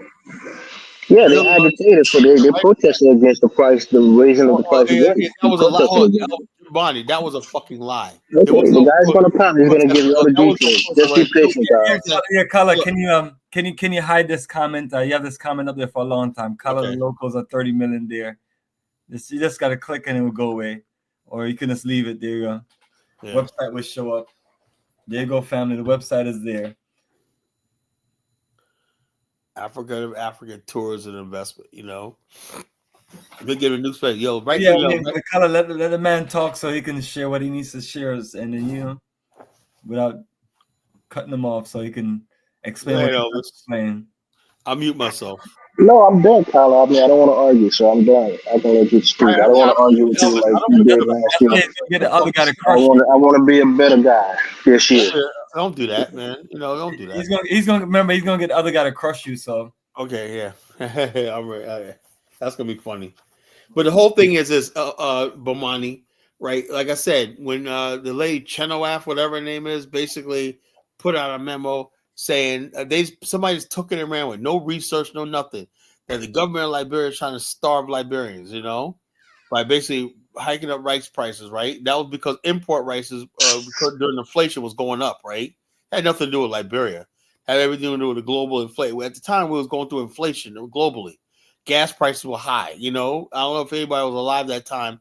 That was in the 70s. Gas prices were record high. We had gas lines every place. So food, everything like that worldwide was in shortage because of high gas prices, right? So, but instead of people putting this into context, so naturally rice prices were going up. At the same time, Tolbert said, look, what we're going to do basically, because they were price gouging us, right? Kyle, that lady was Florence Chenoweth, Yeah, who was Chenoweth. the Yeah, who I was know that. the minister of I know. Hold up. I know, agriculture but at hold that up. But time she lied. But in she lied. But she in lied. that government. She Hold was on. the sitting agricultural minister in But that hold up. government, Hold and up. telling the Let Liberian me finish people what I'm saying. Let me that finish this what I'm was a selfish endeavor saying. that So wasn't let going me to finish serve the saying, people. right? So So imagine that. there was a misinformation, Bomani, about the rights. They said that they didn't take into account inflation, the gas prices, everything, which pushed price up, right? They said the Tolberts were trying to get rich and starving people. They spread Yeah, that they rumor. wanted to economically strong on the people So to buy the rice hold on. See, that they had a monopoly over. That's what it was. Bomani. Notice he jumped to. They had a monopoly. I just They said, literally did. They look, it had a doesn't farm matter. that Hold on, it produced does not rice. matter. It does not The matter. president and his family had a It does farm not matter. that was The the rice largest prices. producer of rice, and they were going to be handsomely rich. Rice prices were going up regardless of whether they had a monopoly or not. Oh, so regardless, so Therefore, probably the monopoly part is a regardless. Come on, Kyler. hold up. I don't Tolbert, want to argue with you, but come on, man. Tolbert, I'm gonna play a video, Bomani, right?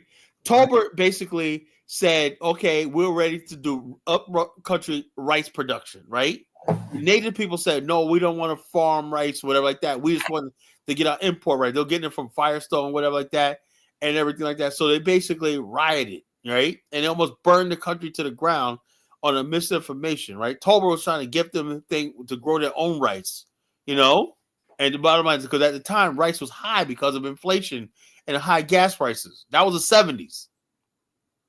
But Elvis doesn't know that. He wasn't even alive back then. I remember that time period, right? Food, everything was friggin' sky high worldwide because of gas prices, the OPEC embargo. OPEC had an embargo, and that pushed prices, the global supply chain high. So Liberia suffered during that time period, Instead of people looking at don't understand the global realities, they said they blamed Tolbert. Oh, these people are mismanaging the country, blah, blah, blah, blah, blah. We can do better. We can get rice prices down.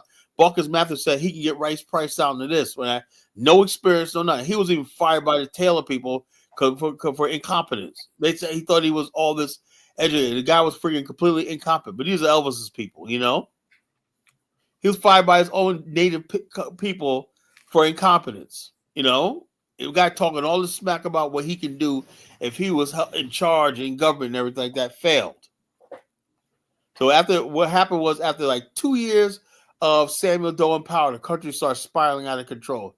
The postal system collapsed. The once thriving fishing industry in Maryland County is still sitting there after all this time. By 1987, it was shut down. Diego, that's why when you have a high school dropout take over a country. Yeah, so it's an advanced country like Liberia, And you're gonna put a fucking illiterate up there with a third grade education. Okay, But what we say, man? The native people, man, that's what they wanted, man. So basically the suffering, like I said, I feel bad for them on that, but sometimes I'll be like, yo, look, y'all got what y'all asked for, That's what I feel like this sometimes. Like, yeah, but nobody should go through what they went through, man. That war, it was like I literally became once a paradise, man. You can see Liberia was a beauty. You go to a place called John Gibbazon in Marshall. When should we stop by? We're gonna stop by there, you and me, just you and me. Let's stop by there if we got the time, in between Labasa. Go see John Gibbazon's resort. It's a really nice place. Just so go there, probably have Why not? You know, we're gonna go there and have lunch. Really nice. You can tell. Hey, you got some nice posts on the chat. I mean, in the last 10 minutes. Yeah, okay. Well, Elvis, I'm curious. Do you think teamwork and networking can achieve by new African American Liberia? So, a native look, picking the natives basically in Liberia are not like the natives in back in Elvis's parents' time, right? These people all listen to black music from America. They all dress like us. They all act like us, and everything. They like whatever Black America's talking about. They like, you know, they love this country. They love Black America like their own. They love Black America more than we do, you know?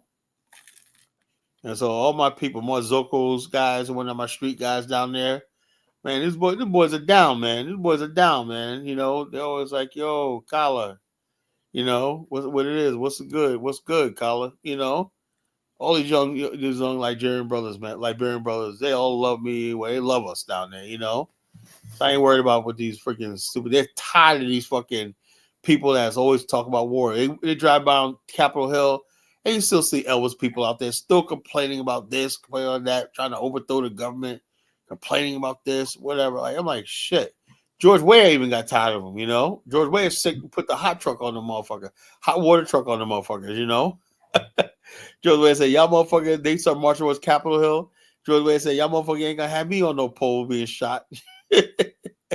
He brought in those police water trucks and everything. He sprayed them motherfuckers down with hot water. That shit was funny, man. And then everybody, Henry Costa, all these people fled the country. You know, it was like, yeah. So the Liberians are getting tired of these people, man. You know, when the average Liberians say they've had enough, they're tired. The same people led that white. There was a white boy, Bomani, that tried to. He was dating this Liberian sister in Cape Town, Robertsport, while I was there. And he tried to slit her throat one night because he wanted to go back to his white wife in Iowa. And when she happened to live, he tried to blame it on the black guy, you know?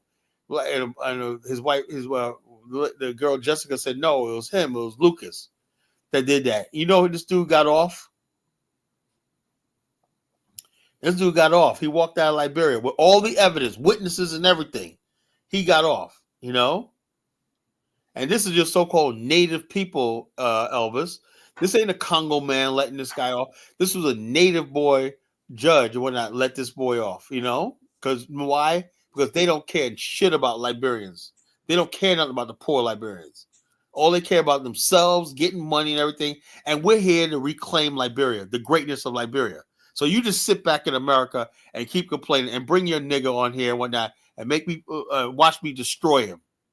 You know? Because I know right now he ain't doing shit but sitting there collecting fucking Social Security in America. You know? Enough is enough. You know? Enough is enough. In 2025. Tyler, he is a chemist. He's a chemistry high school teacher in the United States. Very educated. No, he's in the United States here. He has nothing to say to me. He has nothing to say. If he was the country he helped destroy, he should be there trying to build. I don't want to hear nothing about no Liberian living in America. You know, you're going to come back to the same country that the people you hate, the Congo people. You're going to come back to their country that they originated from and fucking start talk about the Congo people and that. Why are you in America then? So you don't want to hear from him? I should have set it up? Oh, yeah, you can set it up, but I'm going to embarrass him. You know? Why are you in America? If the Congo people are so bad, why would you come to their country? You know? As I said, the hypocrisy. Everybody just think, oh, I'm just going to come to America. There's a reason why you come to America, because the bottom line, despite everything you say about the Congo people, America did know something about civilization, you know? Civilization. So our ancestors went to Liberia, had like a 200-year head start on you people, you know, as far as like building a country. They knew something about a republic. They watched America being formed out of nothing. So they took those ideas to Liberia and said we could do the same thing on our own soil. And so you guys basically destroyed it. You broke it, now you own it. So let's fix Liberia and whatnot. That's why I said I want to hear nothing about no Liberian living in America. They ain't got nothing to say to me. But bring him on, you know. I want to see what he got, you know. But he needs to understand it's going to be very, very hostile. This conversation is going to be very, very hostile. You know, I'll give him respect. But the bottom line, it ain't going to be, usually is Black America sitting back listening to fucking native Liberian babble. We'll listen to Wayne that whole day when I heard native babble and whatnot. The Congo people did this, blah, blah, blah. And these people are the main beneficiary of the Congo people's civilization. Her father worked for the Congo people, the government of the Congo people, had a privileged life. Her father had a privileged life. But the Congo people this, Congo people that. The government, right? Your father worked for the government, right? No, like I said, man. So all this freaking native babble, please. But I'll listen to what they got to say. To be perfectly honest with you, like I said, Elvis, if I was a native person and I wasn't educated, I would think the same way. I would be jealous, envious, just like, let me tell you something. Before I became an insurance broker and rose to the top level of insurance, even my brother's impressed by my progress in the insurance business. Like, we're on the same level, but he's like, man, you're just basically just blowing up, man, because I put my effort in everything I do. And I'm one of the top agents in the state of Virginia, But before I started doing insurance, Elvis, right, I was a jealous man. I was jealous of everybody. I saw guys out there with nice cars and friggin' nice lives and everything, careers and everything like that. And I never applied myself to really building anything, and doing anything. But then when I basically said stop feeling sorry for myself, right, I got my insurance license. It took me 4 months of study every night. I used to work at the club. I get home at before I go to the club. I work after the hours club. Before I go to the club at 12 o'clock at night, I would spend 3 or 4 hours between my one job just reading the book and studying. Then when I get off from the club, before I go to sleep for the next day, 6 o'clock in the morning, I'm home. I'm studying, right? I failed the first time. The second time I walked in there, I passed that test and whatnot. I said my life was going to forever be changed. Well, now I'm a professional man. That was 17 years ago. And ever since then, I have stopped being jealous of other people because I pulled myself up. I pulled myself up. So when you basically are jealous of other people, you'll go to your grave hating them. Because just admit it, your people are jealous of the Congo people. As simple as that. It's envy and jealousy and hatred. That's all it is. You weren't oppressed. They just outshined you.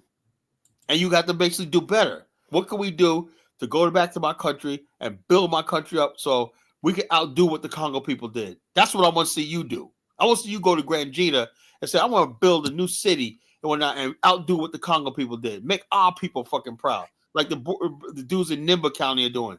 They don't care about the Congo people. Because you see Nimba nowadays, it's developed. Because those guys over there in Nimba County are no friggin' joke. They ain't sitting back there. The people from Nimba, the Mono people, they're the ones that you never hear talk about the Congo people. There's always a crew people and the Qand people, that's always starting that shit. Why? Because they haven't built anything. Grand Crew is a shithole. Grand Crew is a shame and a disgrace. Ask Wayne. I said, why don't you go down Grand Crew? There's nothing down there. So I said, Monroe, but you seem like you hate the Congo people. It's boring. I said, why don't you go down to Grand Crew? Y'all can do something down there. It's gonna be boring. There's nothing down there. It ain't popping. Those clubs or nothing like that, They hate the Congo people, but they love the Congo people lifestyle, That's the hypocrisy of it, I said, go down to Grand Crew, go down to Grand Jita. Y'all try to build those territories up. Y'all could shine so much that y'all could outdo the Congo people. Y'all have everything y'all need to outshine the Congo people. You could build resorts, you could build industrial zones, you could do everything, but you don't have the fucking mind, You don't have the Congo man's mind. Until you change that, Elvis, right? Then you stop being angry and bitter with the Congo man. Look at yourself in the mirror. Like I had to do. I had to look myself in the mirror. And young man, I'm just telling you this for your own good. You didn't even live the life of the Congo people, but you got so much hatred and bitterness in your heart for them. Because of what somebody told you. So yes, Elvis, is this facts that Kala is saying, or he's just Sure, just give me a minute. I'm gonna address Kyle. I'm listening. Yeah, hilarious, man. He gonna dress you, Color. Now you know, man. I tell you, Liberian, grimy stuff. This is what's waiting for us in almost every African country. Somebody's gonna always have a reason why they oppose us. Or have questions about what we do. And Baruti, man, all this guy does is like this. He basically always taking up. Well, I don't understand. I gotta talk to him. Maboma Mini Village. That's who he is. Yeah, Baruti. Yeah, he goes at Collar and Elvis for whatever reason that varying socio-economic construct. Liberia made us so angry, despite your attachment to the nation. I don't look. How is Liberia making you angry? What look? Our ancestors that built Liberia. My auntie Berlin has not been, like I said, I told her that if she comes to Liberia, I'm gonna pay half her ticket, her way to Liberia. If she wants to come up to 2026, I'm on now. If we get to my 10 people, whatever like that, and Bomani cuts me in a discount, I'm gonna spend the money on her ticket, her stuff like that on her tour or whatnot, I'm gonna see what I can do, because she has not been back. Baruti, Auntie Berlin has not been to Liberia since 1977. You think about that. 1977. Bomani, what you born in 1977? Yes, 47 years ago. 47 years. She has not been back to Liberia. Why? Because, and then my wife, Isabella, at 9 years old, had to flee Liberia from a life of privilege, right? In Liberia, everything, built a beautiful life. She had to flee and live in a refugee camp in Ghana as an African refugee. How much more do we have to lose? Yeah, you keep talking about, yeah, I'm angry. I'm angry with what my people in Liberia had to go through. Now, I consider all Liberians my people, but the bottom line is this: I'm not going to stand for injustice. That's not justice. Carla, I mean, you really want to go there, man? Yeah, go ahead. Go ahead. It's the new year, bro. I'm just holding myself, but I don't want to go there. Color, please and let the brother talk, man. Go ahead, speak your mind. Color said a whole lot. He said a whole lot. Hopefully your mic is clear so we can hear you. Yeah, I don't know if my mic is clear. I think it's pretty clear, right? Go ahead, you're good now. I'm mute right now. Back away a little bit so it doesn't have to come. Yeah, Bomani, let me tell you this. It's a difficult thing, right? Because the people who are from that country, who live there, the native or the Congo, as you call them, we've recognized that we've had a problem that precipitated to the coup, and I could answer Colin in a certain way that might get him mad. Yeah, he might want to kick me off, but I choose to not do that because I want to be better, honestly, genuinely. But yeah, I mean, speak your mind and respond. I mean, he said many things. I mean, share. That's the thing. I don't want to be too harsh. People know me on this platform. I can be harsh at times, and I don't want to be the same old me, because when I start doing that, once you be real, a lot of people's feelings get hurt. But let me tell you, Carla, the coup, when the coup happened, people was rejoicing in the street. People were happy. They were dancing when the coup happened. The natives, who were 90+% of the population, didn't have political power, was isolated economically. You have about 5% of the population who was running everything in the country and had about a 100-year start on the natives. Let me ask you a question. You see, Kyle, you can't be quiet for 30 seconds, bro. Yeah, I mean, Kyle, you got to can't be quiet for 30 seconds. I was listening to you. You was rambling and raving. What natives are you talking about? Kyle, let me speak. Unless you want me to just go back and listen to your ranting. I want you to answer what natives are you talking about? No, let me just speak. So you had these guys who were, natives, so to speak, who are gone and got an education, and they realized their predicament, that they are the vast majority of the population, but they had no economic or political power in their own country. So what they did is they went back to their villages, their counties where they came from, started talking to their parents and their cousins, who all of them didn't have a formal education, but started to sensitize them to their plight. And now they can articulate it to the people in their own dialects and let them know that they need to get active in the political scene so that they can give political power, because they're the majority of the people. So these are what we call the progression. They went back to the villages and talked to their people and try to get them, involved in politics. And the election, you had the president, Tober, that he talks about, right? He was vice president. Imagine, for 19 consecutive years, he was vice president in a country where you have one president who was president for 27 years. These two guys are from the same ethnic group, if you want to call it that. They're from the American-Liberian group. And they held power for almost 30 years, while the natives make up 90% of the population, and they made up 5% of the population. So the natives, like any other person that they live in, so these young college-educated guys, or who was in college at the time, wanted to have what they call multi-party democracy. They wanted to be able to have their own party and run for elections, whether it's presidential or senatorial elections. They wanted to have that right, and those are some of the things they were fighting for. So when you talk about jealousy, sure, I'm sure there were some people that were jealous. It's a normal human nature. I'm sure there were some people who wanted to be president. They were dealing with a dictatorship, right? A dictatorship that spanned over 200 years, right? Yeah, I mean about 130 plus years. Based on their mindset, that's what they were looking at. Over 100 years. Yeah, it was a political hegemony, right? And you had a guy who was there. You had Tubman who was there for 27. So a guy who was there for 27 years. But it's also a monopoly, right? A monopoly on the economy. So that's also, of course, that's also some of their frustration. That was some of their frustration. And the guy that I'm going to bring here was going to tell you, rise up is going to be, it's going to be something that was inevitable.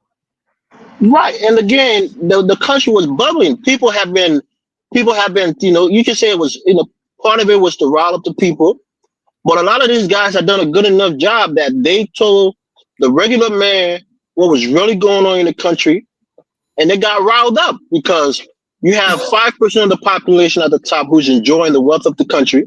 They're living large. They're not suffering like the natives. Elvis, if that's the case, right? Elvis, let me say this, right?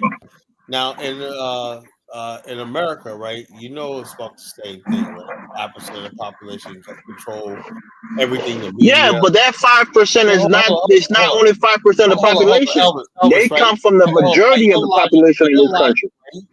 At any most time, you should be rising up in America too, because 5% of the people in America. Not true, Kyla. There was a ban. There was a ban on political parties.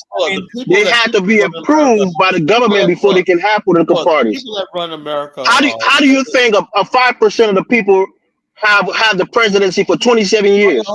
That's because they stifle 90% of the population from having free political rights. That's why it's hard to have these conversations, because you have the man trying to explain his part and he's not getting. Go ahead. Right. So that's what I'm saying. How do you think 5% of the population can hold on to power for over 130 years? That's because you hold on, Colin. Hold on. That's because you stifle their political rights, especially when Tubman was president, who was president for 27 straight years. You had people who was pushed out of the country. A guy called a crewman who dared to run for president against Tubman and nearly lost his life and went into exile in Sierra Leone. Elvis, let me ask you a question. Now can I speak? Kala, you talk and I listen. Let me get a question, Elvis. Yeah, you had people who wanted to. Elvis. Guys, Kala. All right, you see, there you go. No, I'm telling you. Look, I heard your point. These people was fighting for political freedom. Elvis, deal, and that's noble, right? I get it. No, Kyla, you just want to cut me off, Kyla. You can't take it. I took it when you was calling me lazy. You was talking shit about my people. I listen. Let me put this in context. You can't even let me say something without interrupting. This is why I say, when somebody tells me, right, when they basically tell me that, Kyla, you guys don't need a nation of your own. You just go into Africa. There's no way I would tell my people to be in the hands of you people, And Kyla, you know, that's what I'm saying. Just let me make my point. That's what you said. Look, let me tell you something, right, Elvis, right? See, me, I recognize, right, who founded America, right? That's what you don't understand too. White Anglo-Saxon men founded America, so naturally. Kyla, I guarantee you, if white people was 5% of the population in this country, they would not have the political and economic power that they have in this country. Was nowhere to be found when this. They are the majority. Yo, hold on. The American Liberian made up 5% of the country's population. Who is we? What do you mean we? Hold on. First of all, this is what I'm talking about. I said if white people made up 5% of this country's population, they won't have the political and economic might in this country that they do. Hold on, be quiet for 1 freaking second. I'm gonna explain something to you, right? See, there you go. You get mad. Hold on. When you build a country, right? If a country is based on pluralism, that means you're coming together based on ideas, not background. No, you build a political hegemony, and you are 5% of the population. You want to rule over 90% of the people in perpetuity, and they're not going to stand for it, Kyla. If 5% of the people are the most capable, of course that's going to happen, But the bottom line, I get it. Look, I get it. Right? Kyla, that's why I don't like to have this conversation with you, because you're disingenuous. When you push into a corner, you show your true colors. Look. I say the same thing all the time. But look, I'm like this. Right. So what are you complaining about then? Since you agree that the natives, if you were in the native shoes, you would have took power. Elvis, of course, that's what you do. Now that I'm talking, you want to drop me. Let me make my point. There you go, Kyla. I'll let you have the floor. Let me make my point, right? Now, I believe in a modern republic, right? When you had the Constitution of America, right? There were people there from all different backgrounds, all of it, and they basically had to settle on certain things. Some things they had to leave alone, like slavery, right? But they had to have a consensus that they're going to become one people with general welfare and stuff like that. We're one people, right?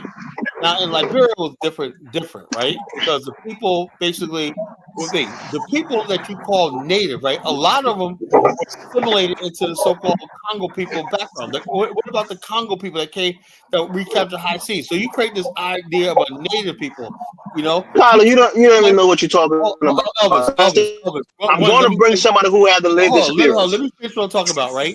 You cannot, on one hand, say that you don't want to be part of the country, right? And then complain when you don't have any political. Nobody said they didn't want to be part of it. They wanted to be a part of it. People did not participate in the building of Liberia. That's the truth. But they were paying taxes. What is wrong with you, man? They were paying fucking taxes in the country, man.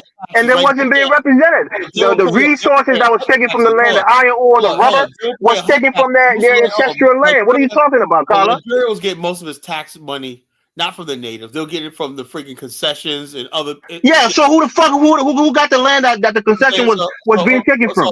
Who had the land? Hold up. Was it American Liberian land? Hold up. What are you talking about, man? It's a new year. I don't even want to go down this road, but you're pushing me to it, Tyler. I remember. I'll tell you in a minute, right? That the settler control over the interior was unjust. I'll be the first to admit that, But at the same time, you guys are the ones that said you want to be Liberians. You guys want to join the military and stuff like that. Me personally, if I had to do it all the way back then, I would have basically created 2 states. I would have created one for the natives and one for the diaspora on the coast. But that's not what they did, Kyla. They incorporated the natives and then isolated them. That was a politically and economically. That was a big fucking mistake. So that's the point. That's the mistake. If you incorporate them, you got to fully incorporate them. You can't just put them there as a tax-paying base and then isolate them politically and economically. That's the thing that. Let me get Jonathan Miller on. Jonathan, go ahead. Can't y'all get along? No. It's a new year. And this is what I try to get along, but Kyla kept poking me, man. Come on. I ain't getting along shit. What's on your mind, bro? All right, so for the tour, right? What month is it gonna be? February 2026. February. And what's the website? Is it? Right there, man. Right Africa for the it's on the screen in front of you. AfricaForTheAfricans.org. Okay. All right, Africa for the Africans. This website will show you why Bomani. Yeah, so once you get to the website, you just click on Liberia, February 2026, and you'll see the full tour details.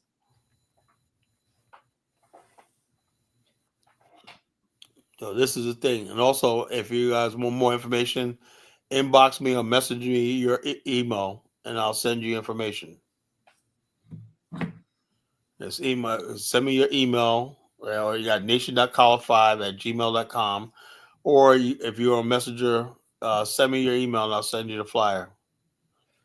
I'll send you the flyer by email. So what was your question, Jonathan? About the topic. What do you think about this discussion? I just logged in. I just caught Didn't hear me and Elvis going at it. So, Jonathan, what do you think about the was it coup of 1980 justified? I think it was. If I was ignorant, illiterate, and a savage, I would be for the coup too. If I was a primitive savage, I would say no, it wasn't justified. It was the dumbest decision ever. I can't imagine what Liberia would be right now if there was no damn coup. I know, but he's gonna have he's gonna bring somebody on that's gonna tell me different. Some Liberian. I mean, that's why when you empower, you have to kind of have things organized. If you're suppressing another group, the majority of the group of people in the country, you're gonna have issues. I mean, let me surprise you, right? Let me praise Tolbert. For what he did.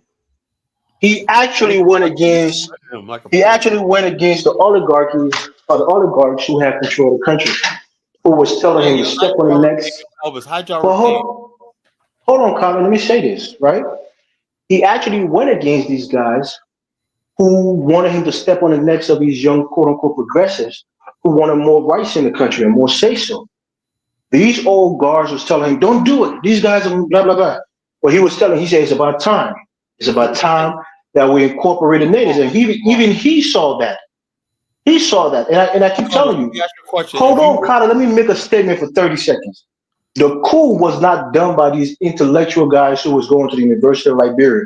It was done by the military. There's two different groups. That's why the progressive said that their movement was hijacked by the military. They didn't go there killing anybody. These people, the guy who I'm bringing on, he wasn't in the military. He's not a military person. So the military went there, did the coup, killed the president, which many people disagree with, and pretty much held on to power for about 10 years. Oh, really? All right. They disagree. The progressive. Why would you say a lot of people celebrating once it was done? People celebrating. Yeah, a lot of people on the street celebrating. But the progressive were not the one that killed the president. Tell that to somebody else. I'm telling you, this is a fact. Samuel Doe, you talk about the people from Nimba. The second guy, Thomas Quampa, is a minor. He's a minor man from Nimba County. He was one of the person that planned the coup. Screaming like, what the hell did we do? The country completely collapsed. But you're saying the progressive had a different view. We also have to listen. The progressive had a different view. They wanted more. They were the ones that was leading the movement because the military hijacked it. The military hijacked it and committed a coup. He's lying. That's a lie. The progressive. How was that a lie? I mean, the whole time. How was that a lie? When we saw it was a military takeover. Yeah, I know, but the whole thing is part that he's trying to explain is the part that the military most of us don't know because he's talking about a progressive group that wanted something more of a united country where things are more. Well, let me tell you how it happened. Equilibrium. Carla, you wasn't there. I'm telling you, I'm going to bring somebody who was literally there. You wasn't there. Happened, right? The progressives basically orchestrated the coup, but what happened was Samuel Doe didn't hang. Oh my gosh! That's Carla, you don't even know the history of the coup. Samuel Doe wasn't. Listen, Carla. Let me teach you something for once. Samuel Doe wasn't even a leader. He wasn't even a leader or the organizer of the coup. He wasn't even a leader. He was. Listen, let me say this, Carla. Let me speak. Samuel Doe, like you rightfully said, was like a 6th grade dropout. He didn't have the intellect to plan a coup. The reason, hold on. The reason he got propelled into that leadership role because he was the highest ranking army officer that was a part of that coup. He wasn't high rank. He was the highest ranking amongst the people who planned the coup. Yeah, he was the highest. He was highest enlisted. I mean, he was up there in rank. Man. He wasn't even a fucking officer. That's what I'm saying. Amongst the people who planned it, he was the highest ranking. So the leadership came to him by default. But he wasn't the mastermind behind that coup. Listen, Kala, there was another guy called Gerbil who was really the mastermind, but he was in the wrong place. He was on his way to the president's house in Bento, where they thought the president was going to be, and they were going to try to get him at his home in Bento. And that was the real mastermind. And then Samuel Doe and other guys was at the executive mansion, and they were trying to look for the president where the president actually was. So when he successfully killed, I won't say successfully, but unfortunately killed the president, he got propelled into that leadership role. So you don't even understand the history of these things that you just said, Colin. Hey, Colin, while the man talking, why you have so much questions while the man's talking? I'm just like other people that's listening, trying to follow. Okay, I know, but Elvis telling a bunch of lies. I just can't. I mean, what do you mean lies? These are historical facts, Colin. Oh, well, I'll ask you a question. Your emotions are not facts, and I didn't want us to do this tonight, but you keep pushing for it, man. Praised Tolbert, right? But how did y'all? I'm trying to. You didn't even let me praise him. You jumped down my throat before I could even praise him. You guys celebrating the man's demise. No, not everybody agreed with it. That's what I'm trying to tell you. Okay, yeah. These military guys went up there. They were doing a council, right? They had a PRC, the People's Redemption Council, and there was about 20 or so people on that council, and they was making decisions on how to deal with these people. Many people agree it was a kangaroo court. These guys didn't have adequate legal representation. They was convicted of rampant corruption and all kinds of things, which part of it was probably true, but they didn't have legal representation, and they put them on a pole and killed them. And a lot of people disagree with that fact.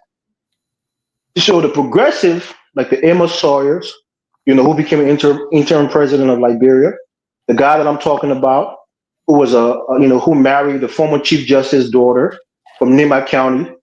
These are people who was there in the fries and in the fray when that whole situation happened. Why did you have a native chief justice? How did you have a native justice? He had a native chief justice on a door. Listen. Stop talking. He had the native chief justice was on the door. His name was Emmanuel Balazer from Nimba County.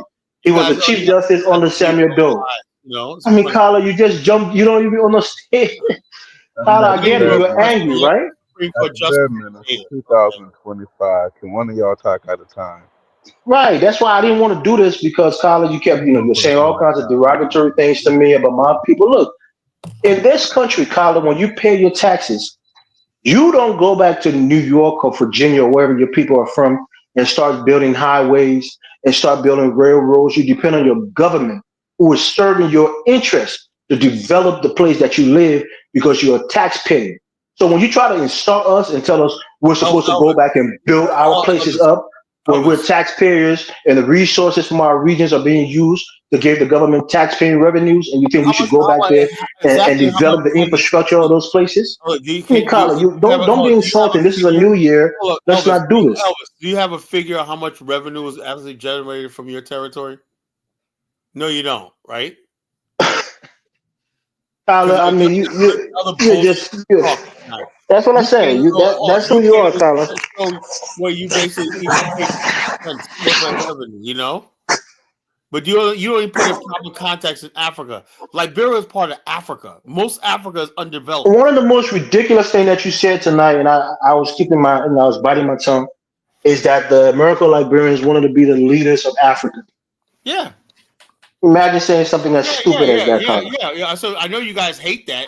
You're envious. Man, Colin, I hate to say this. I'm going to go full out on you now. These people were not your ancestors. Understand this, Colin. These people were not your ancestors. Yeah, well, they were my ancestors. They're not. You can't. You have no link to them.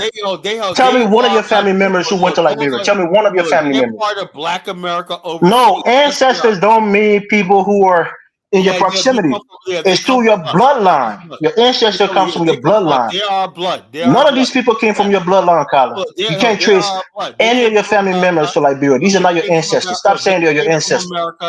They came from Black America. They are blood. Yeah, but they're not your ancestors. Is every Black American? Are you related to them? Are you related to every Black American? Of course not. So stop saying they're your ancestor. They're not related to you. None of your family members were in that government. None of them was part of Liberia. Jonathan, what's your opinion? Yeah, these are our people. We're claiming them. Nah, you're claiming them because you want to claim what they built. You're not related to them, Kyler. You have no blood that was related to any of those people. I claim them before I claim you. They are 100% our people. They are our people. You go there. Look, they're not your ancestors, Kyler. My wife just basically told me on New Year's Eve. She said, "Yeah, we did watch night in church." You know where watch night comes from, Elvis? Kyler, they're not your ancestors. Oh, Elvis. Let me. I'll have to drop you down. I know you. That's what you want to do. That's Bomani. You see, this is why we can't have honest conversation because he gets angry and he drops me. Answer my question. Do you know? Kyler, I know what watch night is. This is irrelevant to this conversation. Where did watch night originate? I don't care. Who cares about where it originates? Who cares when that simple savage? Hey, who cares? I mean, less and less people practice watch night, Kyler. I mean, what are you saying? You made a fool out of yourself. I just told you. I said my wife and her family, right? They were doing watch night on New Year's Eve. Where's watch night from? So, I mean, Kyler, you think watch night is a big deal in Liberia? Watch night is done in Liberia. Yeah, I mean, that's what I'm telling you. You got this inflated self-image. It's done from our people, our ancestors. Yeah, good, Kyler. I'm sure it's done from your people. So what? Yes, they are our people. They have the same culture. That's what I'm telling you. When you say your ancestor, maybe you can say these people were adjacent to your people. They're not your. I keep saying, lineage. You can say all of that, but they're not your ancestor. I'm just telling you what an ancestor is. How about they are kin? Ancestor is from your bloodline. They're not from your bloodline. I say Liberians, American Liberians are kinfolk. Yeah, you can say that. Say kinfolk. Yeah, I accept that, but don't say ancestors. They're not from your bloodline. Semantics, kinfolk, ancestors, whatever. No, it's not the same thing. Hold on, when we say ancestors are people that you descend from. You don't descend from those people. First of all, no, not necessarily. That's why FBA now is saying those people are not even there. Bomani, don't you call Dr. Heinrich Clark your ancestor? Amos Wilson. Was he the Jamaican? No. Oh, okay. That's why you don't understand us. So for the record, when we say ancestors, we're talking about our lineage. All of those people. We're not talking about Pacific bloodline. We don't mean like grandparents. Yeah, we're not talking about bloodline. That's if that was the case, a lot of people that people say are their ancestors ain't their damn ancestors. They're not really we're related. Yeah. Right. When people, that's what I say. Maybe you guys have a different meaning of ancestors. In Africa, that's what I said. When we say ancestors, we mean people that came from our bloodline. I mean, people who live in ancient days from our bloodline. Those are our ancestors. You have those kind of ancestors, the ones that are directly from bloodline. So you have to be specific in the conversation. But right. it does mean those two different things, because I've seen people explain it where one is directly in their bloodline, their family lineage, and one is just our general ancestors based on this, us being this Africans from the diaspora or Africans. And what gets me is, you always got these ADOS FBA people. They always love Elvis, like this stupid idiot. That's why I keep saying she doesn't even agree with me. Me and Lisa don't get along. She attacks me a lot on these platforms. She doesn't agree. She's just saying that you try to claim these people as your people. Elvis, look, the people are like American Liberians are my kinfolk. That's it. They're my kinfolk. So if you say kinfolk, I accept it. Yeah, they're kinfolk. I agree with that. People, the African American is Samana, Dominican Republic, are my kinfolk. They're my kinfolk overseas. You got African Americans in Canada. Yeah, that's what I'm saying. If you start saying kinfolk, I accept it, Kyle. I don't have any problem with that nomenclature. When they decease, they're part of my ancestors. I mean. Yeah, it is. That part of it is different. That's what I'm saying. Look, I consider Elvis, we don't let white people control the definition of everything. To us, they are ancestors. To white people, whatever white people want to call it, that's what they call it. But to us, this is what it means, and that's it. And this stupid lady calls up, we don't have African ancestors. These were people that are Elvis's biggest fans. People always fighting with us. Colin, stop saying that. Lisa, she criticized me in the comments a lot. She's not somebody that agrees with me often. She's saying that you're saying that we don't have African ancestors. That's what she said. That's what you're getting from you. Jonathan said this, right? And this is it. For example, maybe Jonathan and other people say it. Ethnogenesis, right? After many years of mixing with the different ethnic groups that was brought into this country, you form a new people. Those people are your ancestors, right? They Especially could if be you're our from the bloodline, bloodline. but I consider anybody deceased Yeah. black when not are my ancestors. How about you just So look at the how about just look at my the crown definition of people are your ancestors? ancestors, Kala? Yeah, No, Colin, how well, about it could be Oh, my okay, okay. ancestors. All how right. about just pull up? Can you just pull up the definition of ancestors so we can be clear about what's the All right, I'll definition? pull it up. I don't know your crown people. I know that if you're black, Definition of ancestors. But I know the according to word the ancestors European. is used in both ways, which both of you are describing. Yeah. But as far as the My direct dad, meaning, that's a my whole different grandfather, thing. my great Yeah, grandfather, my it says great something great about grandfather. more remote than your grandparents who you descend from. So that they're talking about bloodline. That's the only definition I've seen.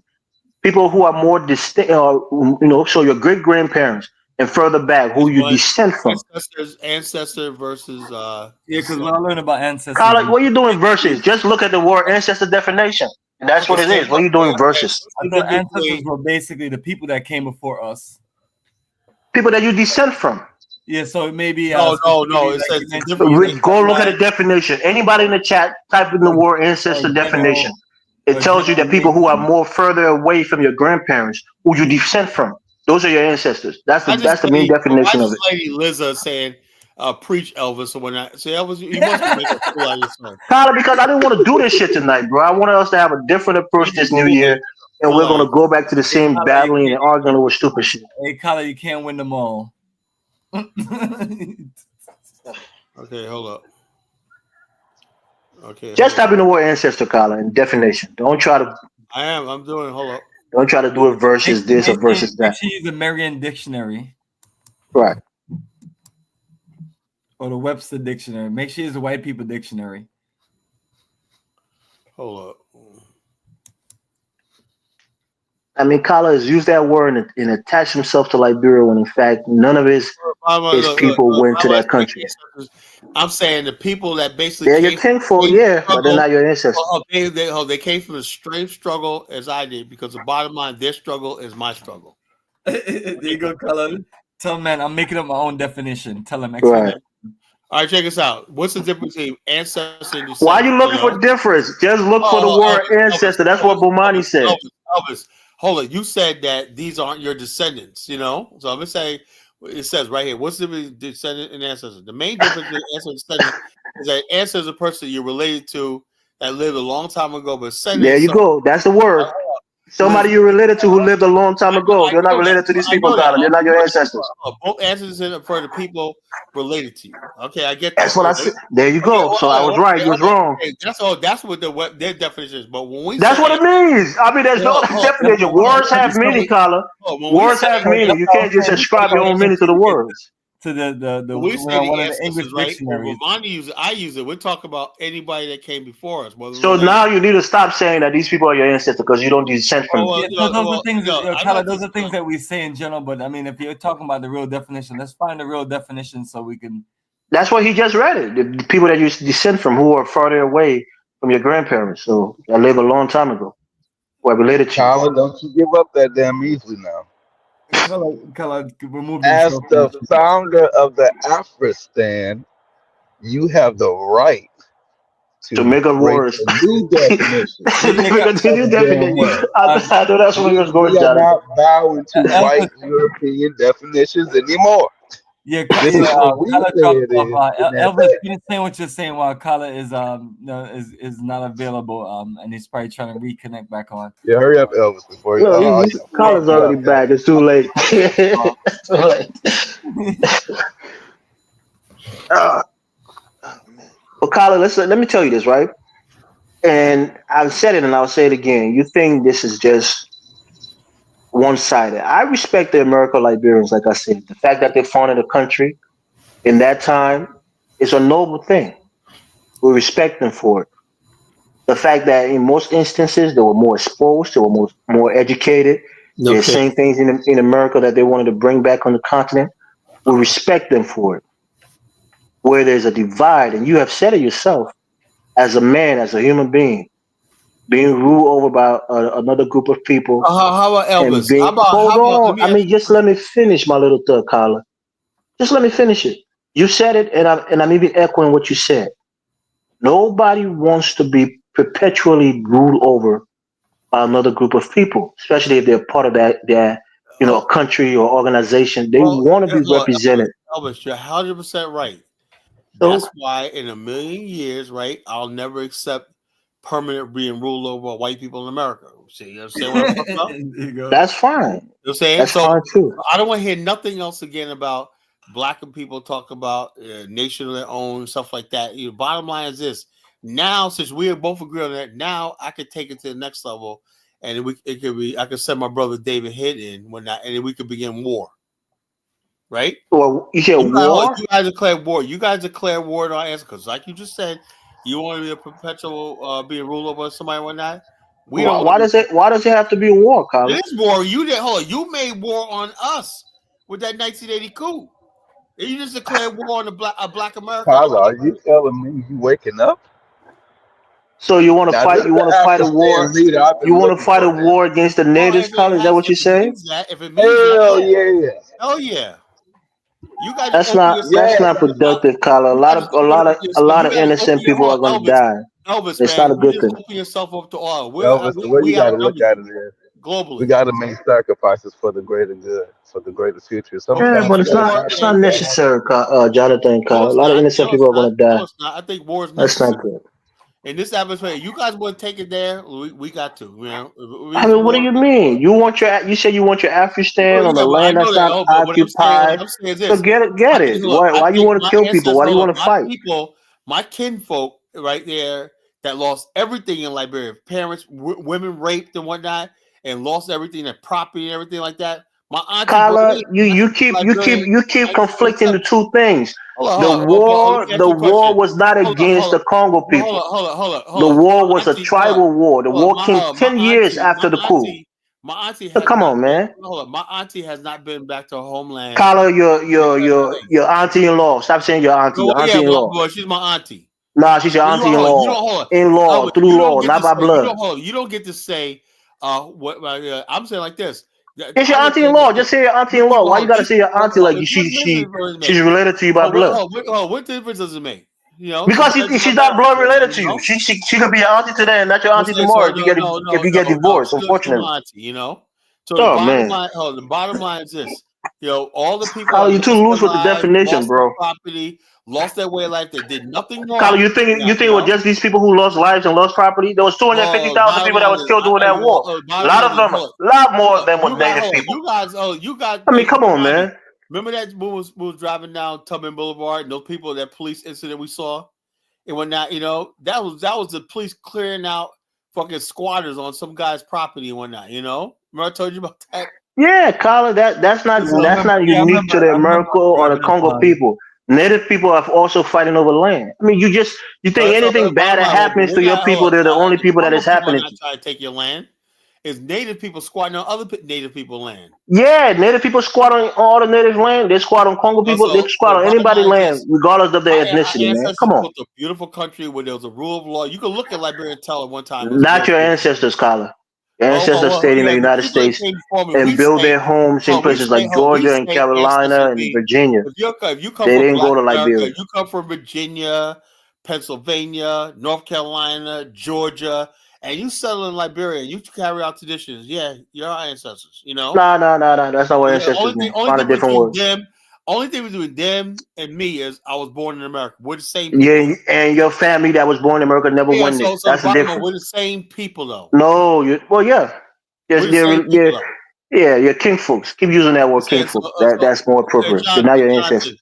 Jonathan, based on what you know about the Congo people, do you consider themselves part of Black America?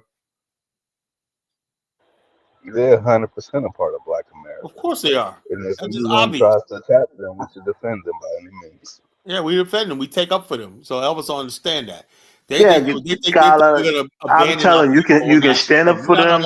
You can consider them your king folks. That's all fine. My point here is that they're not your ancestors. And we're going to help them. We're going to use our political support, whatever we have in America. That's fine, Carly. You can help them.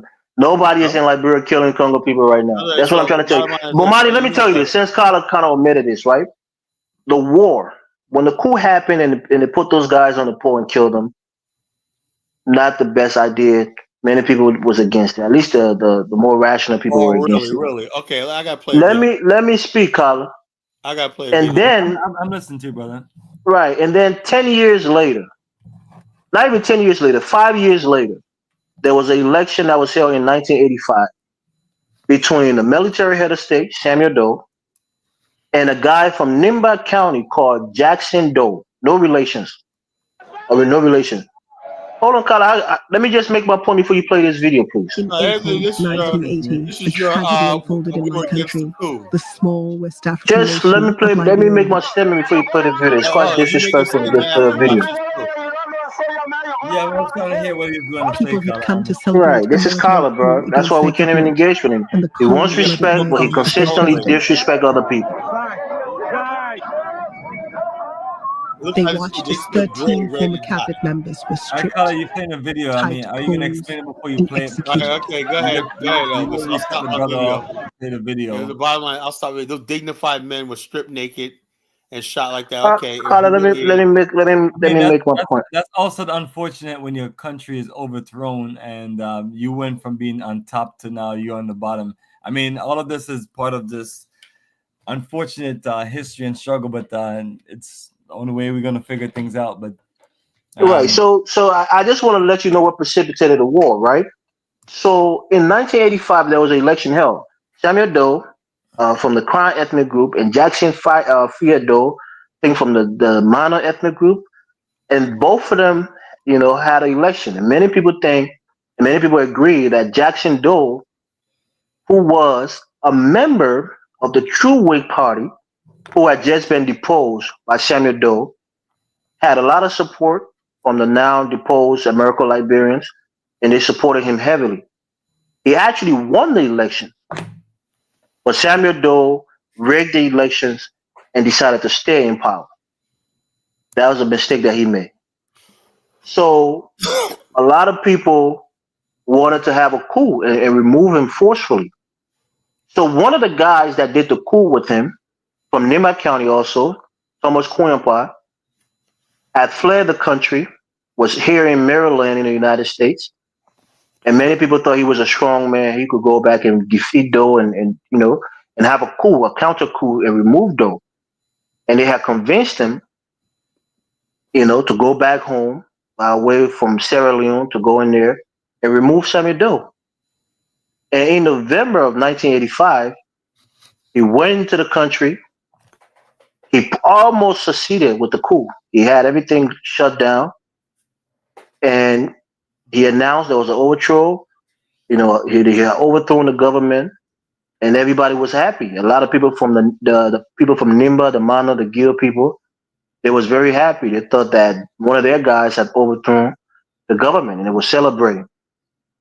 And then there was a rebuff to that coup by Samuel Doe's people, and they counter and they quelled the coup. That was in 1985 November. So now these two groups who have had historical beef, the people from Nimba and the people from Grand Jita, it went into overdrive. So the Doe group started killing the people from Nimba. The innocent citizens from Nimba started killing them like crazy. A lot of them fled into exile, went into places like Guinea and Ivory Coast. And then Charles Taylor, who was working in Samuel Doe government, was accused of stealing almost $1 million. He fled to the United States. The Doe government sent an extradition request. The United States government arrested him, put him in jail, but was kind of mulling over the extradition because they feared, he might be killed. And they didn't extradite him back to the country. And some way, somehow, Samuel Doe, Charles Taylor found his way out of the prison and went to Ghana, somewhere in West Africa, Ghana, Burkina Faso, Ivory Coast. And the war came. He trained for about 4 years.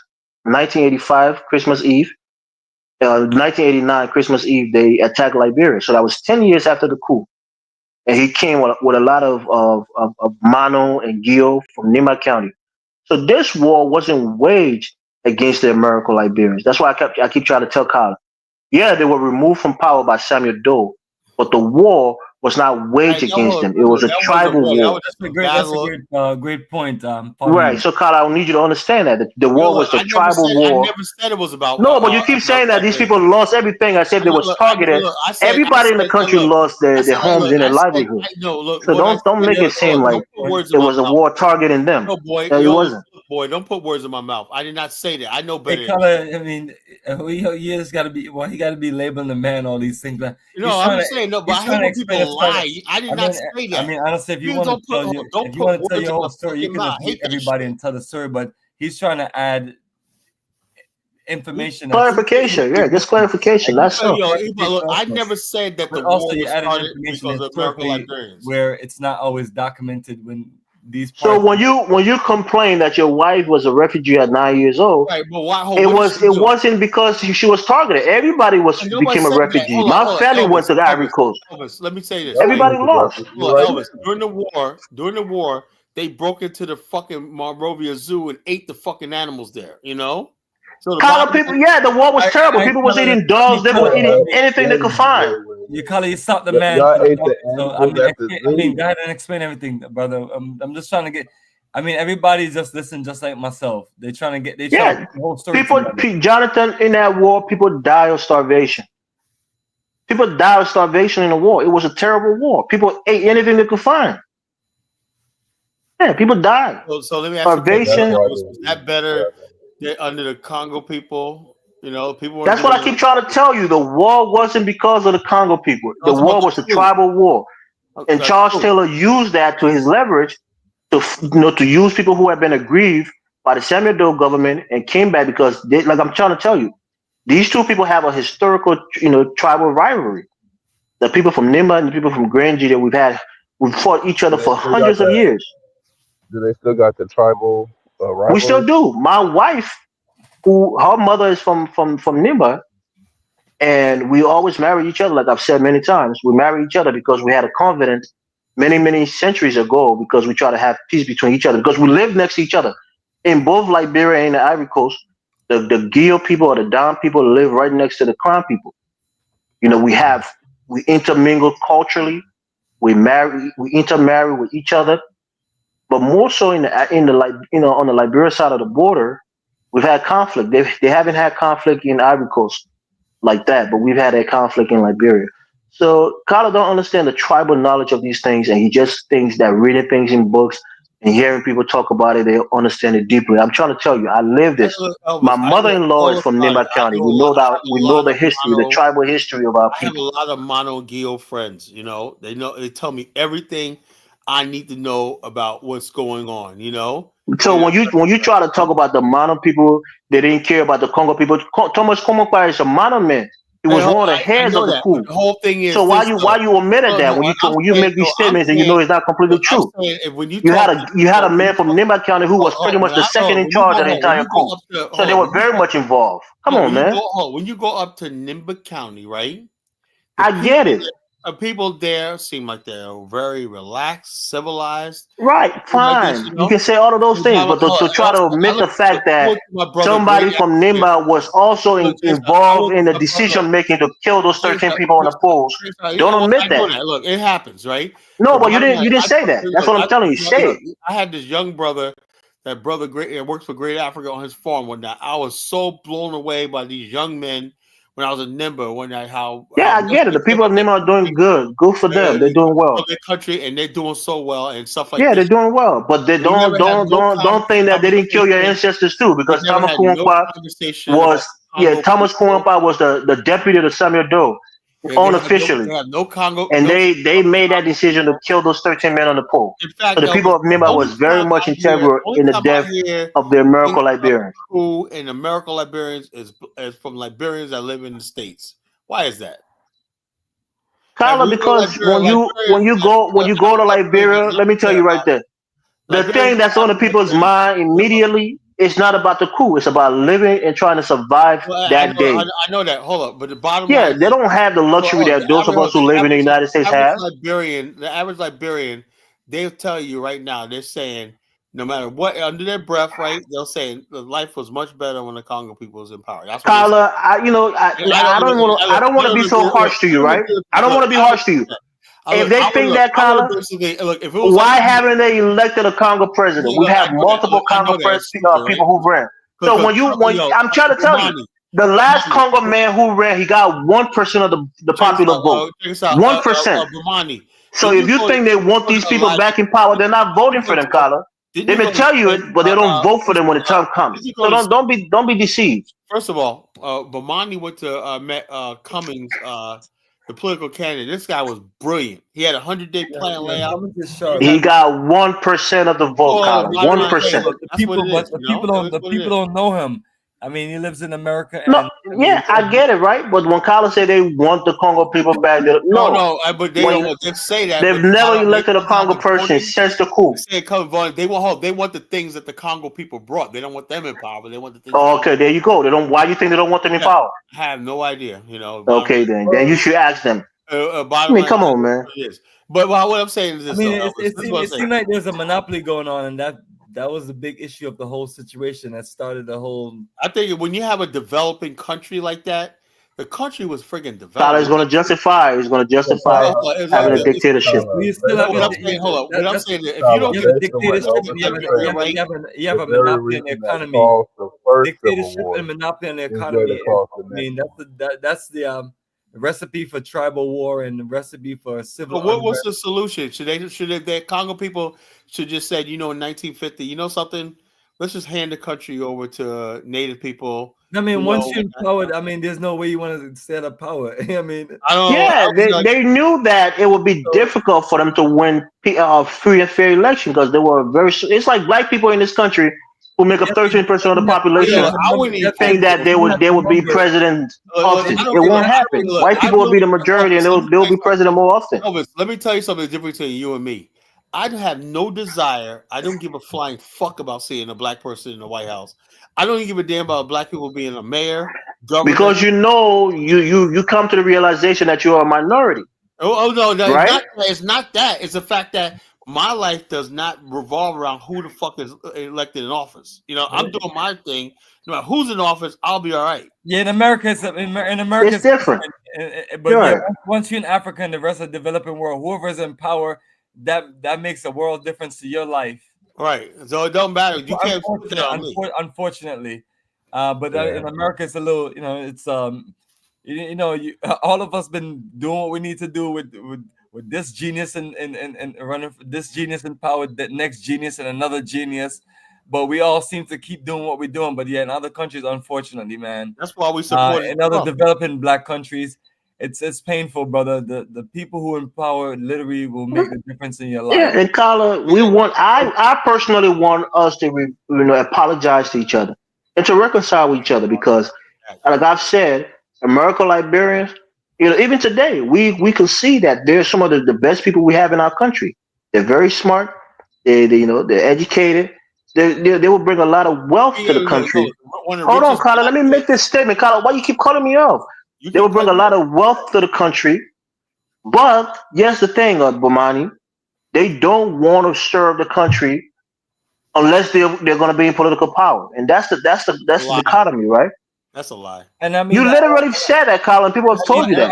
I get your point. I mean, it creates an unbalance because if you're 5%, I mean, naturally you're not going. You can easily lose elections. Number one, and but at the same time too, what you I mean, I don't know how to tell people to stay in power and make things more equal, but I mean that's why you see all these revolutions, and the famous one they always talk about is the French Revolution. When it gets so hard where the people out there that's working can't afford things. I mean, people that's gonna be their mindset. Is it the right decision? More than likely not, because once you overthrow this government, are you gonna put a better government in place around the country? And that's naturally the mistake that's usually made. But then again, you can't blame people for wanting to this. What was the last thing I seen on out there as far as a country being overthrown? Syria. Some people are happy, but it's like the country's a mess. Venezuela. Right. Yeah. So naturally, the people now you overthrow this government. It naturally doesn't mean that something else is gonna come in to fix the problem. But at the same time, too, people are at a level of desperation where they just feel like any change is better than nothing, right? And then that's the biggest mistake you make, because the change that's going to come is just make things worse. But then, do you really want? And that's the thing. That's the thing, right? Do you really want to stick around to like hope that the people in power is going to just change and have a mindset of, let me just divide more towards the people? Because that may never happen. I mean, that's why you talk about these long years in power. So I can see the frustration of people to where they just lost it, and you just. Bomani, you know what? You know what? Am I agreeing with them? Absolutely not. What Elvis don't tell you is the fact that when they rewrote the Constitution, right? Do you know when the Congo people were in power, senators and congressmen only had like 2 and 4 year terms? The Native people came in and took power, and they got 10 years. Carla, stop with that. It was a military government. They ruled by decree. They ruled by force. It wasn't the educated class. It was a brute. Stop saying that, Carla. This was a dictator who was ruling, not a regular. A senator has 12 years, and a congressman has 10 years right now. That's ridiculous. Carla, you're out of your mind. What's wrong with you, man? So you don't even understand what you're talking about. Senators are 9 years. Representatives are 6 years. Okay, so it's 6 years for representative. Yeah, but you got the information wrong. Why do you think you're so informed on Liberia when you consistently get things wrong? 6 years for a representative. Can you tell us the proper terminology, because now you're talking about terms and it's like nothing. Yeah, Colin said senator is 12 years, representative is 9 years. What's the right information, Colin? If you don't know that the brother, senators are 9 years, representatives are 6 years. 10 years. Well, they must have changed its representative 6 years, because before it was 10 years. Colin, what are you talking about? That's the highest it's ever been. It's never been more than that. It was 10 years at one time. No, it's never been 10 years. What's wrong with you, man? That guy Gibbazon, whatever his name is, that was representative from Buchanan, from Grand Bassa. Remember him? The fucking idiot that went to Switzerland, whatever like that. You don't even know his name. You want to be talking about? You don't know his name. His name is Gibbazon. No. I'm half Bassa. Don't butcher the Bassa name. I'm half Bassa on my mother's side. His name is Besonga. You know what Besonga means? I call it Gibbazon. I call it like it's pronounced. Yeah, that's not. No, it's a Bassa name. That's not how it's pronounced. It's called Besonga. Bassa, Bomani. His father is a Congo man. I hope you know that. So he wasn't even Bassa, He used that to get us sad. You got to change your identity. His mother is Bassa. He's half. He's mixed. Whatever. Don't say whatever. His mother is Bassa. That's how you got the Besonga name, because his mother is Bassa. So not the ideas. Good. Why do you think he used the name Besonga? So is the game favorite with the Bassa people? Before to argue about Liberian history. Jonathan, I try to avoid this argument. Kala was going off. He was calling my people primitive and that. And everybody started to feel bad for me because I was so quiet like a mouse, and quiet in the car, just talking shit. And when I started talking, now he get mad. I mean, that's why I didn't want to engage. Don't call them people primitive no more. Not when you're having tourists to Liberia. I shouldn't call him. And I ain't call him primitive. I'm talking about the people who think Elvis called primitive. The average Liberian, you go to Liberia, they're very civilized, very intelligent. Young men are very intelligent, Our guy Ross Nuwan, and when Bomani met him, this guy should have public office and whatnot, because he's absolutely, brother. That's sharp, man. He should be in government. He's one of the most smartest people you're gonna meet in your life and whatnot, And so the bottom line, he's my head of the BAO chapter in Liberia. He's my chapter president, And that guy is brilliant. Kyle, I really thought you were turning a new leaf, Kyle. You disappointed me. I'm like, look. The bottom line. Elvis, are you serious, man? This man made this for like 10, 15 years. Nah, really, because Kyle has been really more engaged with the Afghanistan. He's really put most of his energy there, and then he goes. That's why I say he falls back into this comfort zone of attacking what happened in Liberia. And I try to give you the nuance. I personally, Carter, I didn't agree with that violent coup. That's what you don't understand about me. I don't agree with the violent coup. I wanted more people to go the route of the progressives, where they were trying to advocate for more rights and more inclusion by protesting, by pressuring the government, but never with violence. Never with violence. That's what I agree with. Oh, should we watch this video now, Bomani? All right, so what's the path forward? You just have to open it up to make it look bigger, because right now... I am. I'm over it bigger.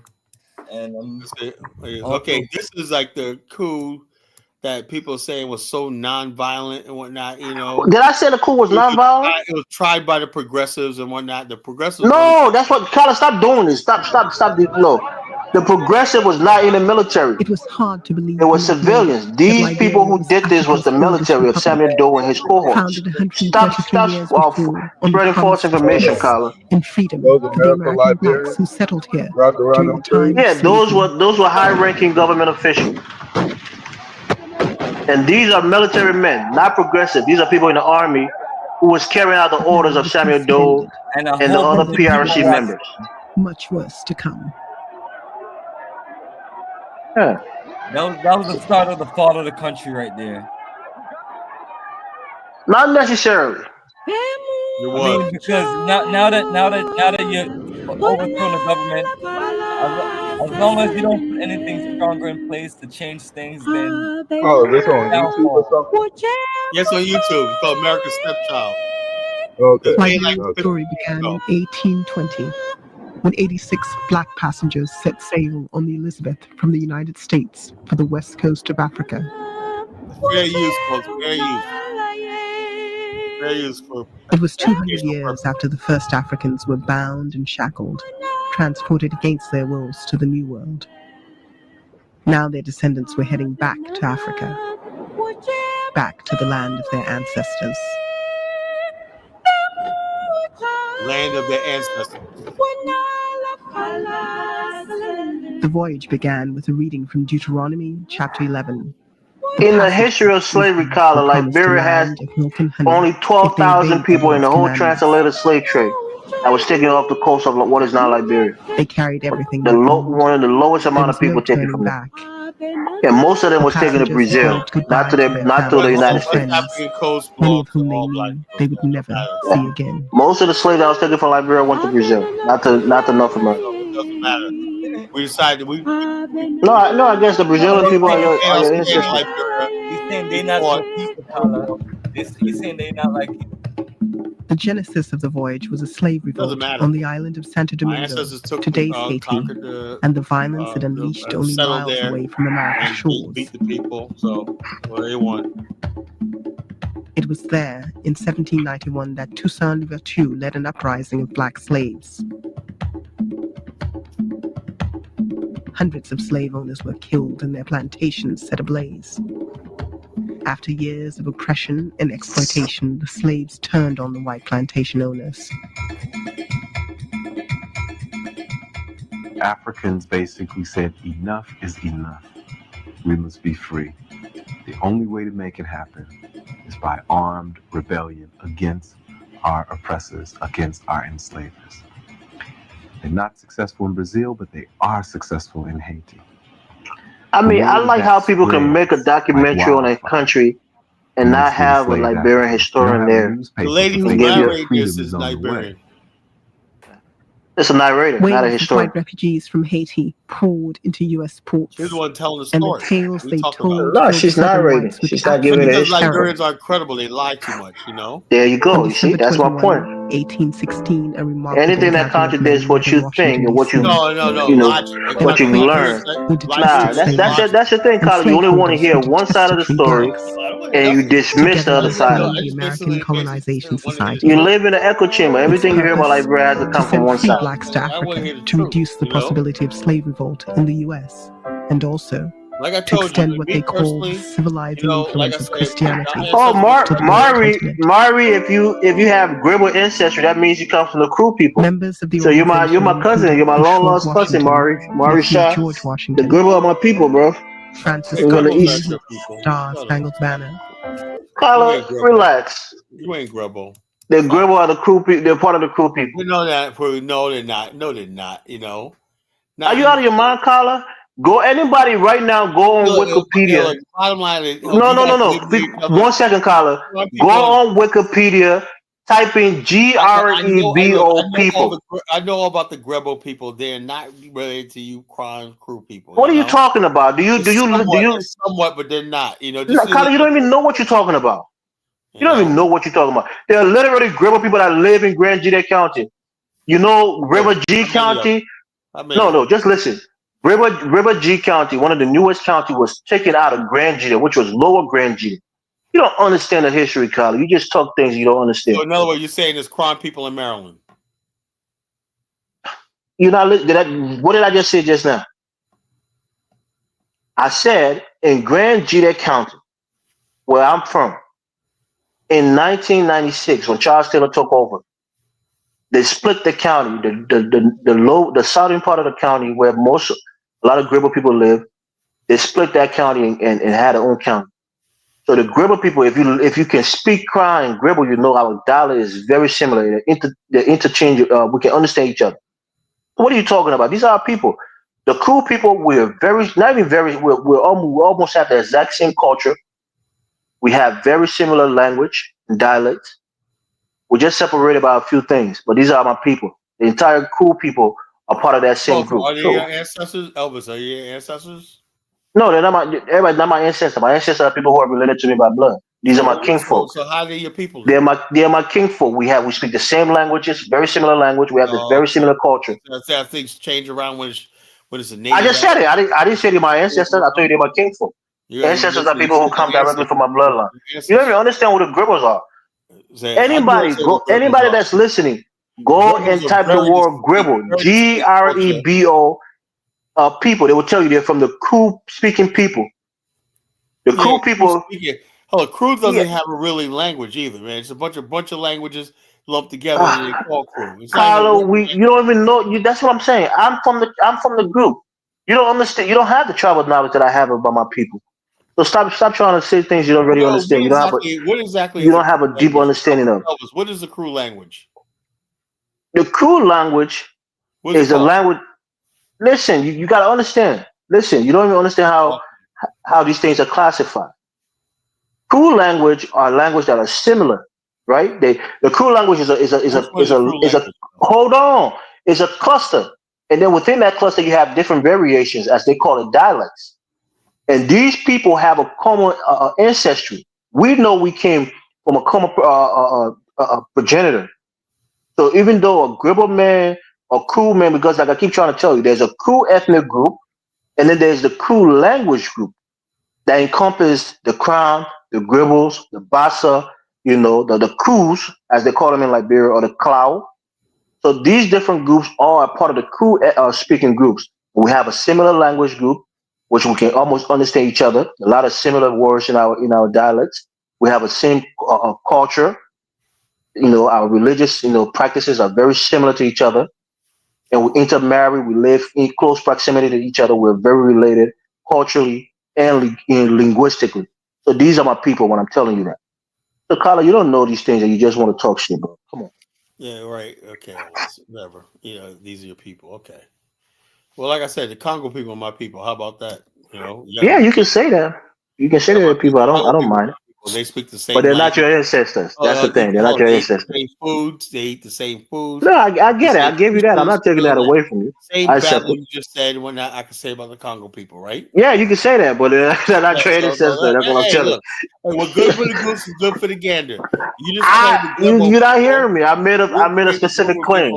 But you sat there an hour ago telling me how. No, you keep saying these are your ancestors, and I'm telling you, these are not people that you descend from. That was my point. There are people. It doesn't matter if they're ancestors or not. There are people. Yeah, if you say your people, fine, but not your ancestors. From California is my people because we're both Black African American, right? But they're not my ancestors. I don't have nobody family that died in California like that. But we're still the same people, right? Well, that's what I'm telling people who are listening. Go like on the internet and type in.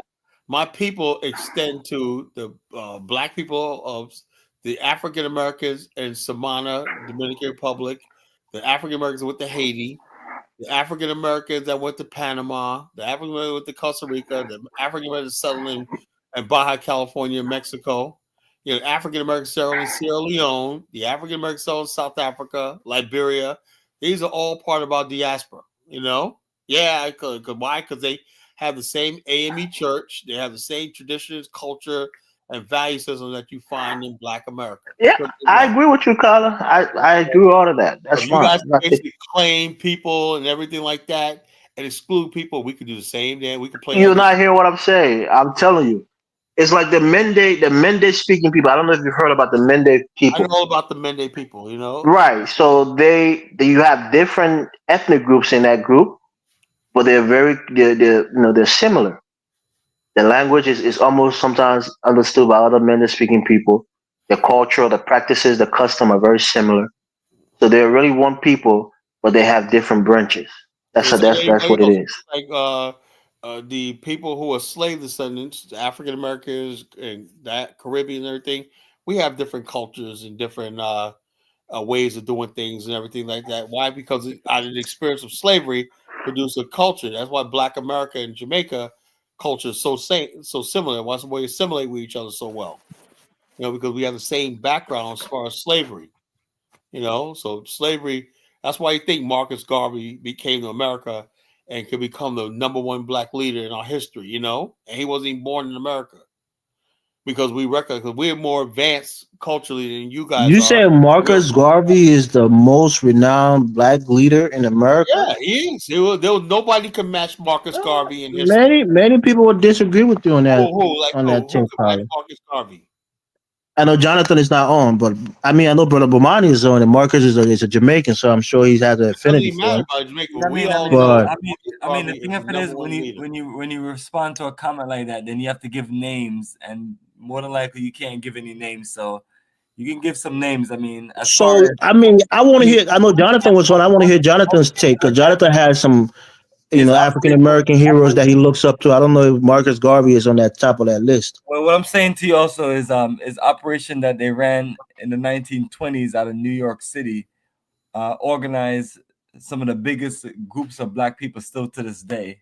6 million As far members. as business investments and uh, Yeah, but respectfully, right, Bomani? so that's what I'm saying What before you even impact did Marcus Garvey have on the life of the African I'm saying Americans to you, in this brother, country? what you haven't done so far is give me names. You have to give some other names because Oh, Martin Luther King, Martin Luther King, for example. Dr. King, and you can mention you can also mention Malcolm X, but then when you look at the global impact, it's a whole different story. No, that's what I'm saying. When college talk about African Americans, that's what I'm saying. Martin Luther King, although he died before the Civil Rights Act was passed, but he did a lot of work that No, he led to died that the after passage of that. he died after the Civil We're Rights talking Act. about we're talking about a global impact on Black No, people. that's what I'm saying. I'm not talking about global. I'm talking about what Carlos saying in terms of African Americans. Some That's what people I'm may saying. not like to say, but I mean, I don't think he was a greater leader for African Americans than Martin Luther there's not King. too many people that you can add up to there in Garvey's names. I mean, you can't put Du Bois up there. No, that's what I'm saying. I'm talking about The legacy Bomani. of Malcolm X. Directly for African Americans, Martin Luther King is more important and more consequential for African American than Marcus I mean, Garvey do is. you remember the phrase? Do you remember the phrase? I led my people into a burning house. That's it. The impact of Garvey, it impacts on a global scale beyond what you even can imagine. That's what I'm saying. Globally, maybe, but I mean, African American wise, as far as America, absolutely, it's Dr. King. I mean, right? That's what I'm you don't know saying. anything about Black history, Dr. King. No, what I'm telling you is, Garvey was a foreigner to the United States. He's a Jamaican. I think he lived in the UK. To white America. I live here in Georgia, and most people may not know nothing about Garvey, even though Garvey was held there in 1925 at the Atlanta Penitentiary. But what they'll say is Dr. King, and the same thing for this. Well, that's what I'm saying, Bomani. What did he do that impacted the material well-being of African Americans through legislations and through changing the hearts and minds of the white people? It depends on what you're analyzing. When we're talking about the world of Pan-Africanism and nation building and global connections to Africa, then that's where Garvey stands out. It's just based on the context that you put the situation in. But I'm going off what ideologically, but I'm talking about tangibly, right? Ideologically, I mean, it is tangibly. That's the impact that you find. That's what I'm saying. Give me some example of what he changed for the better for African American in terms of tangible laws and benefits that they got from his actions in this country. First of all, Elvis, I'll say this, right? largely number one, the foundation of Black organization. I mean, that was that was. You think Black people didn't have organizations before Garvey came to the United States? I'm not saying that they didn't, but you're talking about you. I mean, you have to understand, brother. This man in the 1920s. I respect Garvey, but I'm saying, let's be honest, bro. I mean, hold on for a second. You also have to listen. This man packed Madison Square Garden in the 1920s with conventions. What we talking about as far as putting black dollars in black hands? You're talking about a man who laid that foundation. You're talking about black economics. I mean, in some ways, it's unfortunate the sabotage that went on, but without that sabotage, you're talking about a viable enterprise that could still stand the test of time today. I mean, many of our other so-called leaders didn't have that kind of impact and power. They were just basically, head Negroes for white oppression, head Negroes for the system. As we mentioned, and I don't want to call a brother's name. I hate to say it, brother Bomani, and I like you. I think you're a fair and balanced guy. You're well tempered. I like that about you. But I'm going to say this, and it might offend you, right? But let's juxtapose Martin Luther King and Marcus Garvey, both men who I have tremendous respect for. I think Garvey failed in his quest for what the particular thing that he wanted to achieve. No, he didn't. And Dr. King succeeded. Let him finish. Hold on, Tyler. He was fighting for civil rights. 1 second. Dr. King was fighting for civil rights for black people. He was fighting for integration. And where did all of this, brother? That's one of the things you also have to just explain at the end of the day, because in order for it to be a success, that means we're supposed to be in the best position in our life right now. No, you're trying to quantify. Oh, we have to have success. He had an act that was passed by Congress. So an act that we still live by today. Anti-discrimination laws based on race. Lobby to get bills and bills and bills and bills passed that doesn't reflect the freedom in our society when you're moving around. So somebody getting an act passed, I mean, you want to get him another Nobel Peace Prize for that one? I'm just telling you, that's tangible. That's something that is even in how about building black factories and implementing black that's what I'm telling you. I'm telling you that implementing a corporate the ship that he bought, that was one of his big things, was not seaworthy. He wanted to have land on Liberia to repatriate black people. That never happened. So I'm saying some of his main tangible things that he wanted to do never came to fruition. Was factory built? Was black cooperative initiative put together for us to learn how to put our money together, invest our money, and compete with society? These are the things that people like to nitpick one or two things. Are those factories still in production today? The Civil Rights Act is still relevant today. You're talking about one of the first, and it's no disrespect to Mr. Garvey. I like him. I respect him. One of the first black leaders to incorporate black cooperative economics, self-reliance, self-determination. These are fundamentals of competing in society that was never really there before. You're talking about somebody who've laid a foundation where you have great leaders who have studied the philosophies and opinions of Marcus Garvey. Is that incredible 100 years later? I mean, I wish Jonathan was on. Jonathan is really into these black leaders. Any other person that was I want him to come back on. Because if the best you can tell me is Martin Luther King is a competition, well, more people will know about Dr. King, because when you're in this illiterate school system, the only thing they teach you about is the person that worked with the system, and that is it.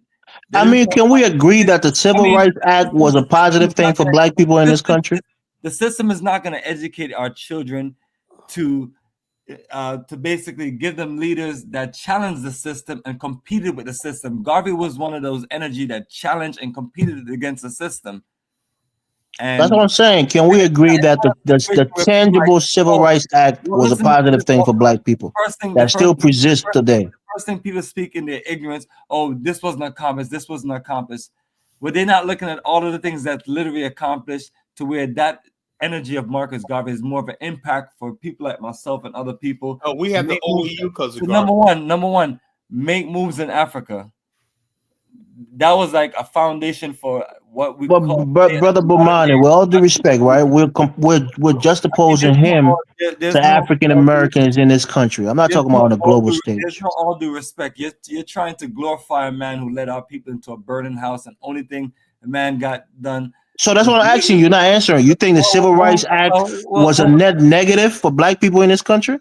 I'm not saying it was negative. What I'm saying to you, what's more important is that we teach our generation how to build in black corporative economics, how to build factories, how to work together, put your money together, how to formulate organizations so you can have strength and power, how to challenge the system by competing with it, by not just being want to be a part of an integration system versus competing against a system. So you're talking about someone you're glorifying that literally that's all you have for us to be incorporated into these people's slave system versus someone who had a vision for you to build and have your own nation. That's what I'm asking you. If you think it was a net negative, the Civil Rights Act. No, I'm not saying it was a negative act. So why are you criticizing integration? Why are you criticizing, anti-discrimination? That's the Civil Rights Act. You asked me a simple question, and I said no. But doesn't mean I agree with it? Absolutely not. I'm more for a world of self-determination and nation building, and that's what Garvey was about. That's the foundation that he laid. Those are the things that he put in place. Not by just sitting around talking about it, by being out there competing, by being out there putting things in place, by being out there investing, by being out there developing things that's relevant to black people and black people progression to be independent. I want to say another thing, but I'm not going to say it. Might be too harsh. You're listening to your own side of things, and I'm explaining to you the direct impact and the changes. No, I respect Garvey, right? But I'm saying the man died broke. So when you're talking about investments and all these other things, he died broke. He was a broken man. The only thing that you're telling me, brother, because I'm a very intelligent person, and I usually don't waste my time being on any shows like this because I'm too intelligent to talk to the majority of people that come up here because they come with a level of just ignorance. You're telling me a man who literally just got an act passed for you to be a fucking slave in this damn country, for you to literally be in the same situation, oppressed, versus someone who fighting to get you out of that situation, for you to build into Africa, for you to connect your resources from the African diaspora, for you to get involved. So you hold Garvey in a higher light than Martin Luther King in America? Brother, 1,000,000%. There's no second thoughts about it. And anybody who wants to get on you and challenge the Civil Rights Act was a net positive. Well, let me ask for Elvis. For niggas like you who wants to be a slave to the system, I don't want to be a slave to the system. Bomani, some of the rights that you enjoy in this country as a black man was fought for by Dr. Martin Luther King. You agree with that, right? And the thing of it is, you want ignorant niggas like yourself want to give one man credit. I get it. I'm ignorant. No, he's not the only one. There was a lot of people who fought for that. But I'm saying he was a leader of that movement, but what right? you're not looking at is how this man was used by the government. It's two different people you're talking about. You're talking about one that was. What I'm saying, Bomani, he fought for something that we benefit from today and still do. I'm not discounting what he has done. I'm not saying you can't put him on the same level as a Marcus Garvey, who's a world phenom.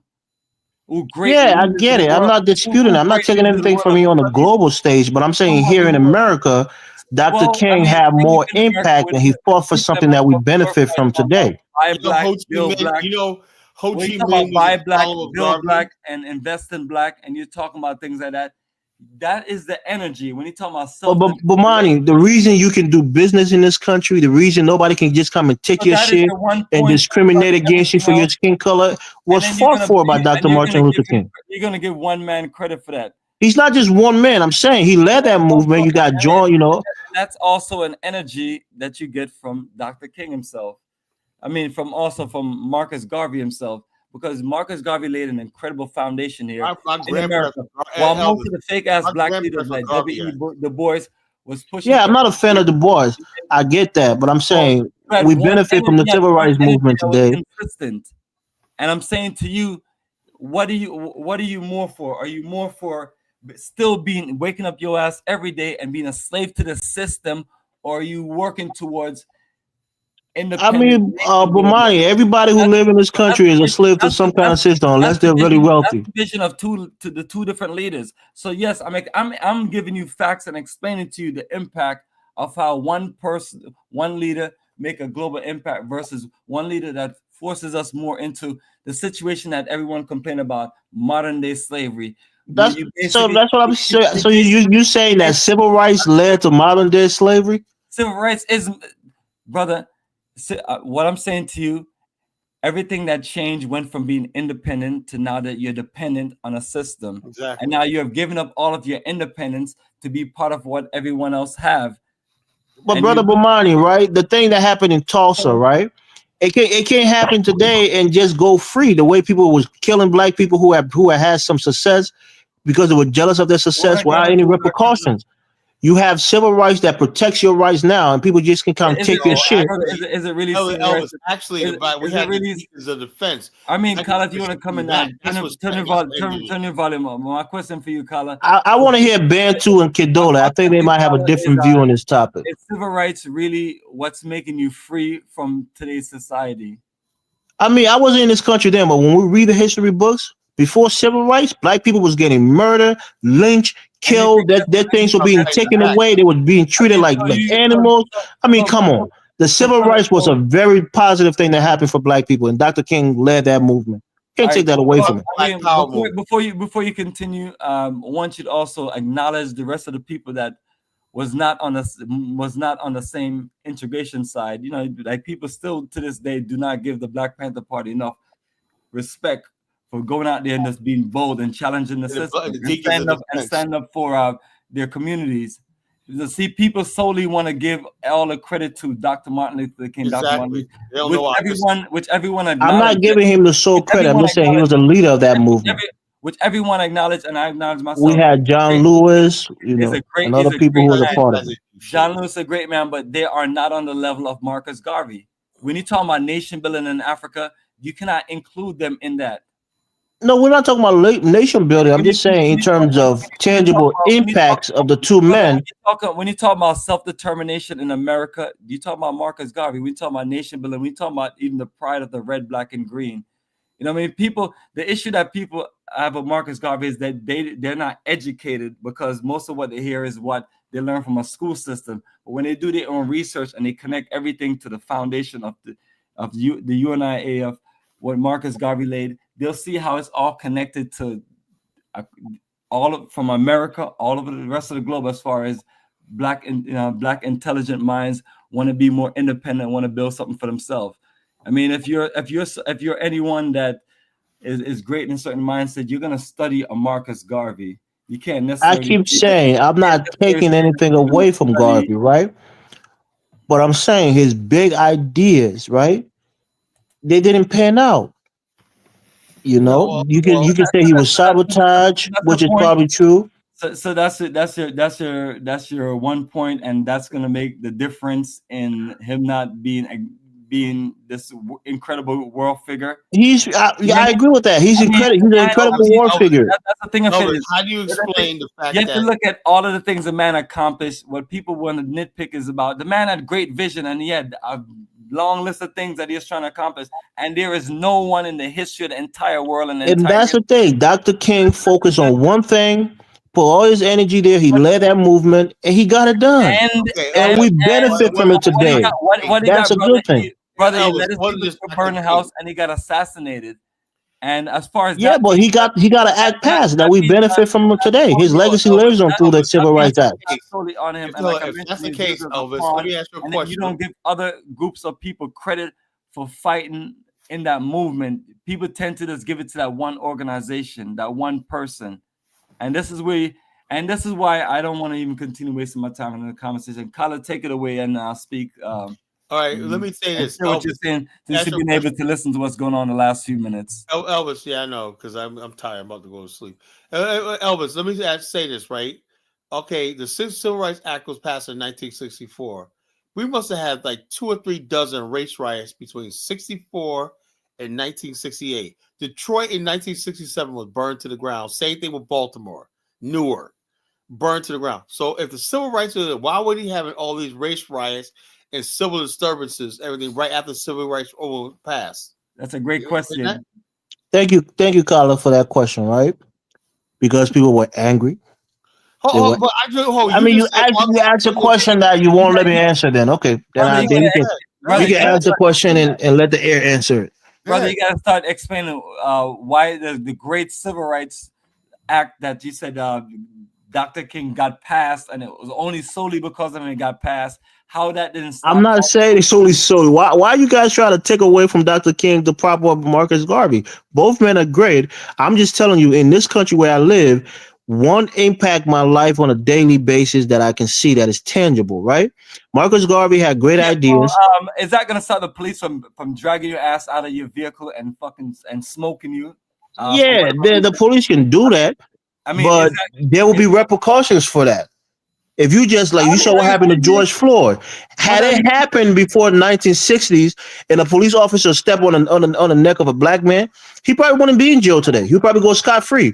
People were lynching black people and going without any repercussion in this country. What about all of the cases that still go that way? You may get right. Is Marcus Garvey going to stop you from getting pulled out your car and kill? Man, stop. They may give you 1 or 2 cases and say, hey, you can have this one. But the majority of them, no, it doesn't go down that way. I mean, Bomani, why are you trying to downplay the Civil Rights Act? What I'm saying you definitely benefit from it right now in this country. I mean, brother, stop trying to convince me.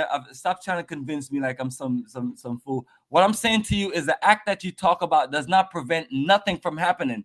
It doesn't. It still. Yeah, there's laws against murder and people still murder, but that law is gonna prosecute those who violate that law. I mean, how much of these people really get prosecuted? Are you serious?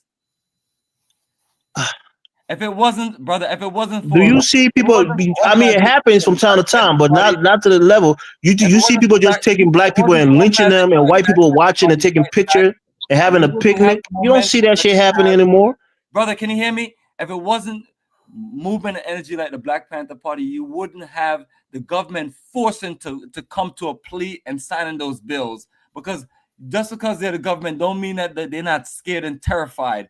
And when you have a unit like Black Panther out there, that will put fear in your government to come to the table and sign paperwork.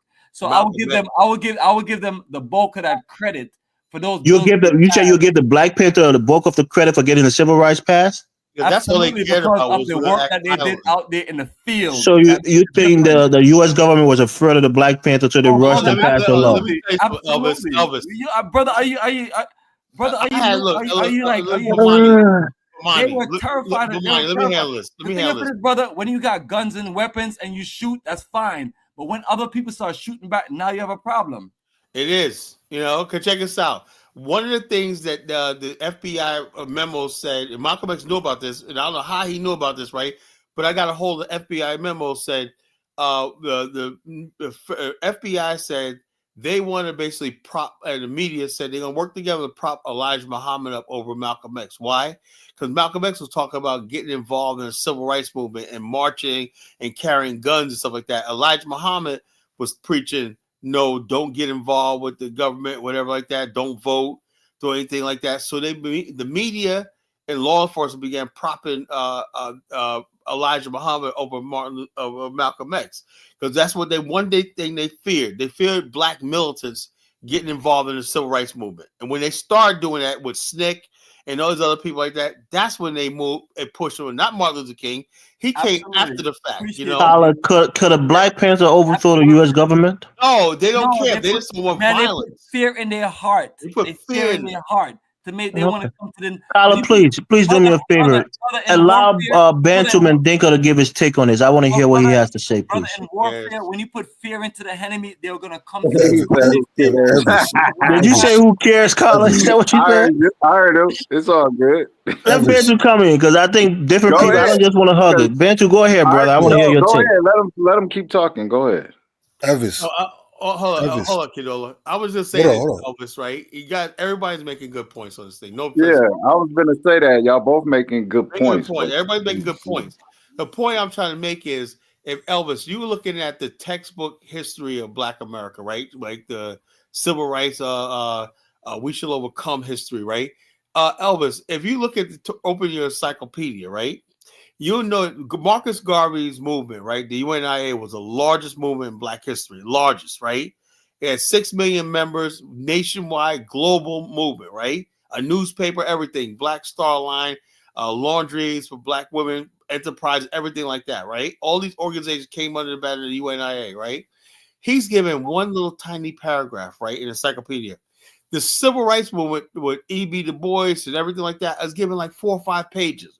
What that's telling you is they want to de-emphasize Garvey, because you would think Garvey was just a little footnote in history. He tried to move a campaign to go back to Africa.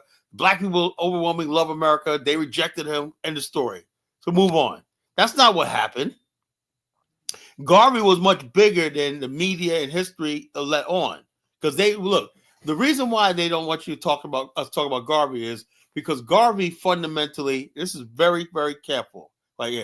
Garvey rejected America. And you got to understand something.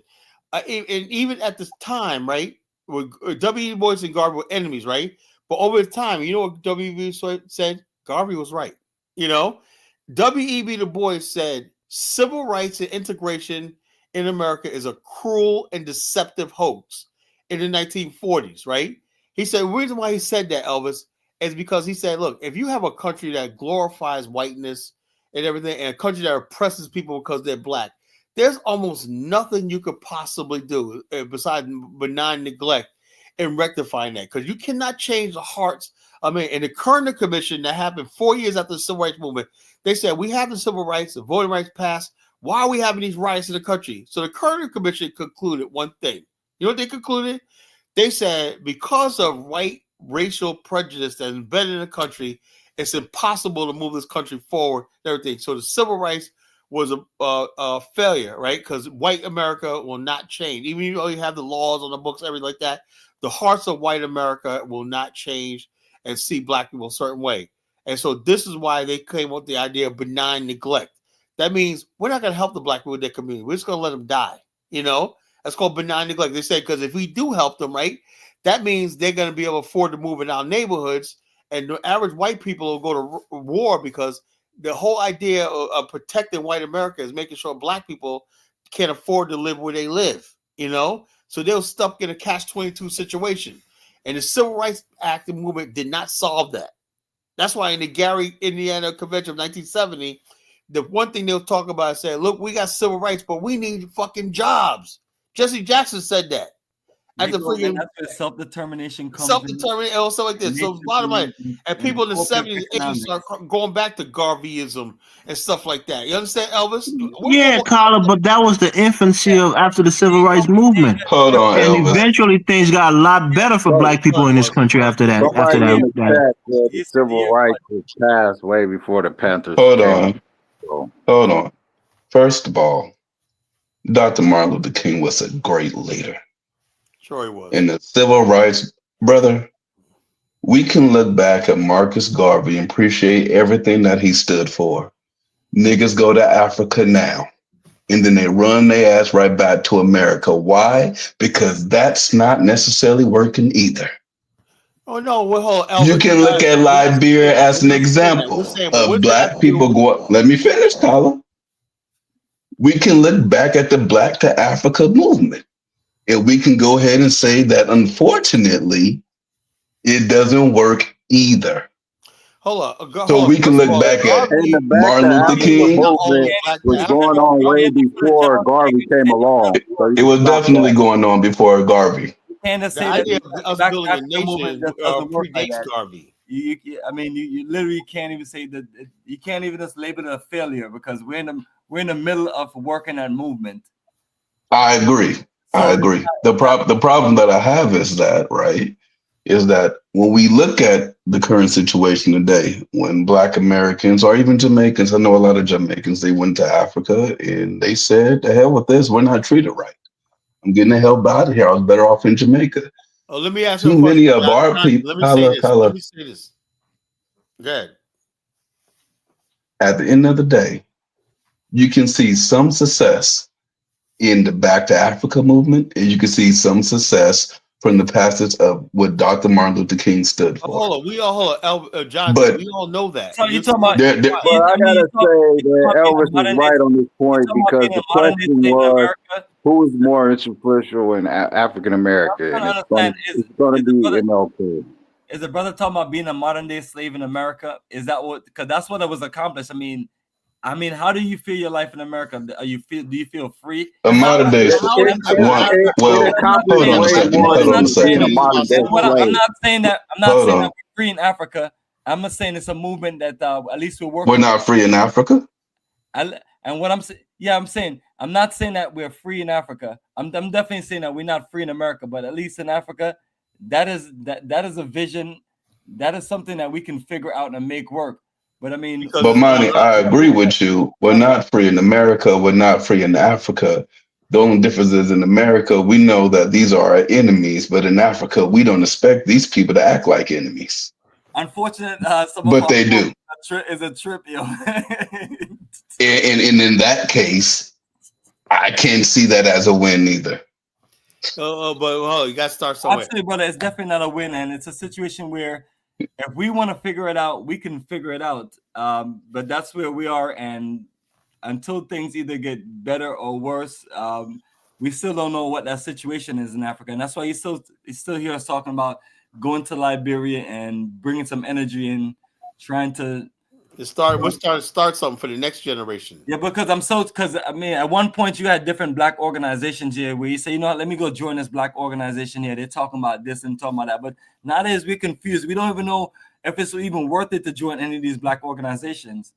So, you know, we're having the right conversations all together, and hopefully we can get somewhere on that. But that's what we're trying to figure out. You know, that's why you see me and Kala talking about Liberia, but I'm always open to somebody telling us what should we do in America. I mean, other than be a modern day slave, whether you're working for a corporation or you're running your business, you feel like all you're doing is giving everything back to the system. Yep.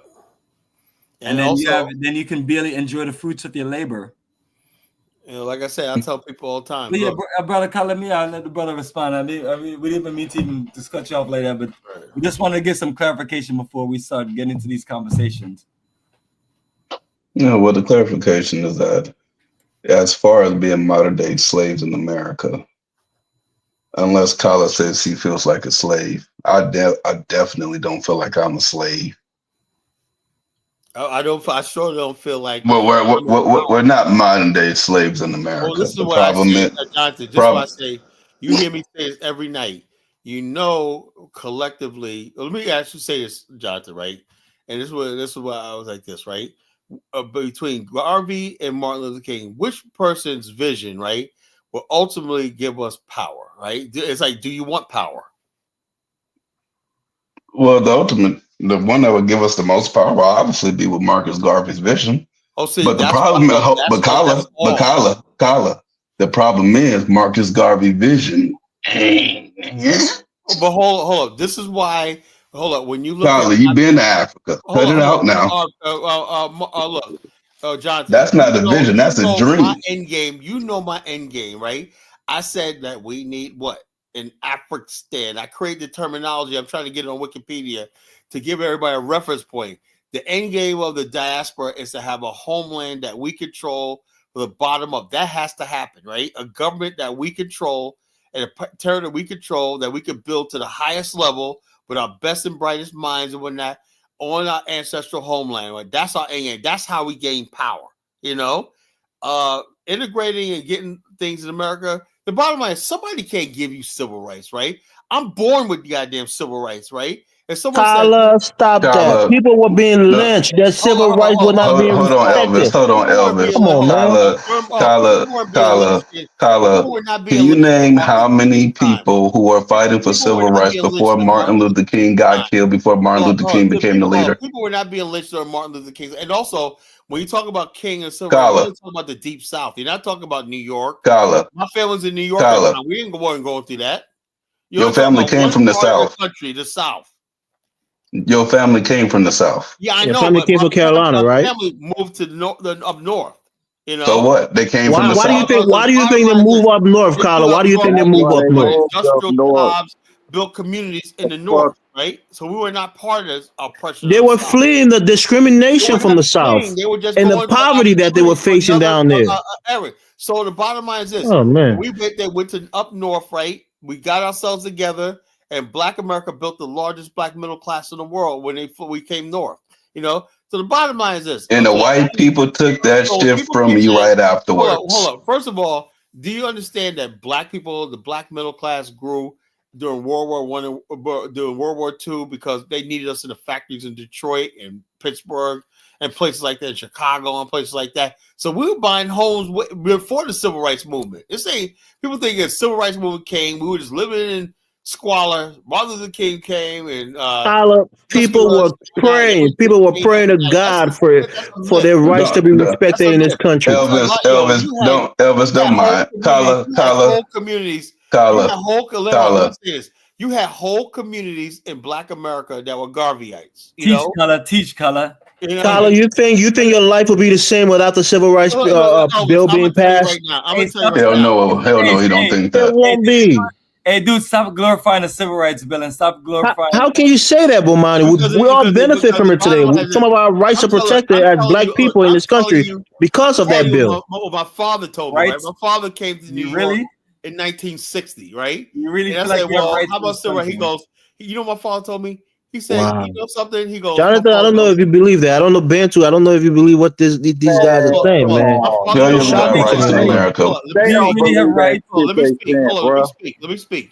My father came to New York from North Carolina in 1960. I said, Dad, weren't you down there at Civil Rights? Well, he said, look, let me tell you something, son. He goes, I remember one time it was like he was like 1962, whatever like that. He went down south and he participated in a so-called march. He said, man, after like a week, we basically boycotted the movie theater because we couldn't sit. We had to sit in nigger heaven.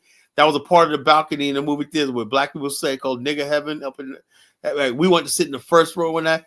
And also we started picking it outside and whatnot. And my father goes, I spent the night in jail. My mother started laughing.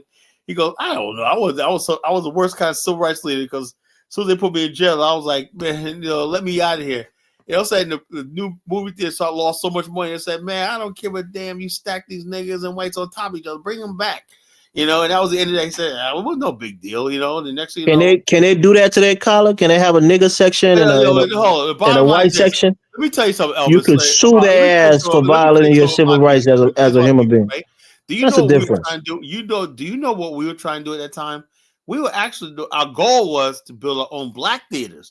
But some Black people were led to be like, we had our own Black movie theaters, but we were led to believe that the white man's ice was colder. We had to. It's not about building it; it's about protecting it. If you build it, that's the key. It's about protecting it. No, you wasn't protected. A white person can come and burn your shit down, and nothing will happen to him because your rights wasn't protected. That's the difference. They think they really think that white people in the 50s and 60s was going around burning everybody. That was a 20s. Self-determination without equal protection is a full game. We had equal protection. You didn't have. How can you say that, Carla? How can you say you had equal protection when Black people were being killed left and right with no repercussion? How can you say that, man? Around North Carolina, they had guns.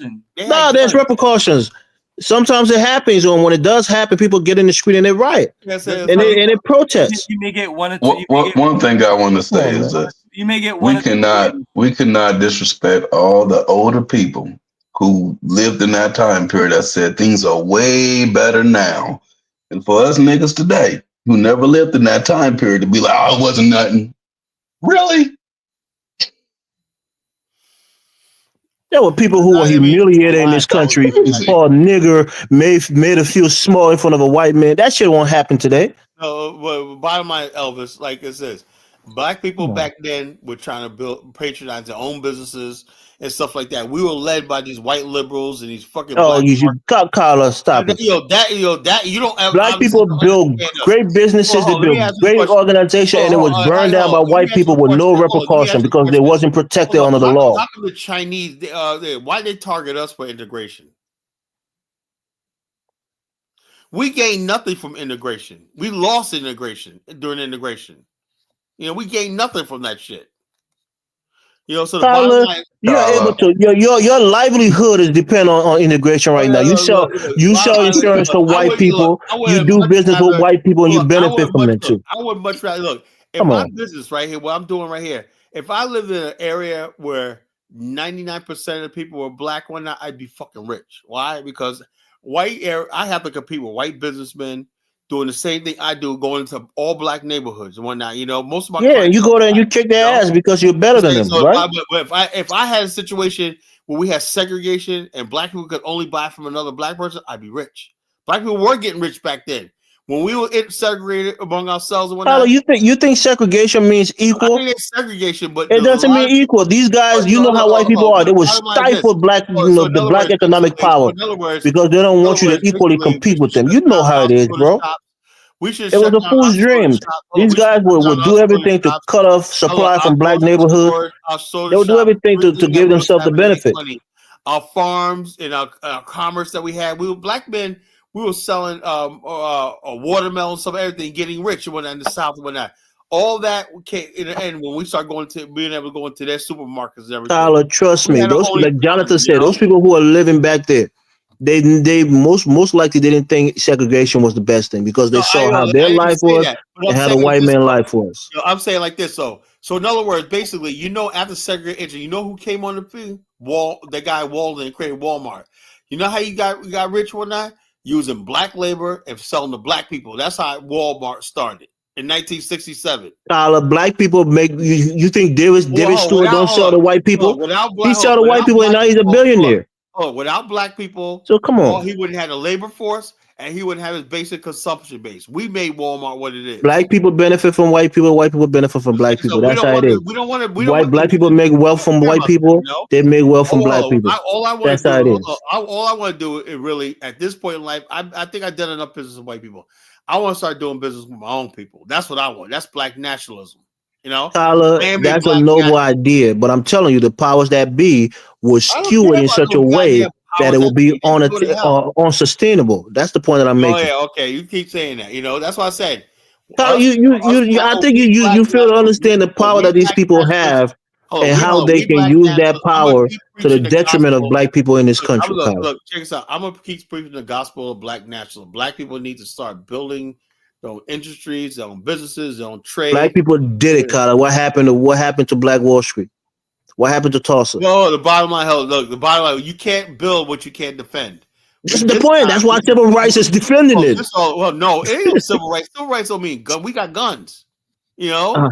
Okay. We don't need no fucking civil rights. We got fucking guns. I'm telling you, brother, if you're a group of black people that's gonna try to go build somewhere in America that these folks don't want you, ain't no civil rights gonna stop them from killing you. Jonathan is a business guy, right? He got a couple of brothers that he's working with.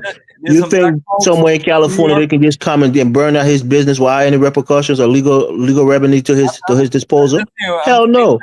Jonathan know he has the law on his side. I'm saying something simple, brother. I'm saying something simple.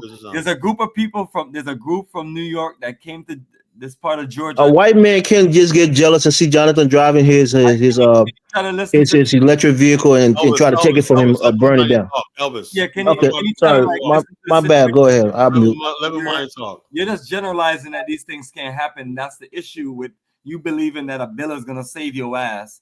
There's a group of people that was trying to build somewhere here in Georgia, and where they was trying to build at is one of those, you know what I'm saying, one of those sundown redneck towns that if you ain't one of them and one of their cousins or one of their folks, they don't want you buying no land and building up there. And do you think the law is going to stop? The people naturally got smart and decided to just move forward and not continue to develop. And so it's, you know, it's these laws that you think you have is limited. I mean, now if you build a self-determined continent, you know, where you can industrialize and do the things you need to do, you know, you're free people, but that comes at a cost of a whole lot of things where some people are not willing to do to build a nation. But you're basically the laws that is created in the books is basically as much as the people want to honor it in whatever county, city, state, wherever you go. Some places it may be more favorable for things work out for you, and then there's some towns in America still to this day. You don't want to even play around and even try to do anything there. And it's so that's why we need an Afghanistan. And that's true. That's why I always go back to nation building, because that's the ultimate solution. It's not like Malcolm X saying these folks every minute they want to get more and more bills passed and more bills passed. And what he's talking about is like, okay, you can pass all the bills you want to pass, but where's our self-determination to do what we need to do for ourselves? And I agree with you, Bomani. The problem is that when we have that self-determination, actually we've seen it many a times in Ghana, even though those people may have legally done everything right, get their shit taken from them. They need guns in Ghana, That's all they need. As I said, we're gonna be armed in Africa, right? Brother, strengthen numbers, and that's our we need guns. Repatriations also fight where whatever mistakes that have been made and things that have not turned out well for us. Like I keep telling people when I take them to the country, like, yo, I gotta learn from these things. Don't be upset with me because I may tell you a bad, terrible story of of situations that you may not want to hear. And you may, it's only to make you stronger, make you understand, hey, that, this is real life also. People are living hand to mouth and you have a vision. And, and unfortunately, when you have visionaries, people who live hand to mouth will suck you dry. Yep. Now, in terms of progress, whether it's Dr. Martin Luther King's vision or Marcus Garvey's vision, which one do you think actually is more close to coming to reality? Garvey's vision. I would say Garvey's vision because if you're talking about us trying to integrate into the society where we feel more than just a modern day slave, then that's fine, because a modern day slave is basically somebody that gets up every day and they work, and everything that they work for, they give back to the system. Well, it's a lie. So you also hold on, Bantu. So what you're also doing is maintaining your own oppression. So the people who set the system up is very smart. They own all the real estate and own all the corporations, and all they need is people to work there to keep them richer. And then whatever you decide to buy, car, house, clothes, food, whatever, it's their corporations that own it. So you're recycling the resources back to them. And that's why I guess all these NFL millionaires and NBA millionaires, they're slaves, right? Yeah. Well, now hold on now, Elvis. Hold on now, Elvis. The thing of it is, if you ask me a question, I'm gonna be truthful and I give you my direct answer. So yes, if you're talking about people or some of them maybe a black billionaire, you are a black slave of the American. Oh my God! Yeah. I mean, don't water down the meaning of a slave. You know what people went through doing slavery. Don't water down the meaning of it. If you want me to explain, how much they pay Shaq for that smile he got on his face all the time? If you want me to explain, Shaq is an adept businessman, Carla. He has a lot of business holdings. He's very smart. A very rich and successful. Stop it, man. He's a slave. When we compare slaves, can we exactly?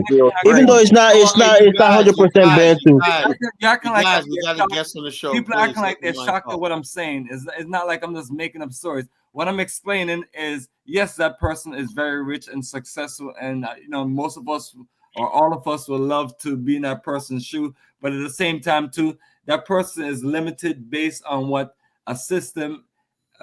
It's not like you're black, rich, and successful, and you can just do anything you want to do. So as far as the slavery part of it, you're controlled economically in a way where you're limited on the things that you really want to do, and you're being watched and monitored. You're not free fall to say, hey, I'm rich, I'm gonna do nation building, I'm gonna build something black power.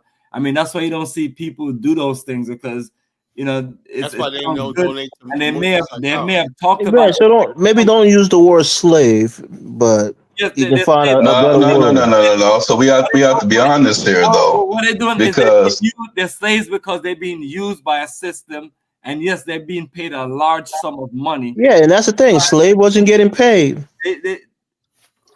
Well, and then that money turns around and go back to that same system. I mean, it's a smart move. You have to. I mean, the people who build these wicked 13 colonies and that have sustained today and becoming one of the roughest nations in the world in the last 200 years, they didn't build it that way and fought through what they went through just to just give it up and not just being able to just cultivate a system where they got completely rich from, which is past slavery. And now, we're moving to modern day slavery where they made it so sophisticated and they made it so corporate, you know what I mean? To where, Look, respectfully, Bomani, Kala's making a lot of money. He damn sure doesn't consider himself a slave. Jonathan is making a lot of money. Damn sure doesn't consider himself a slave. You don't have to have a slave, but I'm not free. What you Okay, Kala. What do you want to do that you can't do? You're living in a modern day slave economy system that works you over to where you're giving all of your fruits of your labor back into a system. Bomani, God ordained us to work and eat from the sweat of our brow. So working is not an insult to us as black people. We work. Well, we prefer to work for other black people, sure. I work too, but we all work, and it's what it is. You're in a system where you're given working is not slavery. You earn a living and you maintain yourself. You can buy the things that you want and buy the things that you need. It's not slavery, bro. Working is a way of life. Absolutely, but it's a part of what you call a modern day slave system that was people are in Africa, bro. People want to come to this country to be able to work and earn a living. I understand that, brother. What is it? Where is the majority of your money going to at the end of the day? Is it going to independent nation building or something evolving? No, it's going to pay in bills of a corporation that owns everything. Yeah, because you benefit from the service of that bill that you're paying. You're not paying it out of force. You're paying it because you benefit from it and you use it. It's a smart system to set up. I'm not blaming the people who set the system up. Well, money, you use your car and you buy gas for your car. Are you a slave to the gas station? You're a slave to this whole system. Come on, brother. My conversation may be too deep for. Okay, yeah, maybe I'm just too dumb. I'm too dense for your intellect. It's not that. It's not that up. Because he's making a good point on that. And this is why people like myself push hard on investing in black-owned business, because now the money that you normally just burn out and just give back to the system to basically just make the system rich and strong, and now you're putting it into your own entities, and now which you're putting into your own entities, that's where you're creating black employment, and you're also competing against the system itself. Bomani, bro, if you want to live up the grid, right, and you don't want to pay rent and all of those, you can do it. There's a possibility you can live up the grid and not have to pay any rent.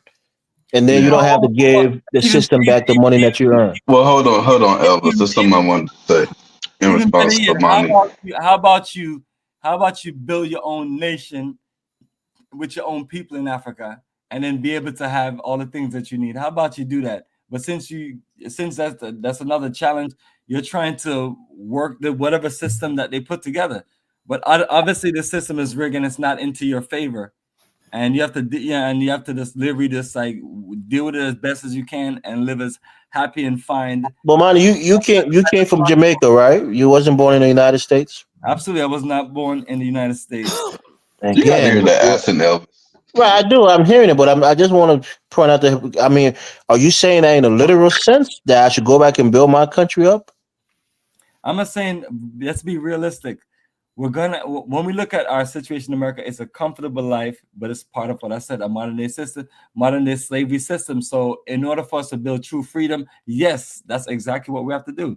And then the biggest prize of our black world, and that's what I appreciate Black America focusing on, is Africa. So it's ideal you build, I guess you can build some parts in Africa. And that's why we focus on West Africa there. That's why we that's what we do. So you believe in the Afristan? That is the goal. That is the goal. You put your resources together and build. In order for you to compete against everyone else in the world or have something, you're gonna have to formulate your, build like what Marcus Garvey talked about, black corporate economics, where you're putting your money together, you're building the industries, and you're offering more of the things that your people need to themselves. So what do you think is stopping Kala from leaving his job right now going on the continent along with you and everybody else that believes in the Be a Afro modern day slave. That's and why. That would be starting it. stupid as hell, Yeah, Elvis, and you know it. freeing themselves from being modern day Y'all want me to slaves answer the question? and starting that nation right I can now. answer the question, but if y'all want to speak for me, y'all can guard and speak. No, I was just asking, brother. You can go ahead. We're not going to speak over you. Yes. Yes. For the most part, you can't just get up. I mean, I have people living all over different parts of Africa, so that's nothing. What's going on is going to stop people from making a move. Now, do you want to just get up and just make a move, and just make a move like that? You have to make sure things are in place, and so even a journey like this makes a difference. You're exploring, you're putting things in place. You're trying to set something up for yourself to where you have additional options, because you realize that no matter how rich and successful you get here, you are limited in the ways of freedom and limited in the ways of the things that you need to do for your people and for yourself. So in order for you to have the peace of mind that you need, that's what we're doing. We're building little by little. We're building a movement that no one gave us any tools or anything to build. We just started figuring it out on our own. And once we get to the point where we need to make a move, we make a move.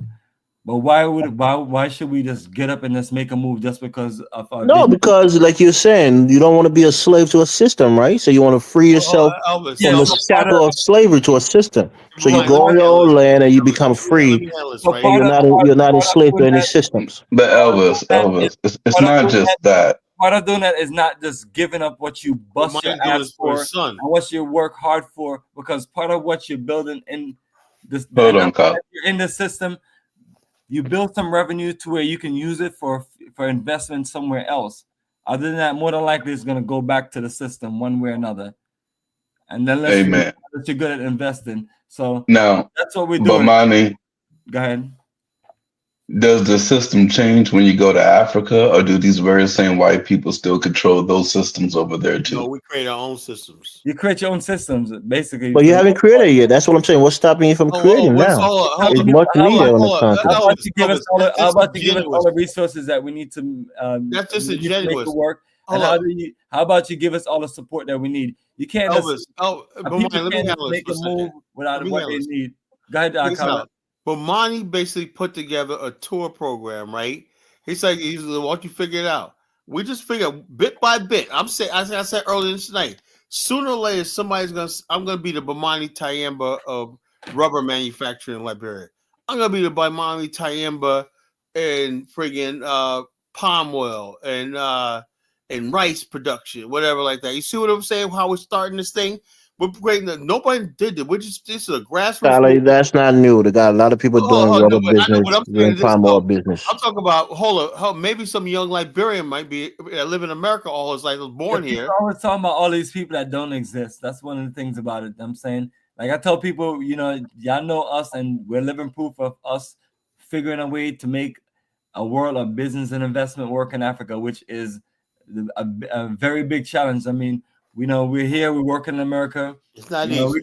We can continue to keep having our success and keep living. I'm a successful businessman, but mine is something. But at the same time, too, why should we not strive for better? And why should we not make very smart, strategic moves and trying to build up what we need to build up and look at it as a future venture, a future vision to build? Look, I agree with you, right, Bomani? The only thing I disagree with, and I think everybody can agree, you tether yourself to the United States for its economic might.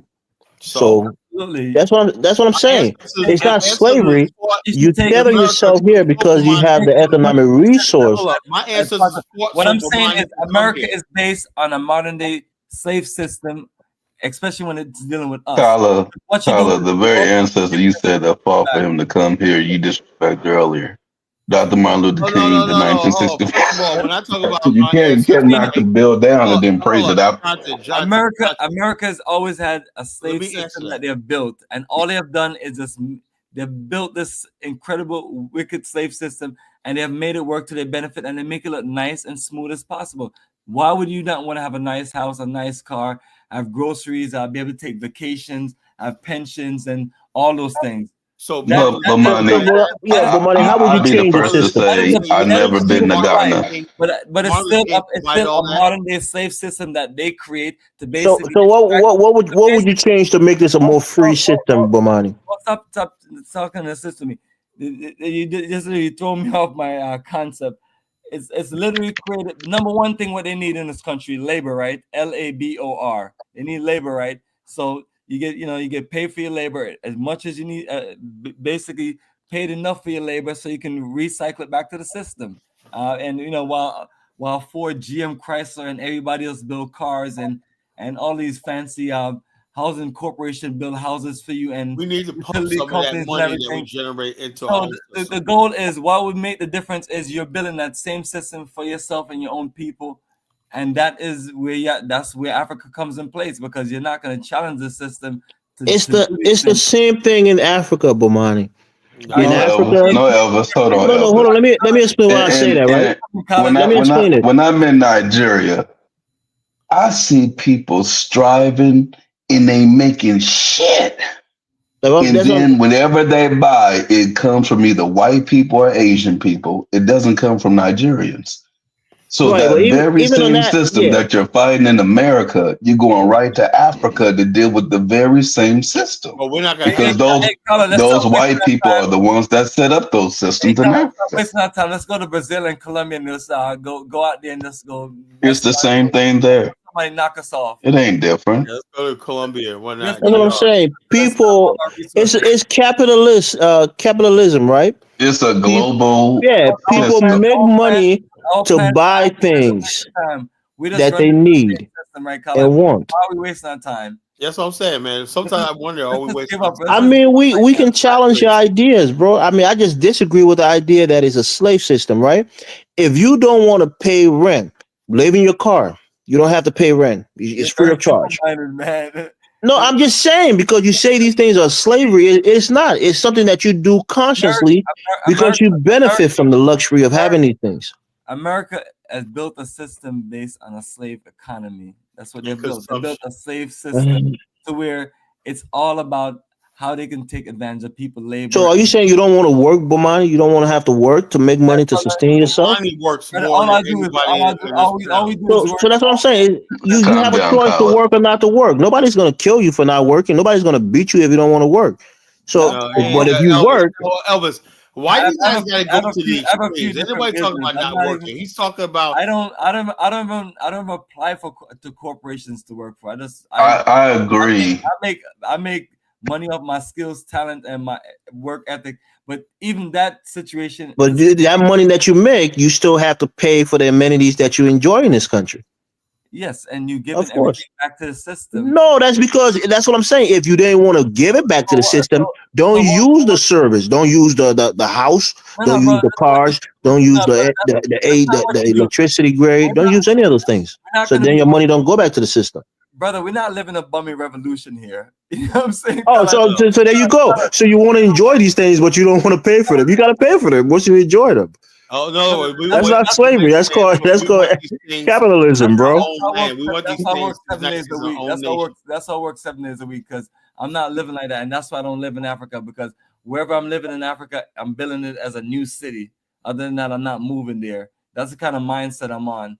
I'm not gonna. So you say you enjoy your luxuries here? Rainbow money. You're not dumb. I believe in a quality of life. I believe that you work. If you're gonna free yourself from the situation that you're in, you gotta do it to the highest level. You can't just do it like some people. I know some people, they just literally show up in Africa and told me, yeah, man, I got away from wicked America. I was like, that's not gonna help you, man. That's not.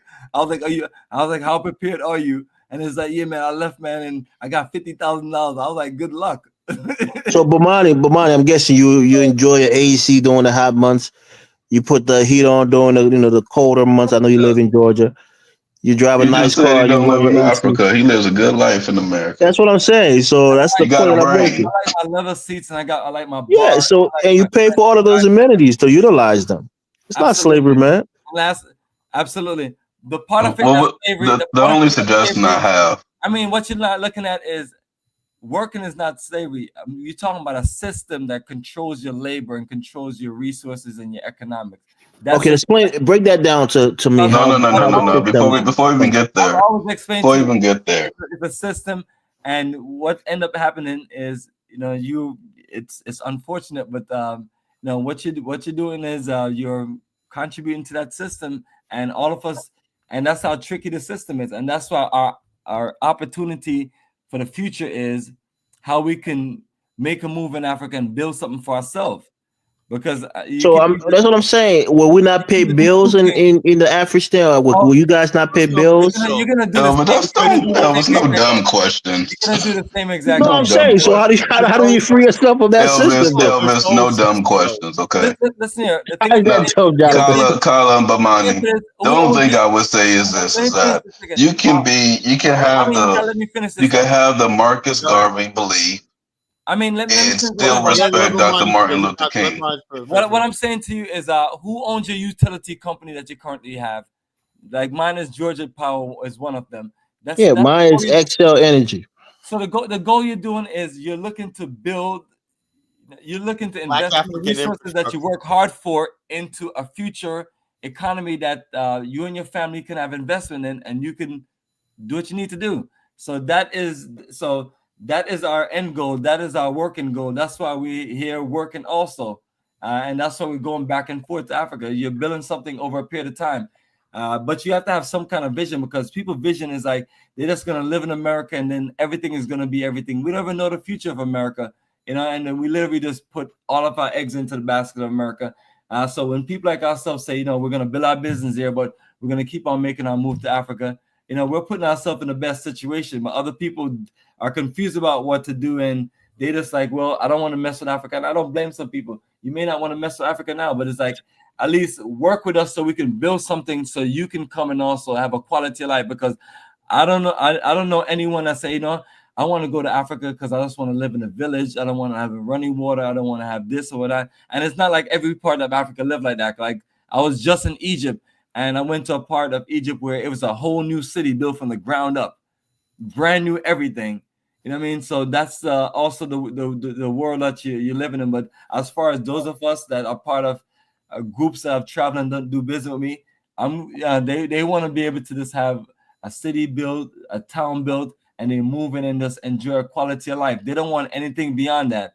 But they're open to Africa because it gives them a level of freedom, but they still want the same quality. So yes, all of us are going to be working, but at the same time, too, the biggest thing is that your investment now. Because the main thing about if everybody calculate the situation what they're dealing with is the cost of their living every month. Some people cost of living maybe $2,000, some people maybe $10,000. So you're trying to put yourself in a situation where you're living in Africa and you reduce your cost of living and you can just enjoy more of the quality of life. It's is it a long shot for some people? For some people, yes, but I can't sit here like a sitting duck and just accept a system where you work hard every day and you give everything back to the system, and you end up just have little to nothing. Because you see it in your elder generation, most of them literally just, you see people been doing the same thing they're doing all their life from in their 20s to their 70s, living paycheck to paycheck. You met them in their 20s, they're doing the same thing, and 50 years later, they're doing the same thing. Versus you living in a society where you invest and build and you can enjoy a way of life. But I just feel like if you want another quality of life outside of the life that in America where they think is great or whatever, you're gonna have to build it. Other than that, you're gonna have to deal with the flow of how things work in this country and whatever changes are coming and situations like that. Which I'm not gonna put all my eggs in bet that America is the end all be all for Black people when I know we have a whole continent that everybody else want. Exactly. Anyway, let me just be quiet and listen to anybody's reply. All right. Now, I agree with what you're saying, Bomani. 100% agree with what you're saying in terms of Black America, or Black people in general wanting to build in Africa. John, overall, your sound, bro. You can't hear me? Now you can. Now we can. Yeah, my bad. I agree with building in Africa, trying to build the Afghanistan. The problem that I have, especially when it comes down to this Pan-African ideology, is that in order to, it kind of feels like in order to have the Marcus Garvey idea, you had to put all against everything that for people that had the Martin Luther King idea. You don't have to do that shit. You can literally just say, well, Pan-African, if you choose to stay in America, we want you to have the best in America. Let's fight for you to have the best in America. That's how I am. We're going to go to Africa and we're going to build the best in Africa. And even when we're in Africa, we still going to need you people in America. Jonathan, I've been saying that all We can along. both work together, but to put leaders against each other, for me, I think it's dumb. Jonathan, let me say this, right? And this is why we have the divide that we have. And for the most part, we look at Pan-Africans as foolish. Because Pan-Africans live off the rights that the civil rights movement. Jonathan, let me say this, brother. All right, you're right. But the whole thing is this, though. Since you gotta understand something, right? Like I said, this is what I'm talking about. The Negro civil rights people, and I just heard a thing where Ricky Smiley say and Steve Harvey say between them, between Radio One and some other channels that we control everything, 99% of what black people hear on the radio. So basically, these Negroes, and they got rid of Amanda Seales because she wouldn't jump on board with Kamala Harris. And the bottom line, they try to make sure that every last single black person heard that you got to vote for Kamala Harris or else. Or not. Basically, almost said, what the hell are you all going to do? You know? So anyway, what I'm trying to say is this, though. The idea of nation building, right, in our history, right, has never been embraced fully by black academia because black academia is controlled by white communists, socialists, Marxists, everything like that. They create this idea of gradualism right now. If you want to believe that, that's fine, right? But when you really look at it, right, it's to show you how we're still slaves, like Bomani was saying. No group of people will look at our situation in America after all the hell we've been through, right, and question the idea that maybe black people think, particularly given the fact that Black America produced most of the inventions of the black race, we're just like the most advanced black race. Why would you not think the most educated group of black people are not capable of building something on their own, right? What is this idea that we still have the idea that these dusty-ass Walmart white people got to rule over us for perpetuity? You know, it's insane. That's what Carla, who thinks that way? No, what I'm saying is, hold on. When people say civil rights, do you understand we're a minority group in this country? That white people, everything you see and do, I'm sick and tired of everything you see and do, television, everything, the beauty standards, everything you see around you and everything is white. It's to the point now they got our women chasing after white men. You know, I see commercials. All you see is a cute black girl. Her love interest husband is a white guy, you know? They're doing this in front of us saying, what are you going to do about it? Same time, they will never show no black man on commercials with a white woman. Never, almost never, you know? But the bottom line, what they're trying to say is, we could do whatever we want. We could take your women away from you. We could do whatever we want to do. We could turn your women against you. We could turn your children. Look at the gender war in Black America, right? That's because we're not in a situation where we love each other. We hate each other, right? Look at all the division between black men from the Caribbean and Black America, black people from New York versus the South, East versus West, all this tension and whatnot. I say, so we're not building nothing together. We got all this tension. Wouldn't it be? That's what you got. That's the future of Black America. Okay, but hold on. Okay, can we agree on that? Hell no. Hold on. Can we agree on that? Nope. The current state of Black America is what you wanted, right? Y'all wanted to be here, right? Hold on. You wanted to be here, right? You gotta listen. You got like John Henry Clark said, Professor John Henry Clark. When you're under their media, their culture, and everything, they control not only how the world sees you, but how you see yourself. And we were in our own context. We would see ourselves as Superman, the role model, the standard of beauty, everything like that. That's what Black nationalism was all about. Integration. Yeah, I agree with Black nationalism. When you say that we are modern day slaves, you know. Now, if I say, Carla, are there any NBA players, NFL players, rappers that are coming together and trying to put together $5 million to invest in Black businesses? And that's what makes you say that exists or not? No, that doesn't exist, and that's what make them all modern. It exists right now in Oakland, California. And that's what makes them all modern day slaves because no, there are black people who are starting businesses on a daily basis in this country. In Oakland, California, especially some NBA players came together and they said we're going to come up with $5 billion. We all know that. We all know that. But the whole thing is, and they're doing it, Tyler. So what you say that they can't do, won't do, they're doing. Jonathan, right? Look, you're preaching to the choir. Bomani and I, we always talk about the success of Black America. I play the top black businesses. We know all that.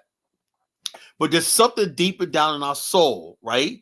No group of people, I don't care how many billions of dollars you have, right? That's why we remember Bomani, we paid that Zionist, that movement about the Zionist. That's why black people need to look at other groups of people.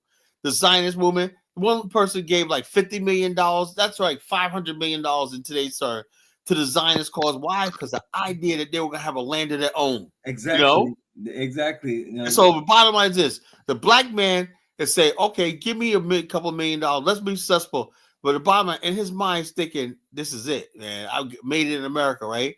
But us, me, Bomani, ourselves, we don't care how many billions of dollars you throw in front of our face. We want an African state. We want a nation of our own. That's the only thing that's going to make us happy, you know? Yeah, I agree. But Carla, you're right. Currently, you're not in a position to have a nation of your own. I know that. So I'm fucking. It takes a lot of money to have a nation of your own. I said, Jonathan, I'm miserable right now. I call Bomani every day, bothering him because I'm angry all the time. You know, we don't have an Afghanistan. I'm stuck in America. When we doing this tour to Liberia, I gotta do something to get. You know what I'm saying? If I don't have the Afghanistan, I at least want to be doing these tours. You know, and doing something to work towards the Afghanistan. You know. Anyway, yeah, and I agree. No, that's a great energy, and that's what I'm saying to people. Like, it's like we are dedication, and it's like we have to be doing something to keep the momentum going and contributing something. And join this tour a period of time. But it's like if people just sit back and just, and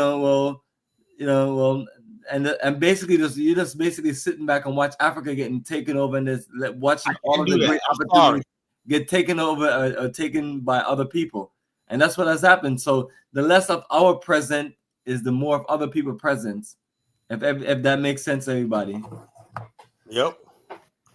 I would define anybody, a white person that's going into tourism, because they dominate the tourism in many aspects, right? I would define anybody that could put the itinerary together in Africa like Bomani. I defy anybody. We can beat them at this tourism business, you know? But we need black people supporting when I say this is what we want. Tourism is going to lead to other business. That's always a great industry. Absolutely. No, Colin, just out of curiosity, do you ever hear about the intellectual discussions that people have in this country about the future of America? That they've been predicting. Hold on. That they've been predicting. Let's hear about the South America. Come on. That the southwest part of America will eventually become an independent country. That the black people in America in the South will become an independent country, and the North part will become a white country. It's never gonna happen, bro. I mean, where's that come from? Where's that come from? Some pseudo white supremacist shit. I've seen it before. That's gonna. No, Tyler. What I like about it. That's what America depends on. It depends. If you push towards it, maybe you'll get it. The bottom line, all I know is depending on the tax dollars and the white man's never going to give up shit in this country. When you can rest, they got to give it up. White people are not as powerful as you think. What you gonna do? Okay, I've been hearing that. I've been hearing that for the longest time, Bomani. Dollar, you don't want to think white people are powerful. Do you know what I hear the longest? The day the dollar is gonna die. I'm still waiting for. The day people of color gonna be the majority. Yeah, keep on, Jonathan. We've heard this before. We're much older than you. We heard all this shit before. Or I keep on. Dollar, you heard all of this before. I keep on hearing about white people. About white people gonna die. So I was like, okay, when the white people died, well, it's gonna be you're gonna be. White people, they're gonna disappear. They're not breathing fast. And then I'm like, even so, if they disappear, then you still got the Chinese and the Indians. So good luck. Yeah. So like I said, we heard all this shit before. You know, the very people that run Africa. The Chinese and the Indians and the white people. Well, we're running them out, man. They ain't gonna be shit. We ain't running them out of nowhere. They're gonna be out. Kala, I spoke to a Nigerian. Oh yeah, whatever. You know what I'm saying? And with all due respect, like Bomani said, they're there because we're not there. You couldn't pay me enough money to go to Nigeria. I ain't going to Nigeria. Fuck that place. Well, I mean, you could pay me enough money. That depends on what you're talking about. Yeah. No, come to Nigeria. Nah, that's all right. I mean, I'm talking about some. I'm good with Liberia, man. That's all I need, man.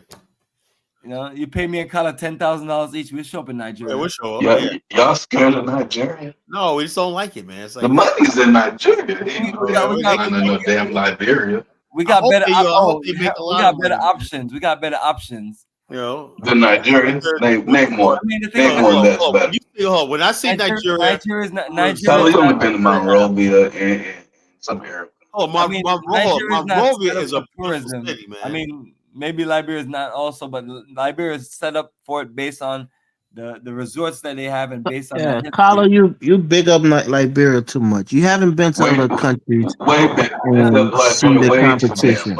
Well, I know Nigeria is way more developed than Liberia. You just saying Monrovia. Even Ghana is way developed. That's the only part of Nigeria. Is Nigeria a tourist attraction as far as roots and culture tour? That's what we bring more money. I mean, the roots. That's what you guys keep talking about, the roots, right? That's why Liberia is attracted to Kala, because he feels like he has some roots there. Yeah, they're bringing more money than Liberia, Ghana, Benin, Togo. We sell roots and culture tourism, so you gotta tell me what we're gonna do in Nigeria. I would keep on asking everybody that for like almost 2 decades. I mean, there are historical places like the Benin Kingdom, for example, the Benin Wall. You know, you got places in Lagos. You got places in Oyo, Oshun. You got very historical places in Nigeria. If you take somebody to Ghana, you take them to a slave castle. Who wants to go back? While you're driving this, you got gangsters hijacking your bus. So you get in the club sticking up. No, only certain places. Going up north, that's where the banditry is really high. So you stay away from going up north. Yeah, now wait a minute, hold on now. I don't want to hear my Pan African people scared to go to Nigeria now. Let's see how some cuss them out, man. That's why I want to take them to the countries that we have on that. You gonna cuss me out, Kala? Yeah, if I would. Hold on now. You want to keep your people safe now. In Ghana, we have heard of Black Americans being killed, getting their land taken, being scammed to death. We ain't never heard that in Nigeria. That's true, Kala. Get him, Jonathan. Nigeria is a haven. I know a lot of African Americans that live in Nigeria. Ain't nobody getting scammed. But how you get scammed in that picture play? We ain't getting beat up. We ain't getting most scams from Nigeria happen abroad. Yeah, most scams from Nigeria happen abroad. Like they will scam people on the internet. But Jonathan, tell me about all the people in Nigeria too sabi to get scammed in their own country. But Jonathan, tell us about people get scammed in Nigeria all the time. But brother, we're not being scared. Jonathan, tell us about all the bad things that goes on in Ghana. You weren't finished. Now you're just getting started, and then No, I'm only talking about what Black Americans say. No, I mean, sure. I mean, because the thing of it is, when we don't share information, that's how things happen. So it's like the more of us know about certain things going on, the more of us will make better decisions. And that's the world of consciousness. I'm trying to get us to put it out there. It may hurt certain people's feelings or whatever, but it's like, okay, well, this is going on, so I need to be aware. And even that mindset alone will save a whole lot of people from getting scammed, because that's a problem that we have had. So whenever someone, Bomani, you know what happened with the land with the Hebrew Israelites, right? I'm sure you well informed on that issue. Yeah, where they had. Go ahead. And yeah, I mean, it's people have their own different analysis of it, but what I heard from folks on the ground, it's one of those unfortunate legal government situations. But nevertheless, what's more important is for you to tell me about all the things you want to tell me about the land in Liberia, because I got a whole lot of people coming to Liberia and they're looking to buy a whole bunch of land. So we got all the land they need, brother. So Elvis, give me the scoop on the land in Liberia, and hopefully Kala don't cut you off. But let me hear your take on it. That way, I'm clear also. I mean, look, land in Liberia, like Kala would say, and I would agree, it's easy to purchase land in Liberia as long as you're a person of need. I'm talking about the land troubles. Oh yeah, I mean there are land rights, issues in the country. Not land rights, but land dispute. So I'm wondering when you guys talk about having people that wants to come and purchase land. Oh no, I mean you gotta explain the land dispute. Is the land commission that's completely dissolved? Is there no records?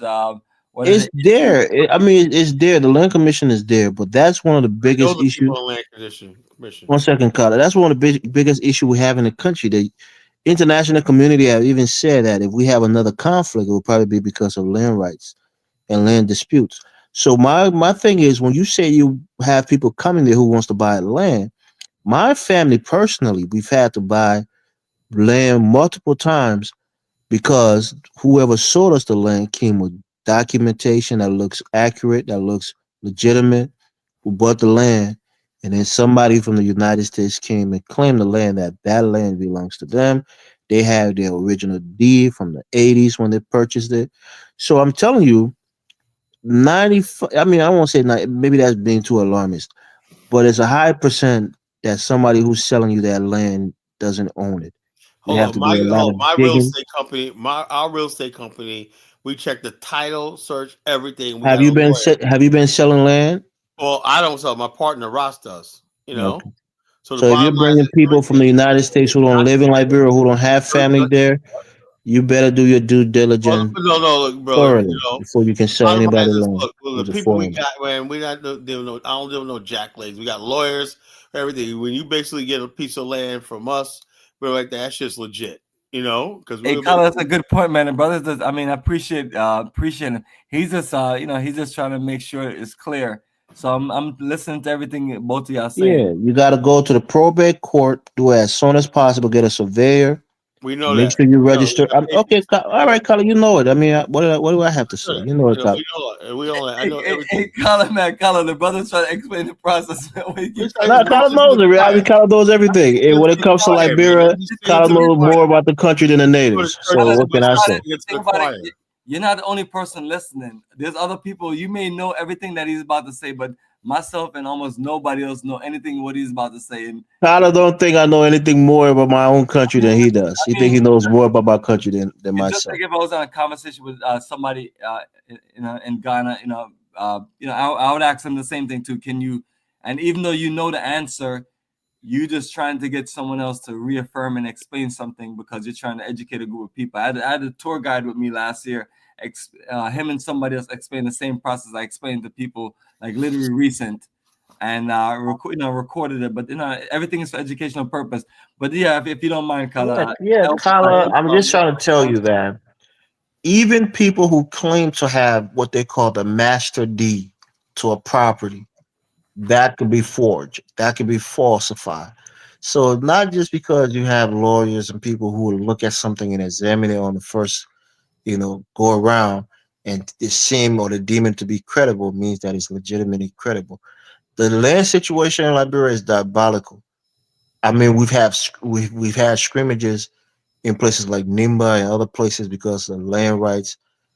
People who have been living in those areas had land taken away from them after the war, and people use that as a trophy, and they refuse to give those people that land back rightfully.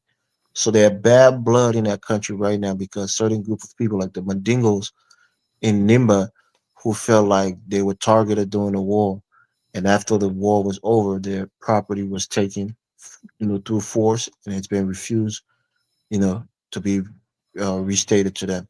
And also, like I'm saying, when you're purchasing land in Liberia, like I'm telling you from my own personal experience, my mother went through this a couple of times, and she thought she did her due diligence. She bought a plot of land that was already, belonged to somebody else. And usually, when it happens, it don't happen immediately because, like, what happened to my mother, she bought the land what seemed free and clear, and the person who actually owned the land wasn't in the country; she was in the United States.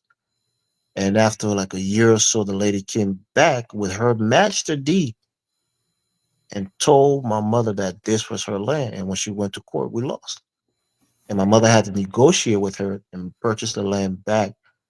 Yeah, I would guess that lady that sold the land and that lady were working together. She got taken. I think they're working together. Paula, I'm just telling you, that's not unique. You would think we got taken, but it's not unique. Liberia, the land situation is very, very, very diabolical. You can't be a sucker. You can't have sucker written over your head. Hey, brother, that's not.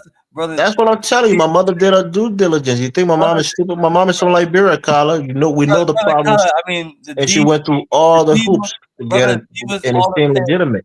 They had a photo finish at the courthouse, and her original deed won. That was it, man. Right. So what they call the master deed. The lady literally had her deed with her in the United States. So, And brother, the person that sold the land presented what seemed to be the master deed. So I'm telling you, when it comes to land business, if you're not really savvy. Bomani, I think Bomani could dismiss me. That's one of the things I'm telling you, man. I'm 7.5 hours.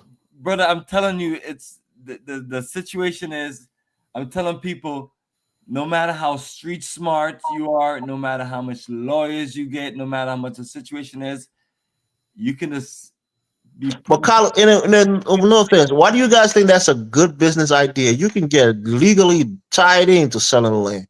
If anything happened, one of these people that's coming on your tour will go after you legally, even if it's not your fault. Honestly, anything goes wrong, we're all gonna sue Kala. Right. So I don't know why you think that's a good idea to sell land in a foreign country that you're not native to. Kala is all of the investment stuff. I'm just doing the tour program. Kala's doing all the business investment stuff, and he's connecting everyone. And Kala, has these Liberian guys convinced you that you should get in business with them selling land? Yeah, what we're telling Elvis is we trust Kala 100%. Anything Kala say as far as business investment, we're going with him. Yeah, because that whole it wasn't me. They deceived me too. I don't think that's gonna fly because these people are trusting you. The people I'm working with, I trust with my life. You I don't know. know. There you go. You heard him, Elvis. So so I got him my on brothers, recording. my partners, Sam Cooper, Ross, Nuan, and whatnot. I trust these guys with my life. You know. And so the bottom, I wish Bomani would. Sam got back. His name is Nuan. Nuan Dunbar, Ross. No, Dunbar. Okay. You know, so that Nuan name is a famous name. Harry Nuan. Oh yeah, his name is Ross. We call him. Is he from Nimba? So y'all selling land on the tour? No, he's from Monrovia. You know.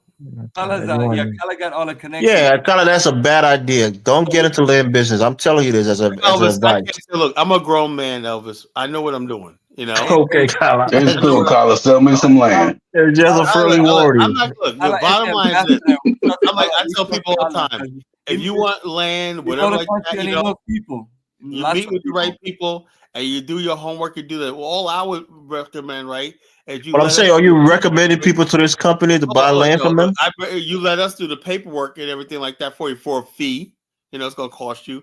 And then basically we tell you that you either get a lawyer. I was like, I told Ross, I said, I don't want to do no business with nobody who are not represented by counsel, right? Or they could use our lawyer or one or the other. We have a lawyer, but if you want to use our lawyer, do both of them as both parties, whatever like that. Or they could bring their lawyer and our lawyer and their lawyer work together. But the person buying land should be represented by counsel. And we got one law firm that came to our business conference, right? No, he didn't come to the business. Our lawyer, I was telling you about, he has the best law firm in Liberia. Hey, look forward to meeting him whenever he shows up. What's his name? This time he's gonna come. I forgot his name. I got it on my old phone. You know, I forgot his name. Yeah, the best law firm. You mean Sherman, Varney Sherman? No, not Varney. I know Sherman's. The Shermans, not him. No. You know, these guys. This guy is. Are you talking about one second? Oh, let me think about his name. He's a Monov guy. Okay. He's from Ireland. You know, he graduated college in Ireland. You know, but anyway, he has a brand new house in Painesville. Actually in Marshall, and basically, nice house, everything, marble floor and everything like that. Yeah, he definitely doesn't have the number one law firm in Liberia. He has the number one law firm. I forgot the name, but I'll get it for you. Yeah, it's definitely not the number one law firm. He has a number one law firm. Like, just because I'm connected, you're not Elvis. No, I mean, Kyle, you say these things. Everything about you. I'm just telling you the truth. Think everything about you is number one. I just want to be able to buy land in Liberia. Yeah, like you said, nobody knew about Liberia until you came there. Nobody ever did anything until you did it. That's fact. No, we didn't know nothing about Liberia until Kala came along. Honestly. Yeah, you guys did it. Bomani, what's the land looking like in Ghana? You sell land in Ghana? You educated all of us. Yeah, you guys. What about Ghana? You sell land in Ghana? Yes, we have a community in Ghana. It's a private operation. So, is that on the website too? The Africa 5. That's also on the website. It's on the Black Star Pan African community. Okay.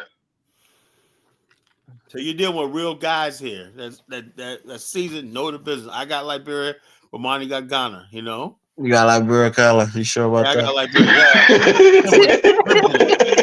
Yeah. I'm reclaiming it. Like a gladiator. I'm have to prove to everybody. Not gonna lie, Kala, I'm scared as hell to buy land from you in Liberia. I'm a weak with Bomani. I would tell you. I would tell. I'm weak with Bomani on the land. I would tell people all the time. Yeah, look, but go to Bomani because look, I would buy land from Bomani first because he has an organization. We just got to sneak some guns into Ghana. We good. I'm not trying to build a community in Liberia yet. Until Bomani. Yeah, I got connections. I'm good. And hold up, maybe down the road we could build one in Liberia and maybe other parts. That's part of the African. Africa simply means where we stand. That's all. Eventually, Bomani's community is going to be a municipality in Ghana. That'd be the first. Kala, what do you think it takes to be a municipality in Ghana? Does Bomani know the whole detail of what it takes? I don't know, man, but that's the direction we want to get to. We want to a municipality. Yeah, that's the direction, but what is the steps so you to take this? I have no idea. I'm not a lawyer. So I have no idea, man. So you just have this dream, and you don't know how how to accomplish it. When America founded, they didn't know what to do. As I find out, I'm getting the things done little by little. That's how America was built. Little by little. Hey, remember, I was already told you I took over the African state a long time ago. I already know how it's gonna get started. Remember, these people went from 13 wicked colonies to 50-something wicked states. Are you a Rastafari, Bomani? Make one strong, rough nation across the entire world. Bomani Rastafari now. Is America Babylon? Are we living in Babylon? Yeah, you're talking to the wrong person. You see, don't you see me, brother? That's my picture, man. I'm a clean-cut businessman. Okay. Yeah. You don't have the dread. Okay, that's true. I like my Rastafari. Yo, but check it out. Don't get it twisted. When Bomani gets mad, the bumble clock comes out. Rasta bumble clock. The Negro P. Remember the Negro P and bumble clock? All the clocks. The Ras clock, the bumble clock. Yo, fuck boy. The fucking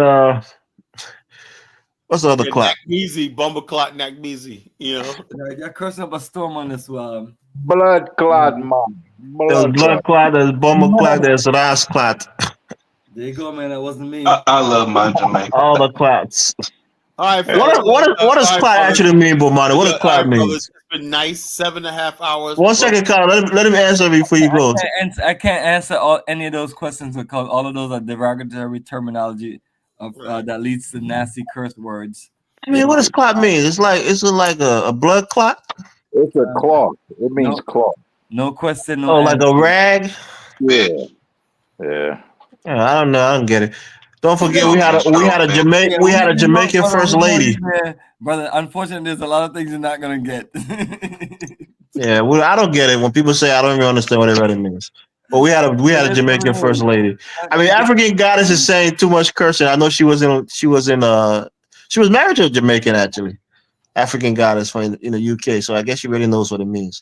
Sorry if I'm offending you. I really don't know what it means. I'm guessing it means something bad, but I don't know. I don't know what the equivalent to in English is. Offensive because once you're on YouTube, anything comes out of people's mouth. Yeah.